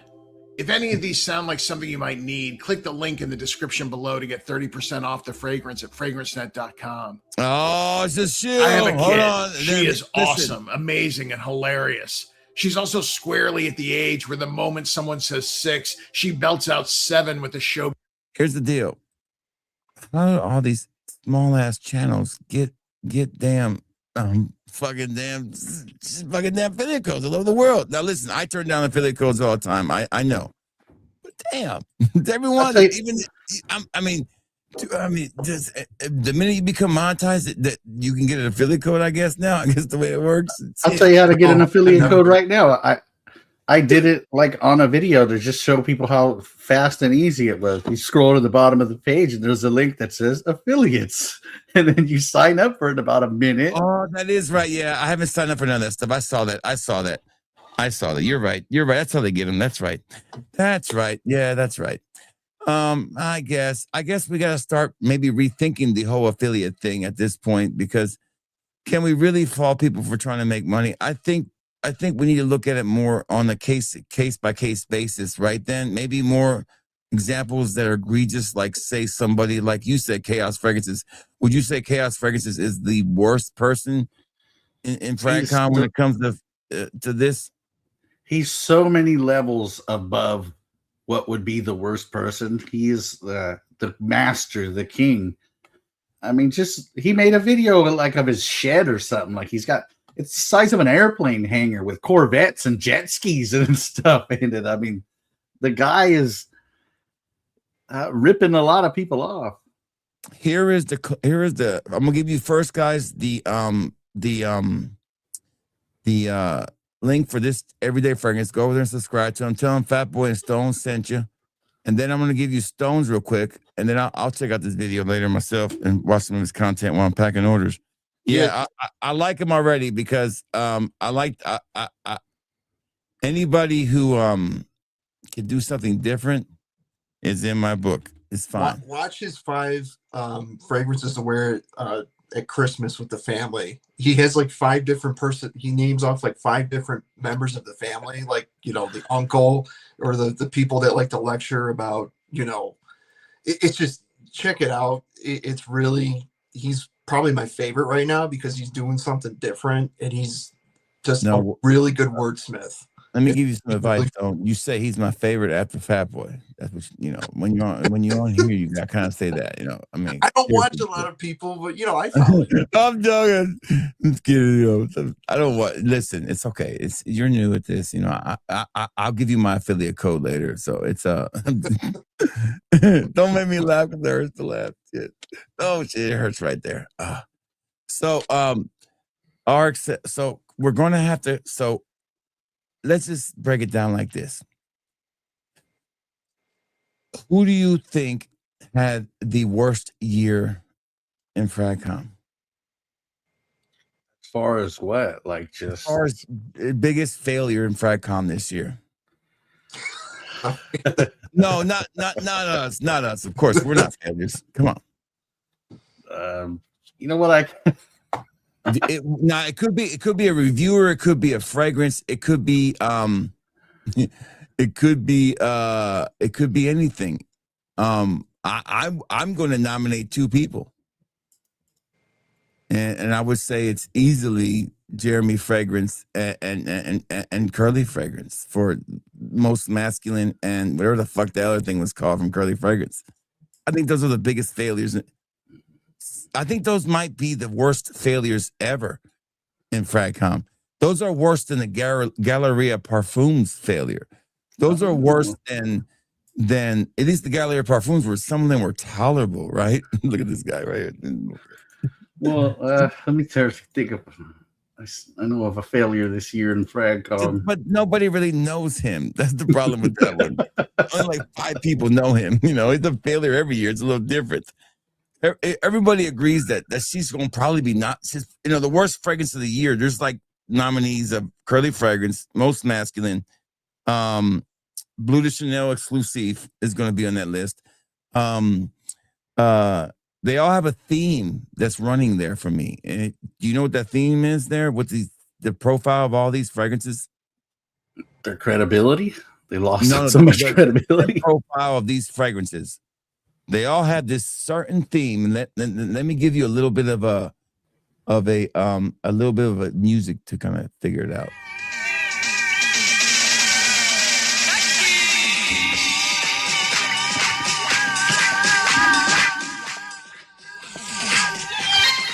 Can't hear shit. Can y'all hear that? Hold on.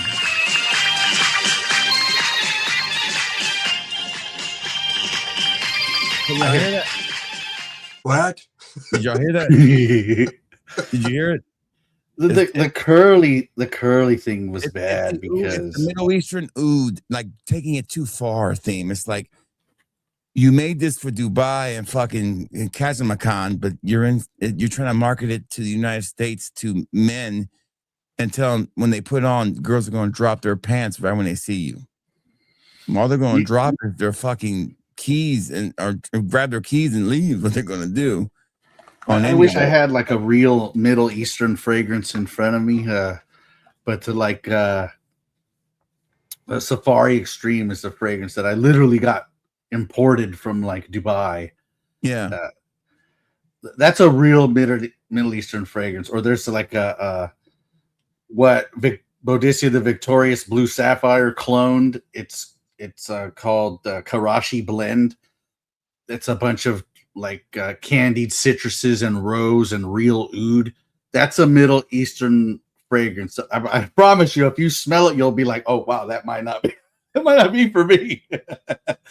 What she did was like a caricature, a watered down, like, guys, this is so regal. It's Middle Eastern, like it's Middle Eastern, but not really. And but the problem with that is that she said it was sexy, inviting, amazing. And it was like, if they never would have said all that, I think we would have been okay. And I'm going to read you some of the comments that I've gotten from this video. Okay. It's not the most popular video, but it's definitely near the top. One of my most, okay. It has 5,000 views and it's been out for like 5 months, which is pretty good for my channel. All right. So I'm not going to watch the video, but I never bought the bottle. I got my 7 from RXL. All right. So here are the comments I got from this. And you are a real one. I checked so many reviews. All I can see is the Aluba Elan Dubai spent a lot of money on PR and I almost fell for it. Thank you for saving me a lot of money. Okay. All right. So that's one comment. So let me sort these comments by the newest comment. There we go. Real man, thank you. I just bought the bottle of this shit. This is literally the comment. This is what it says. Look, I'm not lying. It says, I just bought the bottle. And this is the people talking now, okay? I just bought the bottle of this shit. I fell for the online hype. My first blind buy. What a disappointment. I thought the bottle had gone bad. The first night I tested it, I sprayed it on my forearm. I couldn't get it off. At 2 a.m., I'm still smelling it. It's so strong. It literally kept me awake from a discomfort to my senses. It was horrible. I have since asked multiple other people to try it, and I have always received the same response. What the fuck is this? I don't like that at all. Even the bunch, it was way too peppery. This was such a miss. I can't give the shit away. Now, y'all want to call me the hater, okay? Like the Curly Fragrance fucking simps. Call me the hater. What about these people? All right, so here's another one. I sent them an email showing them that I have 10K followers. They tried to send me a free bottle, by the way. I told them, check out my review before you send me a bottle. How is this a real review? This is the one I love. This is a simp right here. You ready? This is so disappointing to hear sarcasm in your voice. And you make it clearly that you don't have a horse on this race, yet you can't hide your anger or upset in your face or in your words. Yeah, of course I was fucking upset. You cannot like something that's fine, but that express this about this so disappointing. As a reviewer, misleading the tiny amount of viewers you got, and you believe that this is the biggest market perfume. Ha ha ha. Clearly never left the U.S. Fuck you. The U.S. is the biggest buyer of anything. Suck my pee-pee, okay? God bless America. And here's what I said to him. Thank you so much for watching and sharing your support for Curly. I truly appreciate your feedback and sharing. That's what I always say. These are the simps. Check out the simps here. I'm going to give you my, hold on. Here's another one. Thank you for being honest. Another one for that. But there's one down here. I showed you, Arxel. It says, where's that one of that guy? Here it is. No, that's not it. Hold on. He really went in on me. He was like, it's funny how people have to call you names to get their point across when they know they're wrong. Where is it? Hold on. Because he really wrote a long ass fucking diatribe about me. It should be coming up. Man, there's a lot of comments on this. How many subscribers you get off your damn video, Arxel? I got a shit ton of subscribers off this video. I have no idea, and believe me, I I thought it was okay. I didn't bash the fragrance. I just told people the truth that it really wasn't that good and it was incomplete. I didn't even give it a rating. But this is the problem: is that people want to be in the circle of friendship, right? It's not always about they gave me a free bottle or the money, because I thought what was going to happen was what happened with the last fragrance she had that I actually liked quite a bit. I thought, great, she's got a new fragrance. It's going to be great. I'm going to do a review and it's going to be great. So the review is going to be pretty good. She's going to post it on the channel, the brand's channel. I'm going to get a bunch of views and subscribers just like the last time. But unfortunately, she didn't post mine.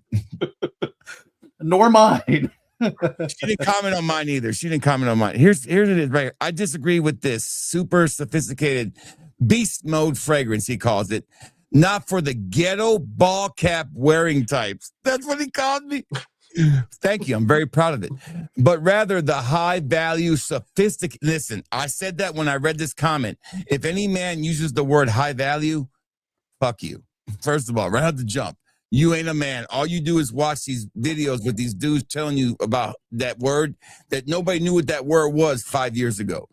But rather high value man who wants to own the room with sexiness, style, dominance, and high class. If that's not your thing, it's sophisticated, right? It's a sophisticated fragrance with 5 notes until I make a video about it being, incomplete and there's not enough going on in there. And then a month later, the note listing is 10 notes. These notes miraculously appearing all of a sudden months after the fragrance releases. Look, and then I say thank you for watching. I appreciate you sharing and that you're enjoying fragrances. I always kill them with that shit. I'm not going to respond stupid shit to them. Then this other one who's a dork says 200% agree. Then here comes my people. High value man is so cringe. Shield free reviews, emotional damage. Thank you, Stan. You're a real one. Excellent response to that. Yes, I don't respond to that shit in any other way but that. But that was my point about this whole thing. It wasn't that it was so much a stinky fragrance, which it was. My wife hated it. I mean, my wife, everybody I let smell it fucking was aghast. They would go, oh. When they make that face and they do the brother, brother, they do that face, it's over. Okay. You lost the room, you lost the plot. Don't tell me that the good people over there in the Middle East like the way that smell. Don't tell me that bullshit either. All right, don't give me that bullshit. All right, don't give me that bullshit. Y'all made a bad fragrance and you marketed it as a sexy fragrance that was supposed to attract women, and all it did was make them go, ugh. Every one of them. Go, I never saw her go to the streets with that fragrance and let people smell it randomly. Did you ever see her do that? I challenge you, Curly Fragrance, right now. I challenge you. Oh, my back. Damn it. I challenge you, Curly Fragrance. If you so much, and all you people who shill for her, take that fragrance to the streets right now, live, no edits, no do-overs, one take, baby, and let people smell it and get their response to it. Oh, it's a sophisticated. Listen, 1% of the world is sophisticated. The other 99% lives in the real world, okay? The other 99% goes to work, gets a cup of coffee from Starbucks, fucking goes home to their 2 kids and their 3 dogs. That's the real life, okay? Not this shit. Nobody wants to smell like burnt rubber and shit. It is what it is. That's my opinion. I'm sorry. I was a little long-winded on that one. And that's the bottom line. What? There you go, baby. There you go. Listen. Oh, my God. I'm clipping that shit. That's on. I'm reading this thing from Amouage. It's a luxury perfume house established in Oman in 1983 by the Sultan of Oman.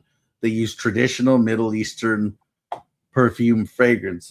If you've ever smelled the Jubilation 25, an Overture Man, those are very Middle Eastern style fragrances. And I just wonder, the people that are so impressed by this fragrance, have they ever smelled an actual Middle Eastern fragrance?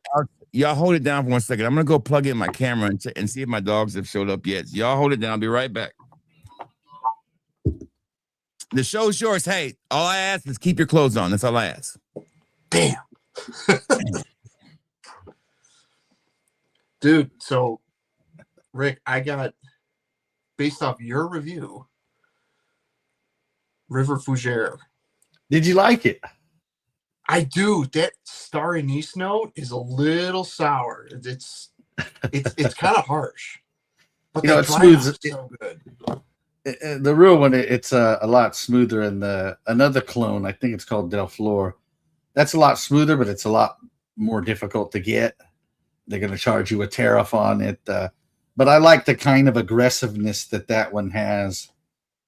Yeah, it's definitely. I've had it for maybe a month or so, and it's definitely it's getting better. But I remember I sprayed it on my hand, and dude, this shit is nuclear. I mean, I couldn't get to the dry down until like 9 hours later. But I have that bottle, and I have 100. I have that bottle. I have 100 ml. The 100 ml do a bottle of that.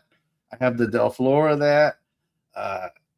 Anything that's remotely the same scent profile, I just went nuts and I got it. Do you know a YouTuber named You Smells Good, Eugene? I don't think so. Okay, he's got a brand called Le Abstraits, and he's got a new fragrance called Philosopher's Walk. That's a bunch of bits and pieces of fragrances like Dior's Eau Sauvage or, Rive Gauche and all these old school, complex, green floral fragrances. It's like a greatest hits. You'll probably like that. And there's just the highest quality ingredients. This is a guy that, as far as being an influencer and affiliate codes, this guy is none of that. He's just in his own world, and it's comprised mainly of fragrances and philosophy and weed. Nice. I actually this kind of reminds me of Boss Number One, just a little bit. I mean, obviously this has been reformulated, but it has that old school kind of. It's very similar. I feel it's in the same realm as the YSL one. But yeah, I've been really into like the old school Fougere stuff. I finally got a bottle of Cartier Parfum. I had a sample. I had that one. That's a great one. The Cartier line I love it. I don't have the whole line, but you said River Fougere. That's that Rive Gauche. That's Rive Gauche, right? Yeah. I remember the story that Dan told about him finding a bottle of Rive Gauche in an antique shop. Mr. Smelly did, and he bought it, and she was trying to sell it to him for like $20 or something. It was ridiculous. She didn't know what she had. He paid her a little bit more for it, but it was like a brand new bottle of Rive Gauche. Ridiculous, because you can't find that anymore. It's nowhere. It's impossible to find that one anymore. I like that fragrance. I like River Fougere. It was one of the first duos I bought. Like in the first 20 duos I bought was that one. You're talking about the duo one, right? Yeah. The thing is, it's so highly coveted, but it's not a niche fragrance. It was a designer fragrance. You could buy it at like Macy's for like $80. So you're not going to get like a niche, like super high quality ingredients, but for that price, I mean, it's a fragrance that I think everybody should buy, like their dad or their husband for like, Father's Day. This is what I have left of Midnight in Paris. I got from Parfum. I got from Aussie when I was over there. He showed me the bottle. I was like, oh God, I haven't felt this bottle in 10 years. Midnight in Paris. I miss that fragrance. It don't last that long. I guess it's just never really lasted to begin with, but there's something about this fragrance. It smells 90s, like perfect 90s to me, or 80s. It's 90s, right? Midnight in Paris. God, love that fragrance. I like the Cartier EDT and then like Safari for Men. Like I love that scent profile. I've really been into that. I tell you, one of the modern ones that was done really well that feels old is the Apex from Roja. Dude, I have yet to sample that, and I keep like throwing it in a cart, and I just keep forgetting to just get a sample of it. So, But I'm trying to look around. I don't want to pay an arm and a leg to get. I had samples of it, dude. I'm out. I'm fixing to buy the intense when it goes down a little bit. I think I'm gonna wait and try the intense one before I buy the other one. There's a parfum, there's a regular, and there's an intense from Roja, but I just don't like paying the prices of Roja. I'm fixing to drop $510 tomorrow night on the fucking Bagari. It's $521 with tax and on. I'm like, damn. I found this one recently. This has been around since like the early 90s. What is that one? Original. I haven't seen that one before. Before you go on, I mean, Grim G, good to see you, Grim G. I don't know if you know who Grim G is. Grim G's a great guy. Oh yeah, me and him were just on a live last week, I think. Yeah, Grim G's a great guy. Does great content. He's been on this show before. He's love Grim G. Grim G's like you, a no nonsense kind of guy. I can't believe you did the whole Stone Cold thing right there when I did my little thing. That was so fucking cool. That was the coolest shit ever. Oh, so when Jeremy Fragrance dropped Most Masculine, RXL bought it. I didn't. I just couldn't pay $500 for it. I was flabbergasted. I was shocked. Now I have 2 bottles of it because I got 80% off. And I think the other thing that really kind of caught me off guard with the whole thing was I was expecting it to smell good, but RXL told me right away it didn't smell good. It smells almost, I think it might smell worse. Now, it doesn't smell worse than Curly's, but it's definitely the second worst smelling fragrance I've smelled this year. Easily. And it's $500 and something. I've never worn it. It sits on my shelf. When I make samples, I use a special thing and I throw it away because you use a little pump out and throw it away because I don't want to contaminate it with anything else. He sent out an email to certain people, and I shared that with a lot of people, the code, that if you spend $800, you get 80% off on this whole fucking catalog. You know, he's on his 10th going out of business sale right now. Yeah, and if you spend $700, you can get 70% off. Yep. 70% off. So what happened was a lot of people bought, I said this last night, a lot of people thought they would get in on it and buy a lot of shit, okay? Oh, my dog's here. Hold on a second. Let me let him in. I'll be right back. Puppets! I'll be right back. I got to let him in. I think I just heard him. I'm waiting for Jeremy Fragrance to, I'm waiting for a headline that he's, gone. You know, he's got some weird issues, and every video he's coming out with, his eyes are getting all sunken in again. And it's like, yeesh. You know, me and Juan have been talking about him, and one day his brother showed up to Juan's stream in the chat. Oh, really? I'm like, you blocked me. And he's like, I did. I'll unblock you. He unblocked me and everything, but Jeremy, I couldn't tell you what's wrong with him or what he's doing, but it's very obvious. Yeah, there's something going on. The marketing of that brand is insane. Yeah, that's why I don't think I've smelled anything from him. I know a couple people were going to send me samples, but I heard they weren't anything mind-blowing whatsoever. But I know he just jacks up the prices. He jacks up the prices so he could say, look, they're 70% off. It's quite a deal. And then they're just regular prices, but I don't even pay the regular price. He has these deals where if you spend, $4,000, you'll get 80, 90% off. And those people just buy a bunch and sell them on Facebook. And I just buy those. So I have backup bottles of Office. I paid $60. I have that black tie, that $400 fragrance. I paid at most $60 for it. I mean, are they any good at all? Or are they just kind of spin-offs of stuff that's already been kind of released? They're just spin-offs. I mean, the Office is maybe a watered down Dior Sauvage. I'll give him credit. There's not a lot of pepper in it. It's offensive. It's super clean and citrus. His date, I didn't like. Not his date, the unisex. I didn't like his unisex. It was really powdery. Yeah. For some reason, it's a 50 ml. Date was okay.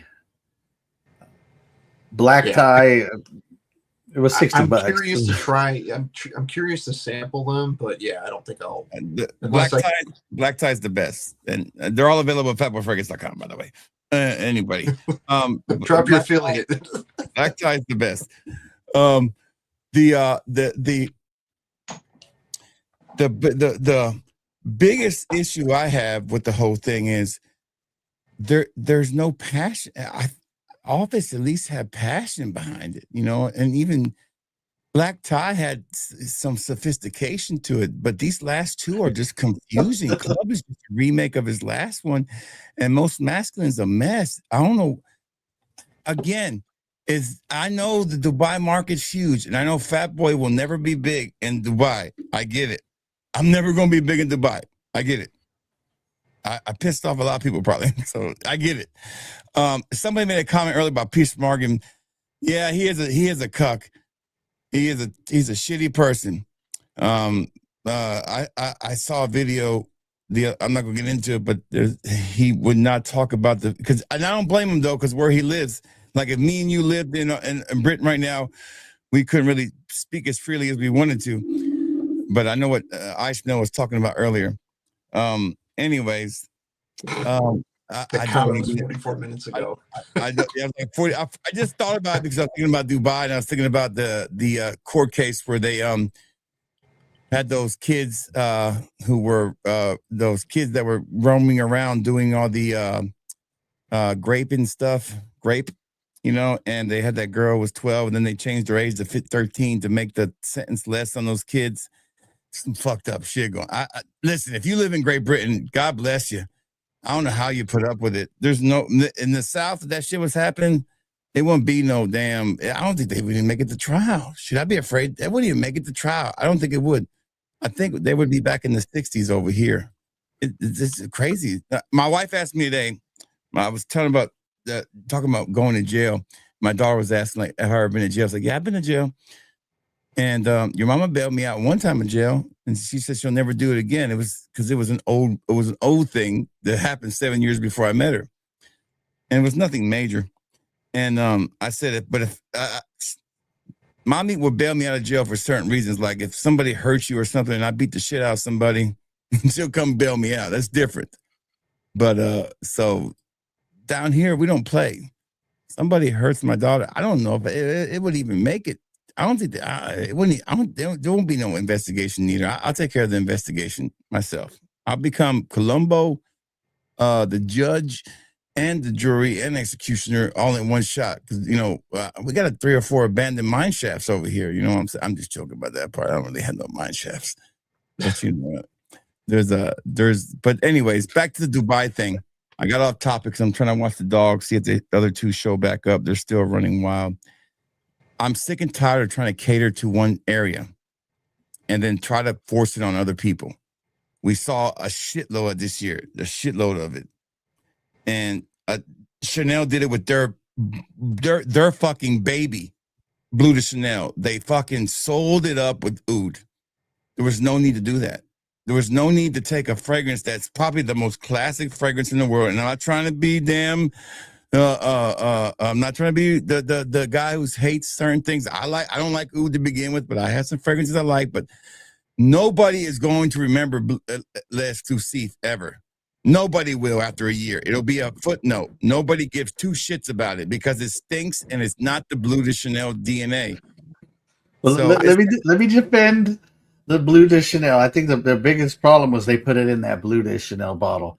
They should have put it in their their exclusive bottle and said, look, this is different.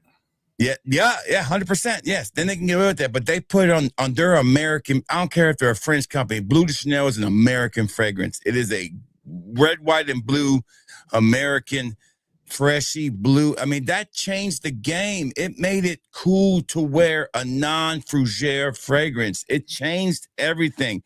When you got Blue de Chanel, you didn't have to wear your daddy's Old Spice anymore. You didn't have to wear or even it was just like it made masculine men smell fresh. instead of old and dated. It was a big deal. It works to this day. So you're going to take something that's like going on there and adding another person to Mount Rushmore. That's not from America. That's not an American president. You don't do that. You don't fuck with that. I know it's a French company, but they made all their money. Well, look, I don't know if you can look it up, but anybody wants to look it up. Look at the number one, the highest selling place that bought more Blue de Chanel than any other country is going to be fucking United States. That's a United States fragrance. Don't muddy it up. And Curly Fragrance made a Dubai fragrance. And Jeremy Fragrance did the same thing and charged $500 for it. There was another one that came out, which was another one that came out that I was worried about. Remember Cool Water? Cool Water was we saw the oud note in that fragrance. Remember? Davidoff Cool Elixir. And I freaked out. I was like, fuck, they fucked this one up too. But it was not even there. No, it was rose and oud, wasn't it? Yeah. Wait a minute. Oda Erica said that fragrance was terrible. It's one of the best Cool Waters ever made. Hands down. It's terrible because it cost $25 in 2 years. That's why. If it's not high end for that woman's got middle of high life budget and a damn champagne, because whatever. I don't want to talk about her no more. Well, when I try to find the best oud fragrances, that's what I watch. Oda Erica. Does Stone know who Oda Erica is? You know who she is, Stone? Yeah, I don't. Really Do you know how she got started? She became famous for being a throwaway of Jeremy Fragrance. Okay, I was going to say it had something to do with Jeremy. Then she hooked up with a 85-year-old tennis instructor who was best friends with the owner of Xerjoff. Then they fell in love. Then this guy who was friends with all of us in me and our Excel circle suddenly became what's his name from What's Love Got to Do? What's his name? Anime, you gotta eat your cake, Anime. What was his name? I'm trying to think of Tina Turner's. All of a sudden became Ike Turner.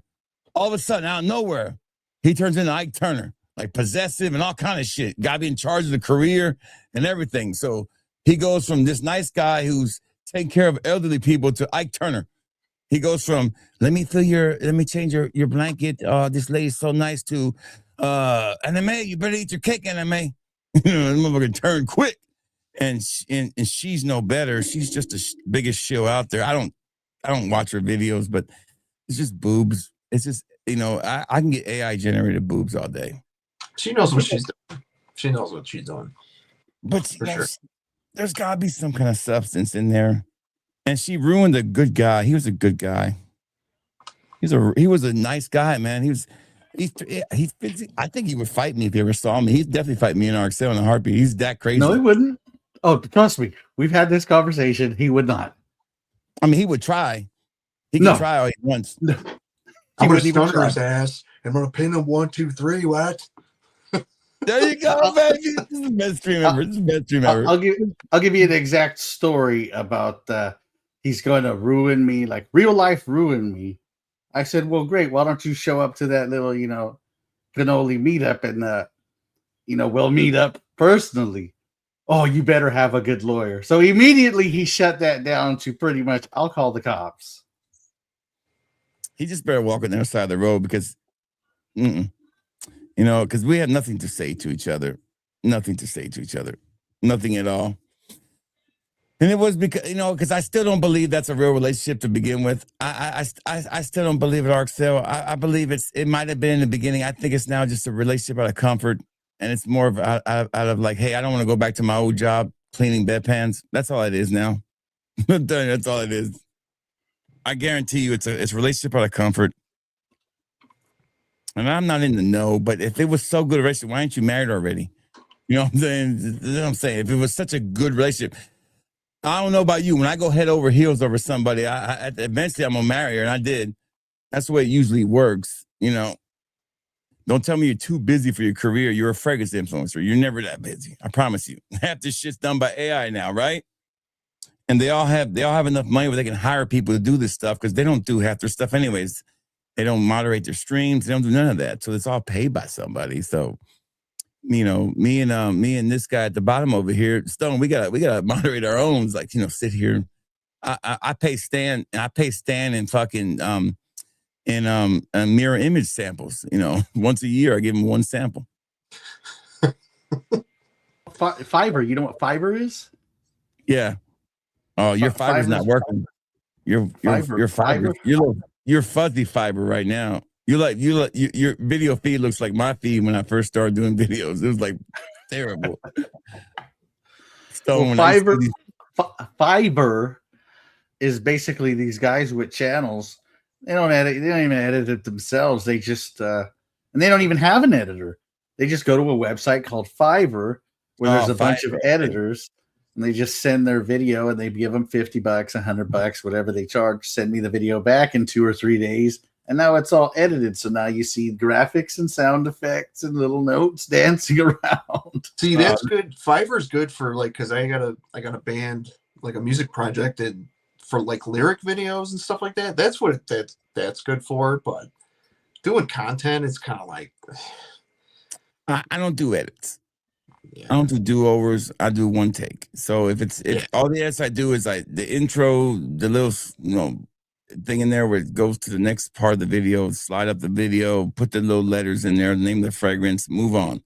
Keep it simple. The reason I started doing that, Stone, because I used to do a video every day. Like it was a video every day, and I realized that was a good thing and a bad thing because you're never letting your videos breathe. You want to do no more than 3, and 3 and 4 shorts a week is a good number. A video every day, sometimes 2 videos a day I was dropping. One day I did a video. 1 week I did a video. I did 3 videos a day for 1 week. It was nuts. And a live stream too. I was like, fuck, what am I doing? I'm just throwing away content. Well, the Fiverr isn't the problem. It's actually a really good idea. They're back at the problem is when you use that as an excuse to make a bunch of panty dropper videos, like Big Beard did, and said, "Look, yes, panty droppers aren't real, and my content's trash, but look at these people that I'm employing with my videos." Yeah. No, I use my phone, my iPhone 13.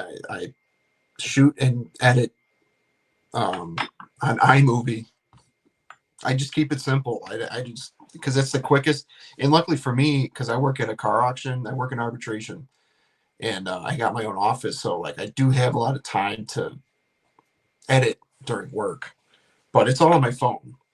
I don't pay extra for any of these AI apps or anything, like the thumbnails and stuff. I kind of use the certain apps to kind of get an idea, but it's only for a thumbnail. Everything else is just straight. I use Canva. Canva's pretty good.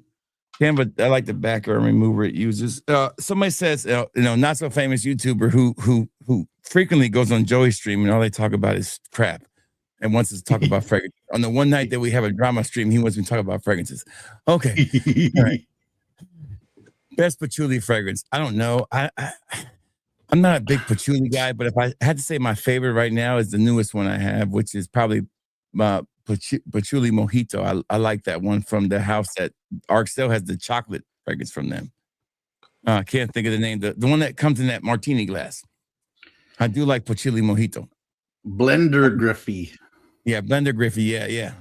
Has anybody tried the new one from McAleef yet? The boozy one? I know I do want to buy that before it gets warm again. I got it yesterday. How is it? Do you like Angel Share? Is that what it smells like? Fuck, I don't want another Angel Share. Partly, and I'll tell you why. What did I smell? What is it called again? McAleef. Notorious XO. McAleef. I actually like it a lot. Do you like what is that? That blue bottle. Desire Toxic. You like that one? I see it's a shop app for $199. How much do you pay for it? I paid like $230 from Max Aroma. It's $199 right now on shop. I guess because I got a discount or something. I don't know. Oh, that's just a 50 ml. No, it's 100 ml. Yeah, I'll add it to my cart. If you need a code for Max Aroma, it goes in and out day to day. But the Mr. I Clean got 20. I got a coupon for save 20 on orders over 90 with Yeah. them. So that's probably why I'm getting it for that. Damn, But it's basically, if you take Aromatics' fragrance Xandel, right? It has a cognac, and it's kind of like a nondescript boozy cognac. If you drink cognac, it doesn't really smell a lot like an actual cognac. This does. You get the little fruitiness and woodiness of a actual cognac. It's a cognac fragrance, and it's really good. It just takes a lot of the unisex out of Angel Share. It's actually a really good fragrance. Yeah, I've been seeing a lot of that popping up. That one popping up lately. People have been talking about it. About the Michele one. I've been wanting to get it because I love a lot of their fragrance. Some of them are really good. What's the one the fresh one? God, the gin and tonic. Yeah, gin and tonic's really good. I think I've only smelled the original, the toxic one, and then the gin and tonic. But I don't have any of the bottles or nothing. I want to get into. I'm starting to want to sample like all that more niche stuff. You know, I think my nose is finally like, yeah, get away from all this designer shit. And, you know, yeah, I got the original toxic. Max Aroma gave it to me for free. You're a like shill. They literally give that. They literally give away that stuff. Which one? The blue bottle, the Desiree Toxic, not the intense one, but the first nobody desired Toxic. Yeah, the second one's really good. I like them both. I'm looking at samples of Tiger Extract right now. Just looking at people selling samples of it, man, they are high as hell. So, what'd you say? A 10 ml, you were going to charge like 50? Is that what you said? Oh hell no, 75, 80 shit. Hell, right now a 10 ml on this website is $63.99. I'm surprised it's even that low.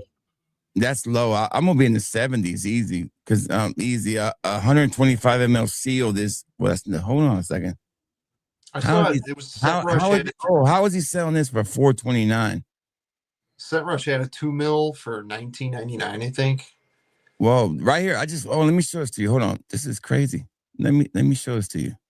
If this is right, Ark, so I don't think I just found the deal of the century. This is a pretty good deal. This is real. I don't know if it's real, but look. That's the big bottle, right? Am I looking wrong? 125. That's the original Tiger. Oh, that's the reformulated one. That's the refeed. Oh, yeah, that's not it. That's not it. That's the other one. That's why. Okay. I think that's just like a collector's edition bottle. Okay. No wonder. Extract just says extract. Yeah, there's the only place I've seen it on here is right here. Now, the only place you can get it is that.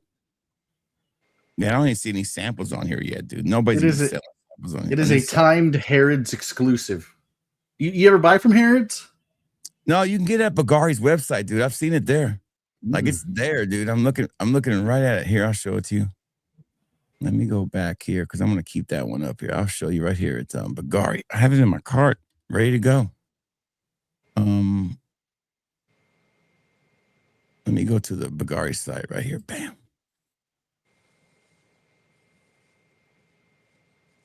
Le Gem, right? You said Le Gem. It's the Le Gem fragrances.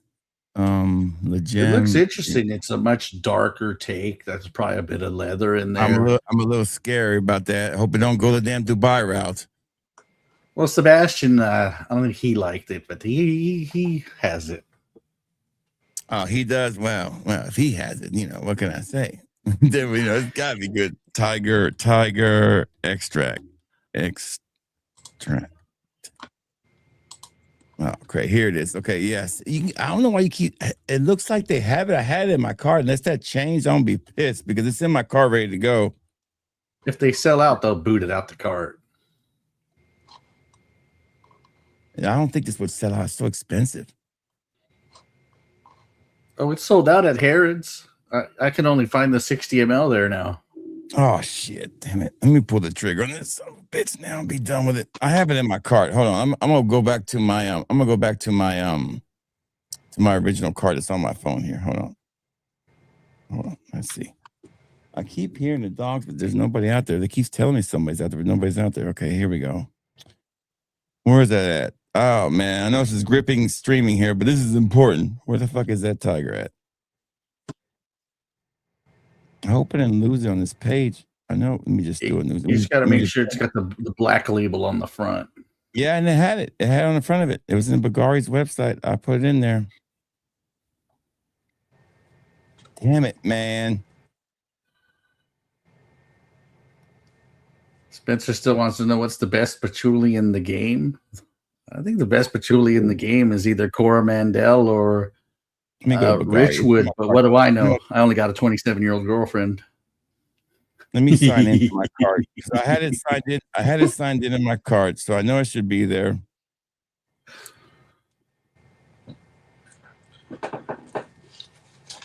It should be in my cart because I signed in before I was going to buy it. You know, I know I was buying the black label one, so I know it wasn't that. I know I saw it in Bagari. If it's a Harrods exclusive, I'm screwed. I'm going to miss out on it then. Fuck. I'm so mad if I missed out on it. All right, let me go on my card here. Let me look. No, that's the regular one. Shit, hold on. It was in my card. I know it was. Well, if you have to have it, you'd probably get a 60, but I don't want a 60. I want the whole damn shoot shebang. I'm so mad at myself for not buying it the other night. I saw it was 510, and I know it. The regular one is not there. I found it. Please be in my card. There it is. It's still in there. No, there it's still in there. Something's still in there. Hold on. Let me see what it says. Nope, it says Legem. That's the regular one. You're right. It was a Harrogate exclusive. Son of a bitch. You were right, but I swear I thought that said Tiger Extract. It's a timed exclusive. I mean, eventually it'll hit other stores. No. Oh, it'll come. Oh, so it's coming to Bagari regardless, right? I'm gonna wait. I'll wait then. I'm not gonna spend that much on that until it's actually there, because I'm not gonna spend that money on it until I get the big bottle. There's no point in it. Harrods, you said Harrods, right? Bloomingdale's don't have it, do they? No, they got Tiger X. Damn it. That's the only fragrance stone you can't find anywhere cheaper. Like, you can't, it's never in discounters. You never find it anywhere. You're right. All they have is a 60. I'm not paying $425 for no 60L. You know, Harrods will ship, you charge a lot for shipping, like $50, I think. I know, and it's $50 to ship that bad boy. So when you ship it to them, it's going to be another $30, so it's $455 for a 60 ml. I'd have to charge dude $100 for a 10 ml. I wouldn't even do that. That'd be personal use only. That's why I didn't buy it. I'm waiting for that 100. But they don't charge taxes, and they ship pretty fast, and there's no tariff. You guys are going to have to wait. I'm going to buy the Michelif now, then, so I'm not buying that. So I'm going to get that one. Give me something else that I can buy. That's good. Give me a recommendation, guys. Speaking of Tiger, and you might give me shit for this, but it's a Lattafa. This smells really fucking good. It's like it's Lattafa Pisa. Yeah, look, RXL gives me shit about that one. It was fragrance of the year for me. I never really got too much Tiger. I'd say it was a blend of two. This was a Burlington find. Yeah, it smells like Tiger and Afternoon Swim or Blue. Yeah, it's a perfect fragrance. This is really damn good, honestly. It is really good, and it lasts forever. It's more masculine than anything. But yeah, dude, I found this at Burlington, and I was like, holy fuck, this is really good. I have it. It's a really good blend of citrus. It takes kind of the concept of like Afternoon Swim, just a heavy on the top blend of citruses, but it's a little synthetic, and in a way that could be kind of good because the citruses are a lot stronger. They're not going to fade away. That Afternoon Swim is what, like an hour wear, 2 hour wear. It's heavy on the mandarin, but this is more like a lemon bergamot on the top. It's spicier too, I feel. Yeah. It's kind of darker. Amberwoods in the back. It's weird too, because like in the deep dry down on me, I get like a very small hint of like YSLY. You know, not as immature or youthful, but I get kind of a slight touch of that. But yeah, that's a great one. I found it's probably the only one of the very few Lattafas I do like. there's good Latifahs out there, and there's some good Middle Eastern ones. We need reviewers to kind of sift those out. That'll lead me to another shill, the guy that stole your name and branding, the finesse guy. Fat boy finesse, son of a bitch. Son of a bitch. That's every other video is these 10 clones smell better than the original. You add them all up. Wait a minute, you found 100 clones better than the original? Like what? I thought I smelled a bunch of clones. I can't come up with 100. Like what?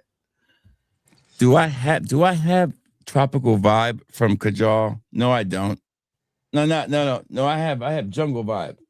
I'm trying to decide because I'm really starting to dig these Ryan fragrances. These square bottles with the magnetic caps. This one smells amazing, by the way. I have the what's the Aquatica? Okay, I'll get that one too. I'm gonna buy a bunch of these Ryans instead of Rayans, however you say it, Ray-Bans.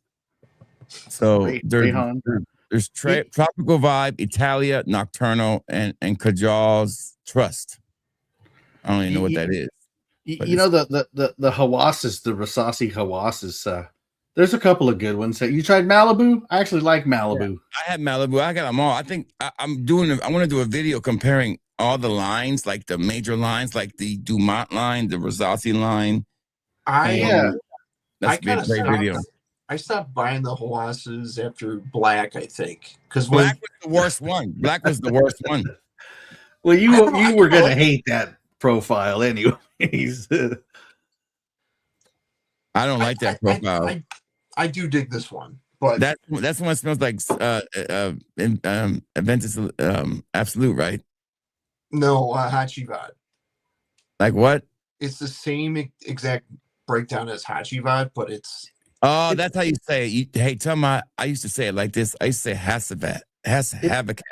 It's that profile that you don't like, like that Sauvage elixir, that dark kind of spicy citrus fragrance. Like, I knew you wouldn't like it, but when I crap on Rasasi and Hawas and say, look, that you got to take them as their own fragrances. You can't really call them clones, and everybody calls me a hater or a snob or something. And then, Neeb makes a video from the Rasasi factory where the guy, a brand representative says, look, we're not clones. We put our own twist on them. That's why they don't smell like them. So now the brand's telling you themselves, look, they're not one-to-one clones. They're not meant to be.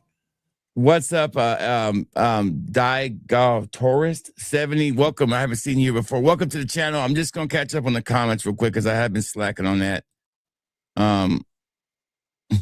There you go. Get a sample of fatboyfragrance.com. That's right. I want to try the Atlantis. I want to try that one. Atlantis, you mean samples or the whole bottle? All my Middle Easterns are either $5 or $7. They're all cheap, and it's buy two get one free right now. So I recommend buying two and get one free. Yeah, I'm gonna buy some samples from you for sure. Yeah, it's all the way through Christmas, so you got time, and you get a free sample with your order. Usually, if you buy 3 samples, you get 2 samples. If you buy, you get 1 sample. If you buy 5, you get 2 samples for free. Like, I bought from you. Before. Oh yeah. That's right. I'm sorry. I'm terrible. I learned my lesson with the Middle Eastern clones. I just get the samples from one. It's a good business, and I was one of the first ones to do it, and everybody fucking copied me because I was one of the first ones to find that to be a niche in the business. Everybody else was like, it's a waste of time. They could just buy a bottle. And I was like, what am I going to do with it anyway? So I can't wear all this shit. And it worked. I think it's a better business than to do it because there's more money in it because you got $20 and 100 ml, 25, no, not 20, about $50, and sometimes some Middle Easterns get up there like the French Avenues, but everything is priced between. I think the Hawas are like, those newer ones were like $60, so those are like $7 or $8, depending on that. But the buy one get one, the price. Just imagine if all these were bottles, the walls of all this stuff I would have. Yeah, and stuff that you don't want anyways. Half of it's good, half of it isn't. That Black Friday edition Vulcan is worth every penny. It was close to $70, but I do love it. It's on the way. I just completely blind bought it because I like the bottle. It's worth it. It's 100, and the bottle's awesome looking. I have worn this one. I like it. This new house I found. is a really good fragrance. This is a nice fragrance. It doesn't smell like anything I have. And I like the other one too, Sunset. But the Ryan ones are blowing me away, man. These are blowing me away. And that's why I want to buy more of them, because I like the metal cap. Look at that. That's like like that. the most requested thing people are asking me to do is go out and get these Rayhans, especially one called Crimson. Me too. I can't find Yeah. Crimson. I looked everywhere for that one. That's where I buy from. I don't see it, but That was at the Burlington for a short bit, and I almost bought it, but I think it's supposed to be like a Centaurus twist or something. But yeah, they I heard, what is Divine supposed to be? The gold bottle. It's like a rose gold looking Ryan one. Anyway, so we've got a bunch of shit in here. I guess I'm gonna buy this Notorious finally. I got $20 off of it. Is it worth $179? You think, RXL? I mean, samples should sell that one pretty easy, I would say. That's an easy sell. I have no problem selling samples of Michalif. They sell really easy. You like Il Padrino? I love El Padrino. There you go. You're That's gonna love that guy. kid. That's another guy who's in the guys circle. I'm going to create a group with you and him and RXL. We're going to call it the guys group. And that is, what's his name? He's from Britain. I can't think of his name right now. He bought the advent calendar from Harrods. He's doing his shorts on it right now. What is his name? Something fragrances. I can't think of it. He bought the advent calendar, 25 days of Christmas from Harrods. It's something fragrances. Higher Sense. Check him out. Really, really good guy. Really, really good. He puts out good content. The gay guys group. No, don't do it. It's not June. No. Not here.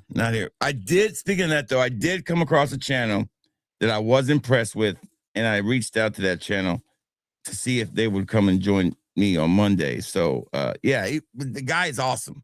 He's like 200 subscribers, but his content is phenomenal, full of energy, and it's like nothing stupid. It's just really well done. And I love the energy. I was like, you know what? Because when you flip through all this shit and I get to a fragrance short, I skip it right away. But I stopped. And I was like, oh. Like when I did on your store, that's what I found on yours. I stopped. A little different. Let me watch it. And I watched it. And I wish I could find it. And when you subscribe, all that shit gets lost in the sauce. But I got to find it again so I can message him, see if he wants to come on, make sure I can confirm. But yeah. No, guys. Let's get that right. Stan, you know what? Stan worries me a little bit, RXL. He does, he's been missing his best friend, Travis. Hadn't been around in a while. Travis came out on the channel that day. Pissed me the fuck off. Not because he came out, it's because he fucking brought all this negativity. Is that where we got Ricardo from? Did we get that dude from Stan? No. Travis is the reason I have done it only one time. I stopped a stream. I was so mad. I said goodbye. No outro music, no outro, nothing. I just cut off. I was so mad. It pissed me off so bad. I was like, well, fuck you if that's the way you feel. I'm pissed and I'm getting off this stream. What did he do? I don't even remember now. Then he's messaging me, emailing me saying with Stan cloning his name. I was like, man, come on. It's not fucking if it shoulda, woulda, couldas on this one. He was saying that I was saying something, and it was like, and he just came. He's like, sorry, man, I just came out today to my parents. I was like, what? And I was like, what? Then he kept going on. He hated Trump, and Stan knew that. And Stan's a big Trump guy, and Stan was letting him have it, and he was letting him have it hard. Like it was like, boom, boom, and Travis would take it for a while, but then he would be like, I just saw the one dog walk by. There they go, puppies. And I saw him walk by out there by the camera. Puppies, Missy. I can tell them. There they are. Let me get them in. Damn it. I'll be right back. Come on, babies. Go inside. Stan just offended everybody.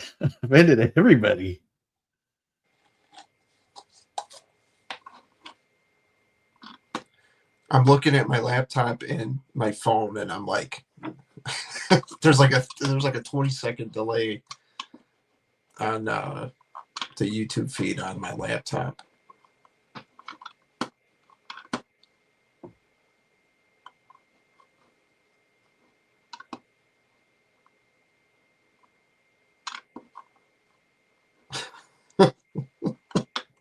Yeah, you know, with these streams now that they're vertical and regular streams, you're gonna get a lot of different new people in here. Do you stream?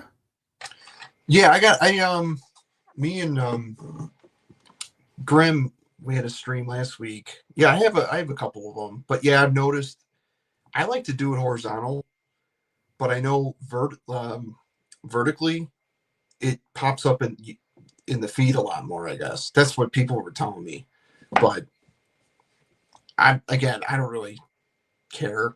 I mean, but I noticed one of the last times I streamed, I had a bunch of random people like, you know, just random trolls. Just like, wait, keep your glasses on. I'm almost finished. You know, like it's just like weird shit. You know. Yeah, when I watch Grim, like he gets like a lot of per capita trolls. Like I've never seen that many on a channel that size. It's crazy probably because he's vertical. Yeah, the vertical thing about those trolls is you gotta kind of, when you get them, you gotta kind of let them get, give them their flowers. They're just there to get their moment of fame, and I give it to them, let them have it. Then I'll just kind of go with the joke, and then they either get bored or they join. If you ignore it, it's worse. I always just go all the way in, and it's weird with the vertical streams because you get some fucking weird shit like, hey, who let you block out of his case? I'm like, okay, how do I come back from this? Hey, well, you should be reviewing hamburgers. I'm like, damn, another fat joke. I haven't heard that one in a while. Let me work this one around. I get one of my moderators, Jason. I think you may know Jason Churrill. He fucking he won't even like. Sometimes I'll look at the comment, like the chat, and then he would like delete like 20 comments. And I'm like, wait, what happened? Like, I didn't even get to fucking read it because he would just like clean house, you know? I don't think it was his gayness. I think it was his whole fucking attitude because he was trying to turn this into a political stream. And it was like, this is not the place. I do give my political thoughts sometimes. But he was really trying to turn to that. And he was trying to accuse me of things. And I was like, we're not going down that road. I'm not that guy. I'm not that guy. I'm not gonna let some white liberal tell me that I'm racist. Period. It ain't gonna happen or anything like that. First of all, that's the thing too. It's like we're in the day and age of like we have to talk about this now. And it's like, gonna happen. You gotta pick a side. It is what it is. It's like fucking no, I don't. You know, like I don't give a fuck who you vote for. It's like there used to be a rule growing up for me. It's like you don't talk about it at the table. Yeah. You know, like it's your own business. You know, like. If you're cool with me, I'm cool with you. If you're respect given, there's respect earned, you know. And most people do. Most people do. Most people do it. And I mean, it's not like I got fucking Trump on the front of my webpage. I ain't doing that like that. I did a video on Trump's fragrance, a short. That was it. and the comments, it was nuts. I was like, and a lot more positive, to tell you the truth. A lot more very positive. And a lot of subscribers off it too. But it is a really good fragrance. It smells like Melissa Imperial. It's nothing really fancy. It's a really good fragrance. And by the way, I sold every sample of that bad boy and made all my money back on it. It's no problem. It was easy. Would you get a Kamala Harris fragrance? No, I said I'm an equal guy. If Biden came out with a fragrance, it probably would have smelled like Ben K. I would have bought it. Harris's fragrance would smell like word salad. Smell like a hua. Would it smell like shit? So my dad would say that's a hua fragrance. That would have been. You think the Biden fragrance would have any longevity in it, or would it just like last an hour? It would definitely be limp, for sure. Now, all joking aside about, I do want to say this one thing about, I always say this about people in life. I've always judged people by the way their kids turned out. That's always the way I've done it. And that's when it comes down to anything in life. And that's why I told you earlier why I always suspected that the wizard was what's his name? I can't think of his name right now. The one that was in our group back in the day, RXL, the one who did the videos and all that, who betrayed fucking everybody, basically. And from what I understand, he might even be the fucking man behind the fucking damn AI generated fucker on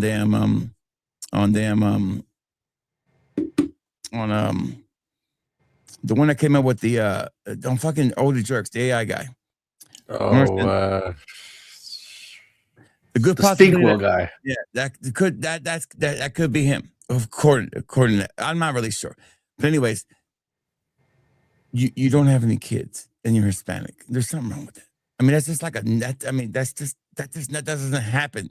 Doesn't healthy to Hispanics, not really career oriented. I mean, it's not, I don't feel like they're running around. You know, it's just, I know it's biased and I'm wrong, but you know, it's wrong. But when you do have kids and you raise them bad and they don't work out, how I expect you to run a country?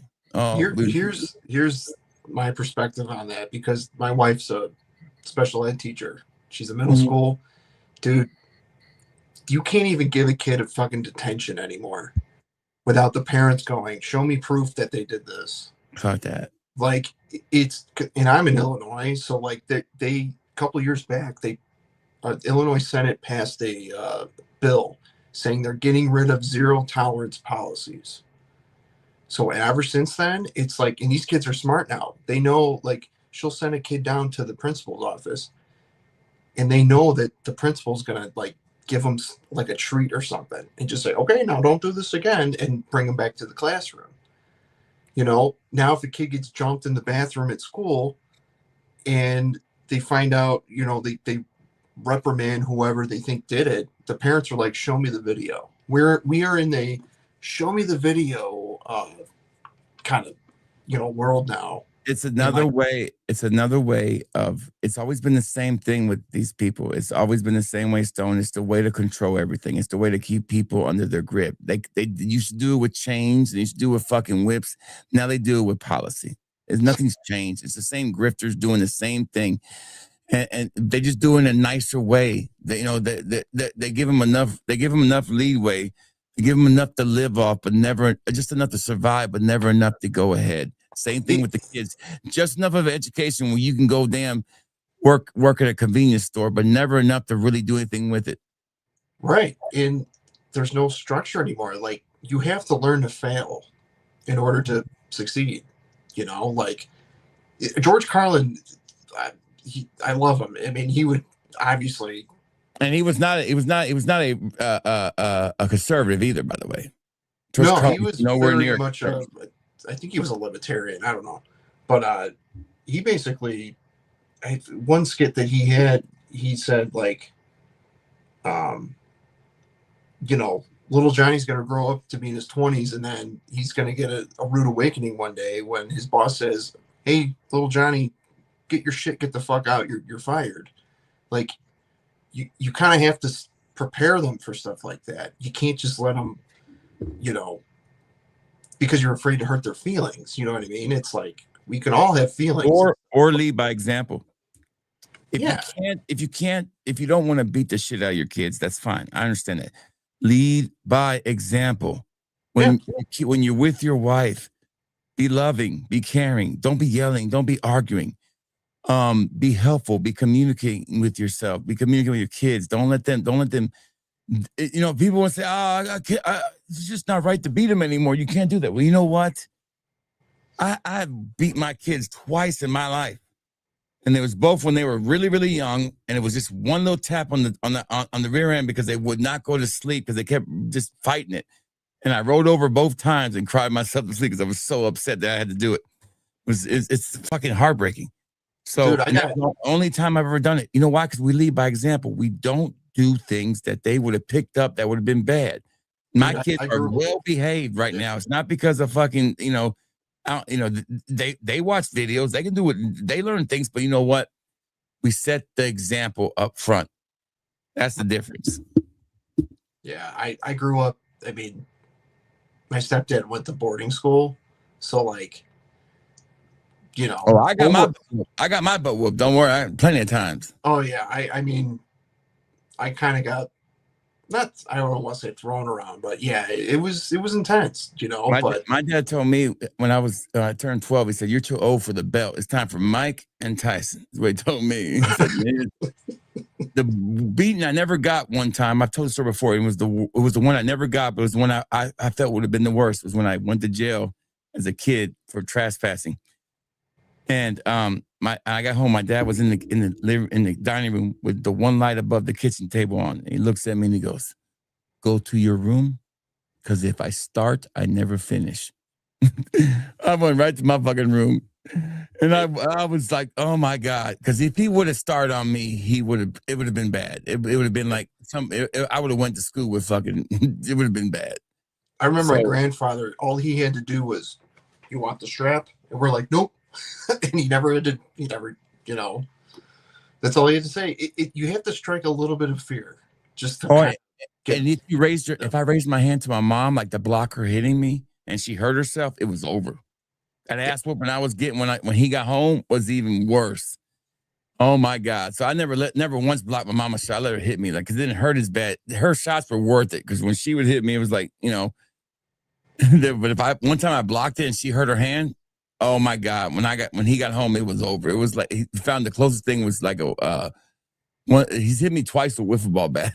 One time because I started a riot, and I deserved that one. I did start the riot, and the other time was I blocked my mom's shot. He grabbed that wiffle ball bat and went to town, son. I didn't know you could hurt somebody so bad with a yellow wiffle ball bat, but he did.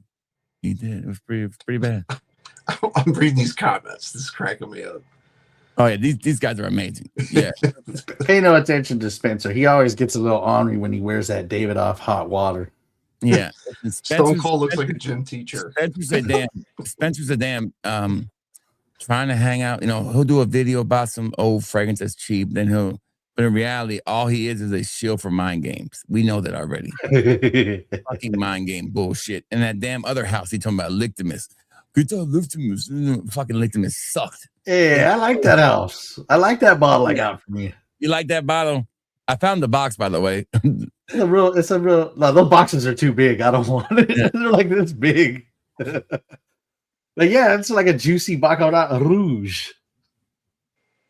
You know, my kid does say 6'7". I don't know if your kids are young enough to say 6'7". My son does say it. I don't know how to respond to it. I'm like, man, Daddy, you made me some noodles. I'm like, yeah, I'll make some. He's 6'7". I'm like, okay. What the fuck does that mean anyway? I don't know. It's like everything for them. I don't know, really. I'm confused. I mean, back in my day, I even Googled it and I still don't know like what it. I mean, back in my day, we had things too, you know. I don't remember them really, you know. I don't remember the 90s and 80s things we said, you know, dude, I guess. Dude was a big one. Dude, you know. After you brought up Travis, you want to see a good fragrance channel I just found? It's called Melissa National. Oh, that's pull that one up. Let's see how many affiliates that damn beauty has. That's a face only blind mother would love. It's the amazing content that interests me when I look at it. You know, Arcel has been on this one for a while, Stone. This one is like plays the I am in the chicks card, but like, you know, uncomfortably, like really weird. And who is this? Yeah, why is Travis having a hard time coming out? Melissa National comes out every video. Hold on, let's find her shorts. Yeah, she's got a face for radio. She can't get enough of telling us her preferences. I feel like I should get a bowl of steamed fried rice or something. I'm not wrong. Not like, you know, I don't know. It just feels like she's just not interesting to me, and she's also very cringy when it comes to her content, because it's like very, very like, I'm trying to be sexy, I'm trying to appeal to, like, you know, but I'm trying to be masculine at the same time. If you want to be masculine, just go ahead and be masculine and be over with. We're cool with that. That's kind of in right now, girl. The thing I'm really working on right now is not feeling guilty for. Right. Well, you know, if you skip past her 4 recent videos, you'll actually find a fragrance video. Look at these chopsticks I bought from the Asian market. Oh my! Have you all seen that video of that guy? What about fragrances at all? Dominican coffee with Baya Rose, rum. Big time. Precious I'm liquid. gonna help my great uncle sort out some gold today. So for my scent of the day, I'm just gonna throw on another 13 by Le Labo, and I'm just gonna keep it. See, this is a toned down version of her. You need to see the version when she was talking about scissoring people and all this stuff. That was the one that was, yeah. She's a plant. She's a plant. I think she's a plant. I think you're 100% right. She is a plant. I think she wasn't a good plant either. I think she wasn't even that good. How many views does she actually have, and what's her channel grown to? I haven't checked her channel in a while. You can't be Yeah, when you say, "Hey, I have no fragrances, but Max Aroma gave me all these fragrances to start my channel, and here's my Max Aroma code." She's a little bigger on Instagram and places like that than she is on YouTube. She has a bigger following on those places. But let's see her affiliate code, see what they look like. Hey everybody, it's Melissa. All right, let's see more. By the way, day 3 fragrances and the guy that owns it. Yeah. Apparently, you just have to have a channel for him to be on there so you could shill his fragrances because he'll go on any channel. Well, is that a good thing or a bad thing? Because that's pretty cool. I mean, if he does that, I mean, he's just trying to get his stuff out. I don't get mad about that. I mean, that really, I guess it could be bad, but, listen. How good are the fragrances when you need somebody in the industry on your channel? Because they're all amazing, certainly. You know the rule I have when I make my fragrance? There's like 3 rules I have. Like, it's going to be amazing, of course. It's going to cost no more than $100 and everybody pays. That's the rule. No freebies to nobody. Not even my wife. She got to pay. Nobody like some of their offerings of Day 3. Day 3's got some decent stuff. I mean, I have their discovery set. Like, what do you mean like Casper? You talking like Casper, Casper from the movie Kids? Because that's pretty disgusting, by the way. I just saw them. I watched the movie the other day. I bought a sample set of Day 3 fragrances when they first launched their brand, and I think I got all of them, which was like 8 at the time, or however many they had. And I bought 3. 1 was really great, and 2 were kind of good. But I did buy them because they're not a horrible brand. But the problem is, like, when you're a small channel and you're just desperate to have any kind of a name, like, look, I'm attached to this brand, like, they'll tell you everything's good. So now on the outside looking in, well, how do I know what's good if you're telling me everything's good because you know the guy? Yeah, that's fair. How do I change my thing to dark mode? Somebody said it was too dark on here. It won't let me change it on here. This is the web page. I don't know how to change the dark mode on the web page. Shit. Well, I gotta split, guys. I gotta get up early tomorrow. I want to say, Stone, you're welcome here anytime. I appreciate you guys. I had a good time. I appreciate you letting me on. Yeah, man. Absolutely. Y'all give it up for the one, the only Stone Cologne. Any final words from you? Anything you want to say to take us out when you leave? Anything you want to say? No, everyone be well, and that's the bottom line, something like that, man.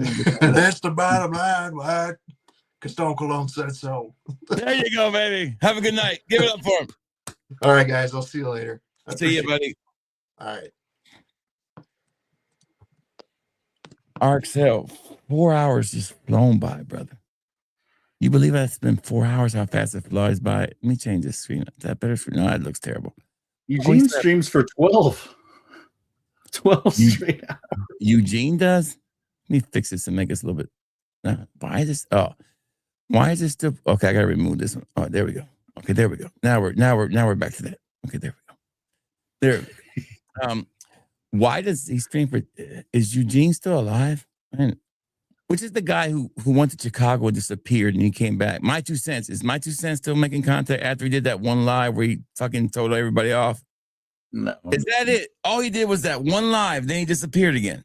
Wow, that's pretty fucking. If you go fucking spill the beans on one live, you could at least keep it going, I'll spill the beans about him since he likes bean spilling.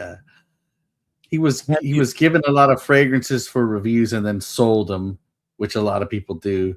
But I think George gave him some as gifts, and he ended up selling them. You're shitting me. George has given me gifts, and you've never seen them in the store. He replaced my bottle of Even the Mystique. All I asked him for was an empty bottle. I said, George, you got any empty bottles? I'm going to take my decant to fill it back up. He sent me a whole damn bottle and a damn decant, like one of those special ones. Like, damn, George, that's not going to go back on sale. That's mine. He sent, I bought 2 of those, the special edition with the box. Then he sent Brittany one. He sent me one. I still buy shit from George, but he always sends shit too. He sent Brittany that ladies fragrance because she liked it. I'm not going to not take stuff from George, but I also have to pay for it because that's the way it has to be. People want to sample it. I can't. It's so dirty when people get free shit and they sell it or decant it. It's because That was not the purpose of it. Unless the person who gave it to you says, hey, I want you to sell this, make some money off it. I want to give it to you. And that might be different, but I think that's kind of weird either way. You know, I would never sell something somebody gave me. You know, I got a bottle of fucking Very Irresistible. How much is that going on now on eBay for? Somebody a viewer gave me that. I'm not selling it. I think it was last time I looked, it was like $250, $300 for Very Irresistible from Givenchy. I don't wear it. It's over there. I'm not going to sell it. I've never sold us even the ones I bought. I've never sold a fragrance from George. I've only given away 2. I had an extra bottle of, I think, the Black Rose. I gave that to my wife. And a bottle of Blue Seraphim, I gave that to my brother because I wanted him to try the brand. No, I did sell DB shit. I take that back. I did sell DB shit, but does that count? I bought a lot of shit from DB though. Some of that shit was bought, and some of it was. He didn't give me that much shit. Hell, I think whatever DB gave me, it made up for that fucking Southern Comfort I paid fucking $250 for. Okay, that made up for it all right there. Okay, it is the only review I'm not comfortable with I've ever done. Period. Still bothers me to this day. I feel so pressured in that review, man. Every time he kept asking me every day, hey, when you go put that review up? I was like, damn, dude. Because I didn't like the fragrance. It smelled like puke. I was trying to be nice. I didn't know it was a young channel. I didn't know what to do, you know? So when DB's got a good story about how he did some kind of trade or something with that Troy D. Mall guy, and D. Mall tried to burn him. Yeah. You know, I knew DB was full of shit the day he said that something about me, and I finally realized that he was lying. I was like, oh.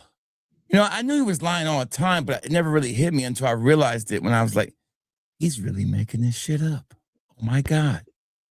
Now, not that he believed it, he actually was just making it up. You know, some people believe the lie, right? That happens. People believe lies. They just believe it. He actually was making it up. And I knew it. I was like, oh, he's making this shit up. So I was like, now I know he's making this shit up. You know, I thought he believed it for real. No, he's just making it up. And that's when I started to feel sorry. I was like, I feel a little sorry for him. I told my wife, I said, I feel sorry for him. She's like, I don't know why. I said, I kind of do, because he's making it up. And he did not need to be to get that pissed at me because I didn't want to spend money because he was being sketchy about his website. He was telling me, hey, I need this money right now. Hey, you're going to buy. Hey, I got a great idea for these bottles. If I can get these bottles, I can be right back in business like dude. There's the same bottles. I'm like, man. Okay, what's the website? What's the website, DB? He gave it to me and I could never get on it. It was a fucked up website. Then I'm at work. I had to get back to my customers. 2 hours later, he's like, fuck you. Go buy your duos. I was like, you know, ever since then, like, if I have something in the cart, like even from your store, I'll be like, I'm probably going to get this in a little bit. I better take it out of the cart. I don't want people to just see it lingering in there. Weird, man. Hey, Juan, just got duos, the Eagle Atlantic, Going Swimming, Boss Oud, and Casino Elixir 2.0. Are there any other 3 that you recommend? Terrellians were $5. Thank you for the super chat. Appreciate it so much. Super chats are always welcome. Never required, but always appreciated. I wish I had a super chat button. I would do it. I'm going to do it. I'm make my own up. Bam, bam. There it went. That's all I got. Anyway, the Eagle Atlantic is a good fragrance. Gone Swimming Boss Oud is one of the best. And Casino Elixir 2.0. Did you ever get Dark Casino Elixir? That's the one I recommended first. I will say this. You need to try Midnight Heat if you haven't gotten it yet. You got Midnight Heat, don't you, Arcel? Yeah, I got it, but you don't like it as much. And it works too. I went to this compliment machine.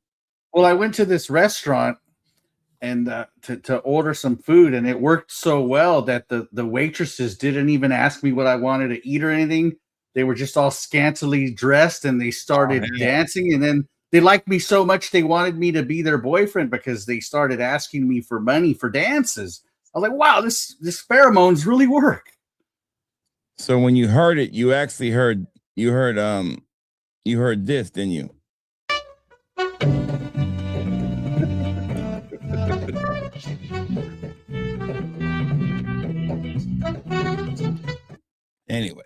You never can tell these days, but they did have big hands, so it's probably best that I got out of that restaurant. Yeah. We could, instead of being a Paulina, it could be a big bowl coming at you. They had a bunch of gold chains and House of Dastan fragrances. Yeah. I saw the there was this, I can't think of the name of the guy. I'll think of it in a second. But back to the Dua thing. Because I'm trying to think of recent stuff. I really, really like the Acqua di Gio Forte hybrid a lot. I think it's one of the best hybrids of the year.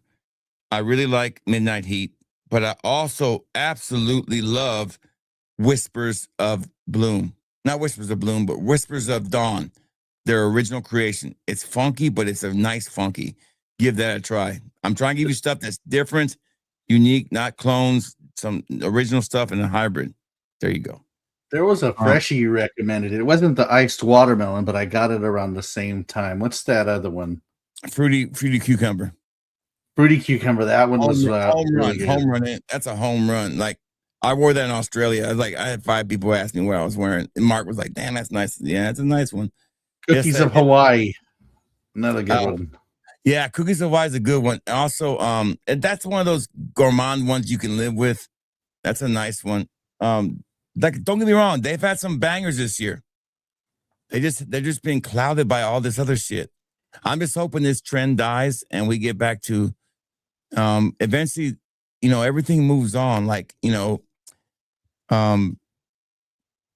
eventually it's just going to change. Nobody stays on top forever. So that whole trend of strawberries and all that stuff, eventually, think about how the real perfumers feel when they're told, like at because look at Roja. Roja just dropped the Harry Potter fragrances, okay? And they're gourmandish as hell. And I just saw that. I'm thinking, do they really want to do that? I mean, in reality, do you think Roja really wants to make a fruity strawberry gourmand fragrance? They don't, but they have to now. Well, those Rojas, it's a travel set, right? They have a travel set, but they also have a Harry Potter Burlington edition too. It just came out. But I'm not paying $500, $600 for these damn roses. I'm just not. Those travel sets are all like fragrances they already had, like Sweetie. I think Sweetie Oud is in there. Yeah, I think you're right. I think they just changed the names around. Sweetie Oud is not like a sweet fragrance. I thought it was. It is not. It is totally different. It smells like a croissant. Yeah, with a little bit of a flair, a little bit of a Middle Eastern flair to it.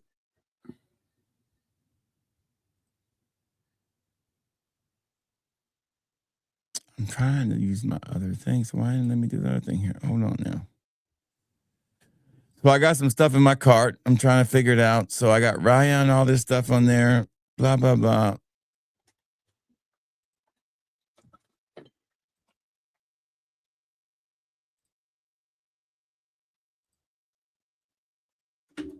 Anyways, Arxel, we've been gone for 4 hours and 21 minutes. Give me your top 5 worst Shills of this year.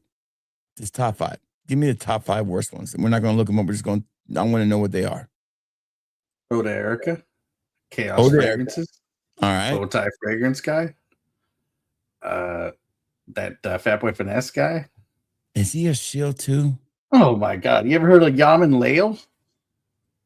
Yes. It's a clone house and.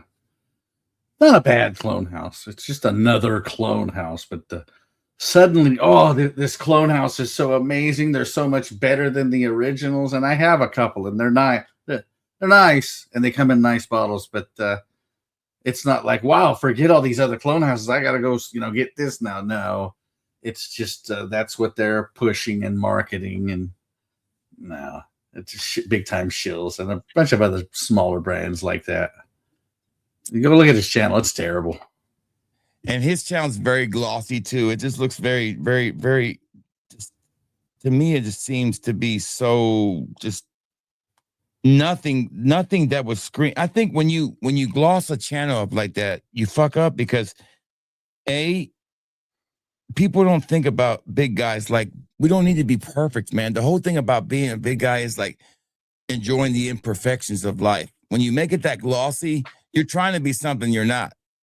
And Fat Boy Finesse is not a good combination of a name, by the way. That's not a great play on Fat Boy. It just isn't. It's not as smooth as he thinks it is. There's nothing finessing about Fat Boy. It just doesn't, to me, it just doesn't. I don't know. I might be wrong. I might just be being stupid. But to me, it sounds a little sweet in the britches, as you would say. It sounds like he a little sweet in the britches. And to be honest, it sounds a little suspect to me. In all honesty, I should tell him something because he's damaging the Fat Boy name. Finesse sounds like a woman trying to get a free meal out of a guy. That's what it sounds like. You're 100% right. Fat boys do not finesse anything. We walk straight down that aisle. If we bump into something, we knock it over. We say sorry. We boo in the China shop. Fat boy boo in the China shop, I would think be a kick-ass channel, to tell you the truth. But Fat Boy finesse, there's nothing finesse about being fat. The only thing that fat people finesse is the damn buffet. Okay, let's get this out of the way right now. Okay, there's nothing finesse about fragrances to begin with. It's a terrible play on the name.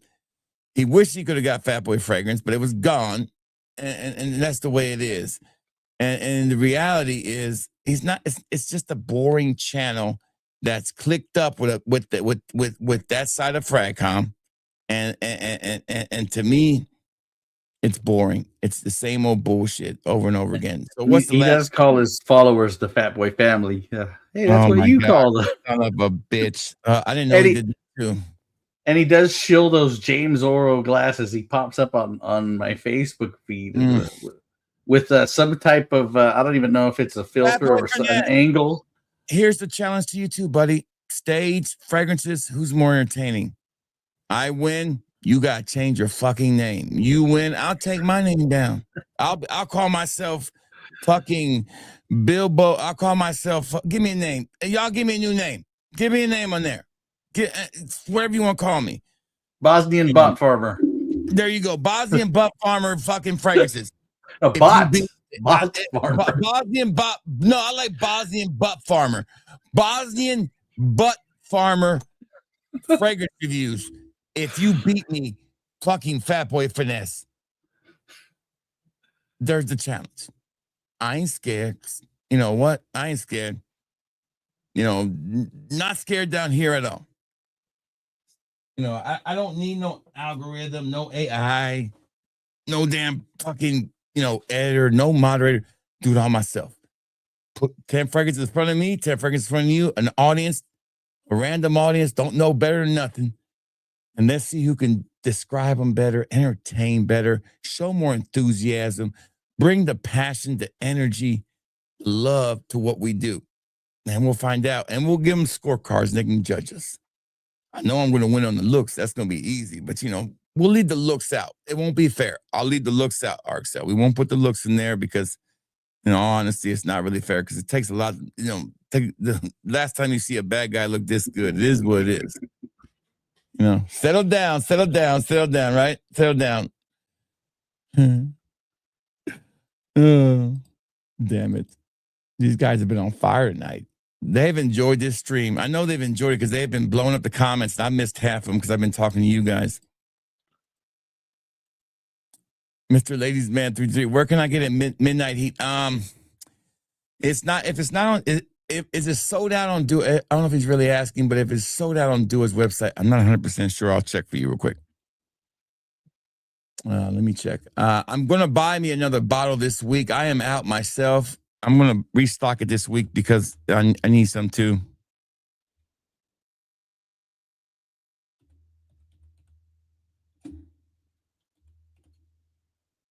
All right, so it's out of stock right now, unfortunately. Maybe they'll restock it soon. Unfortunately, it's out of stock. It's a hit. What can I say? It's going to stay out of stock for a while. I'm out of it. Maybe you can find it on Macari. I would say that'd be your best bet. We can Google it and see what shows up on Google. I can tell you if it's available on Google and in Macari. You probably find it on Macari pretty fast. Sometimes that's the best place, right, Arxel? So this guy says the Fat Boy family, huh? Wow. That is pretty funny, dude. Can't believe he does that shit. I can't believe that son of a bitch uses the Fat Boy family. Blows me away. Like he don't have the right to use that. He has no right to use that essay. None whatsoever. Next thing he's gonna say, yeah. You know why I spell it like that? So nobody would copy it. They can't, why would you copy a misspelled word? Ain't nobody gonna copy that. Juan the Great. I like that name too. The One and Only Reviews is a good one too. I almost made that my name for a while. The One and Only Reviews.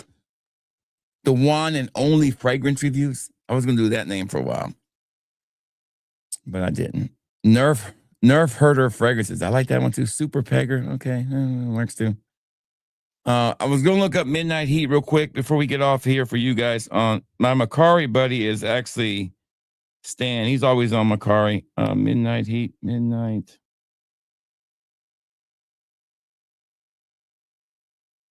Oh, I better put Do Up because it's gonna give me the movie Midnight Heat.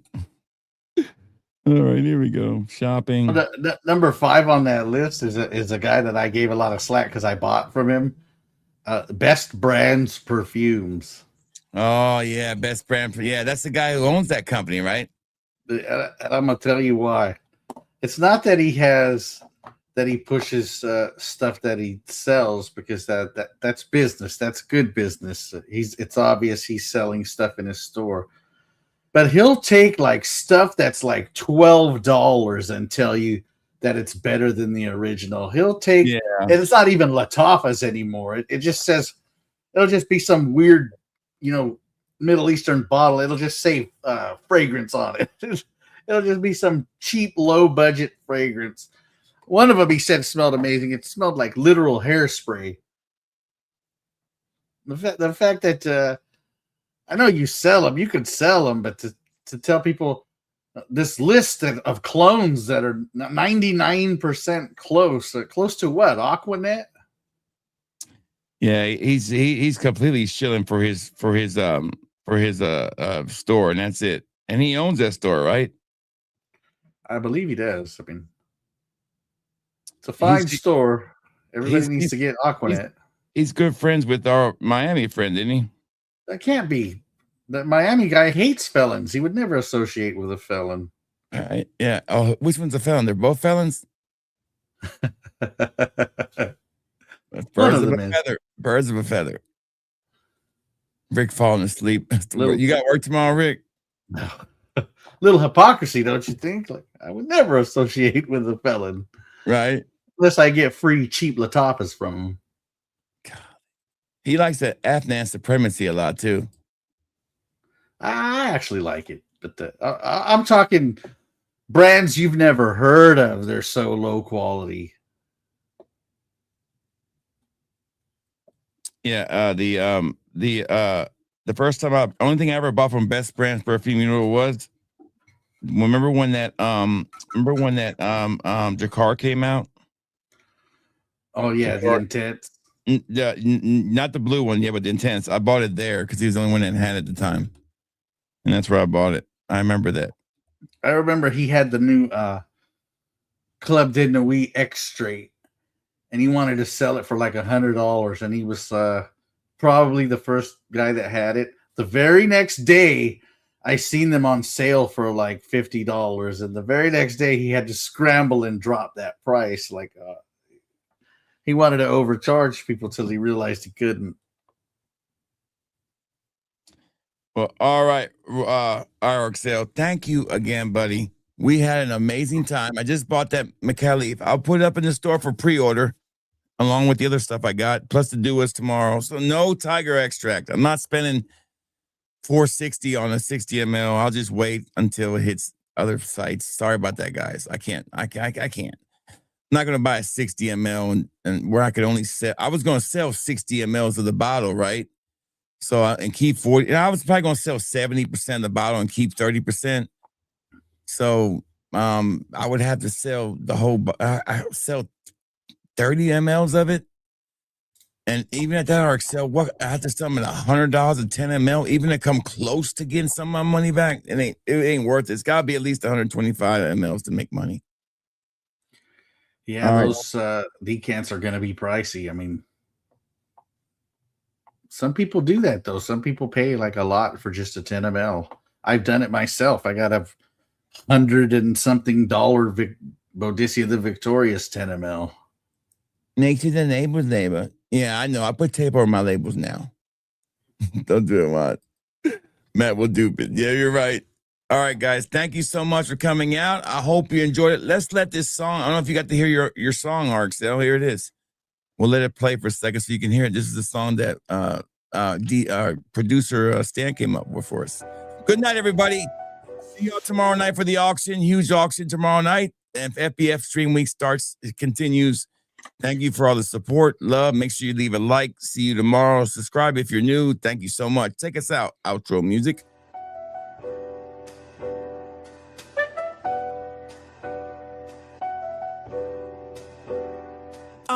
Fat boys in the building, mic check, we live. Fragrance bottles gleaming, the vibes arrive. RXL in the cut, spilling truth like spice. Cinnamon tongues are just sugar, who plays it nice. Trust ain't cheap, it's a game they sell. Notes of betrayal in a smoky hotel. Ambergris words, sweet lies on a plate. Is it out? Illusion, they curate. Comments scroll, the truth gets hazy. Super chats fly and the screen goes crazy. Who can you trust? Who's keeping it real? Shills in the midst, dispenser real. Fat boy RXL, cutting through the must. Fragrance fam, tell me who earns your trust. Who can you trust? Who's keeping it real? Shills in the midst, dispenser real. Fat boy RXL, cutting through the must. Fragrance fam, tell me who earns your trust. Notes of bergamot, but the heart's synthetic. Reviews bought up, the vibe's frenetic. Patchouli preachers with a brand in hand. Trust broken like a shattered glass stand. RXL says, man, watch the game. Fat boy nods, a lot chase the fame. Clones in the comments, duplicating vibes, but originality's rare, it hardly survives.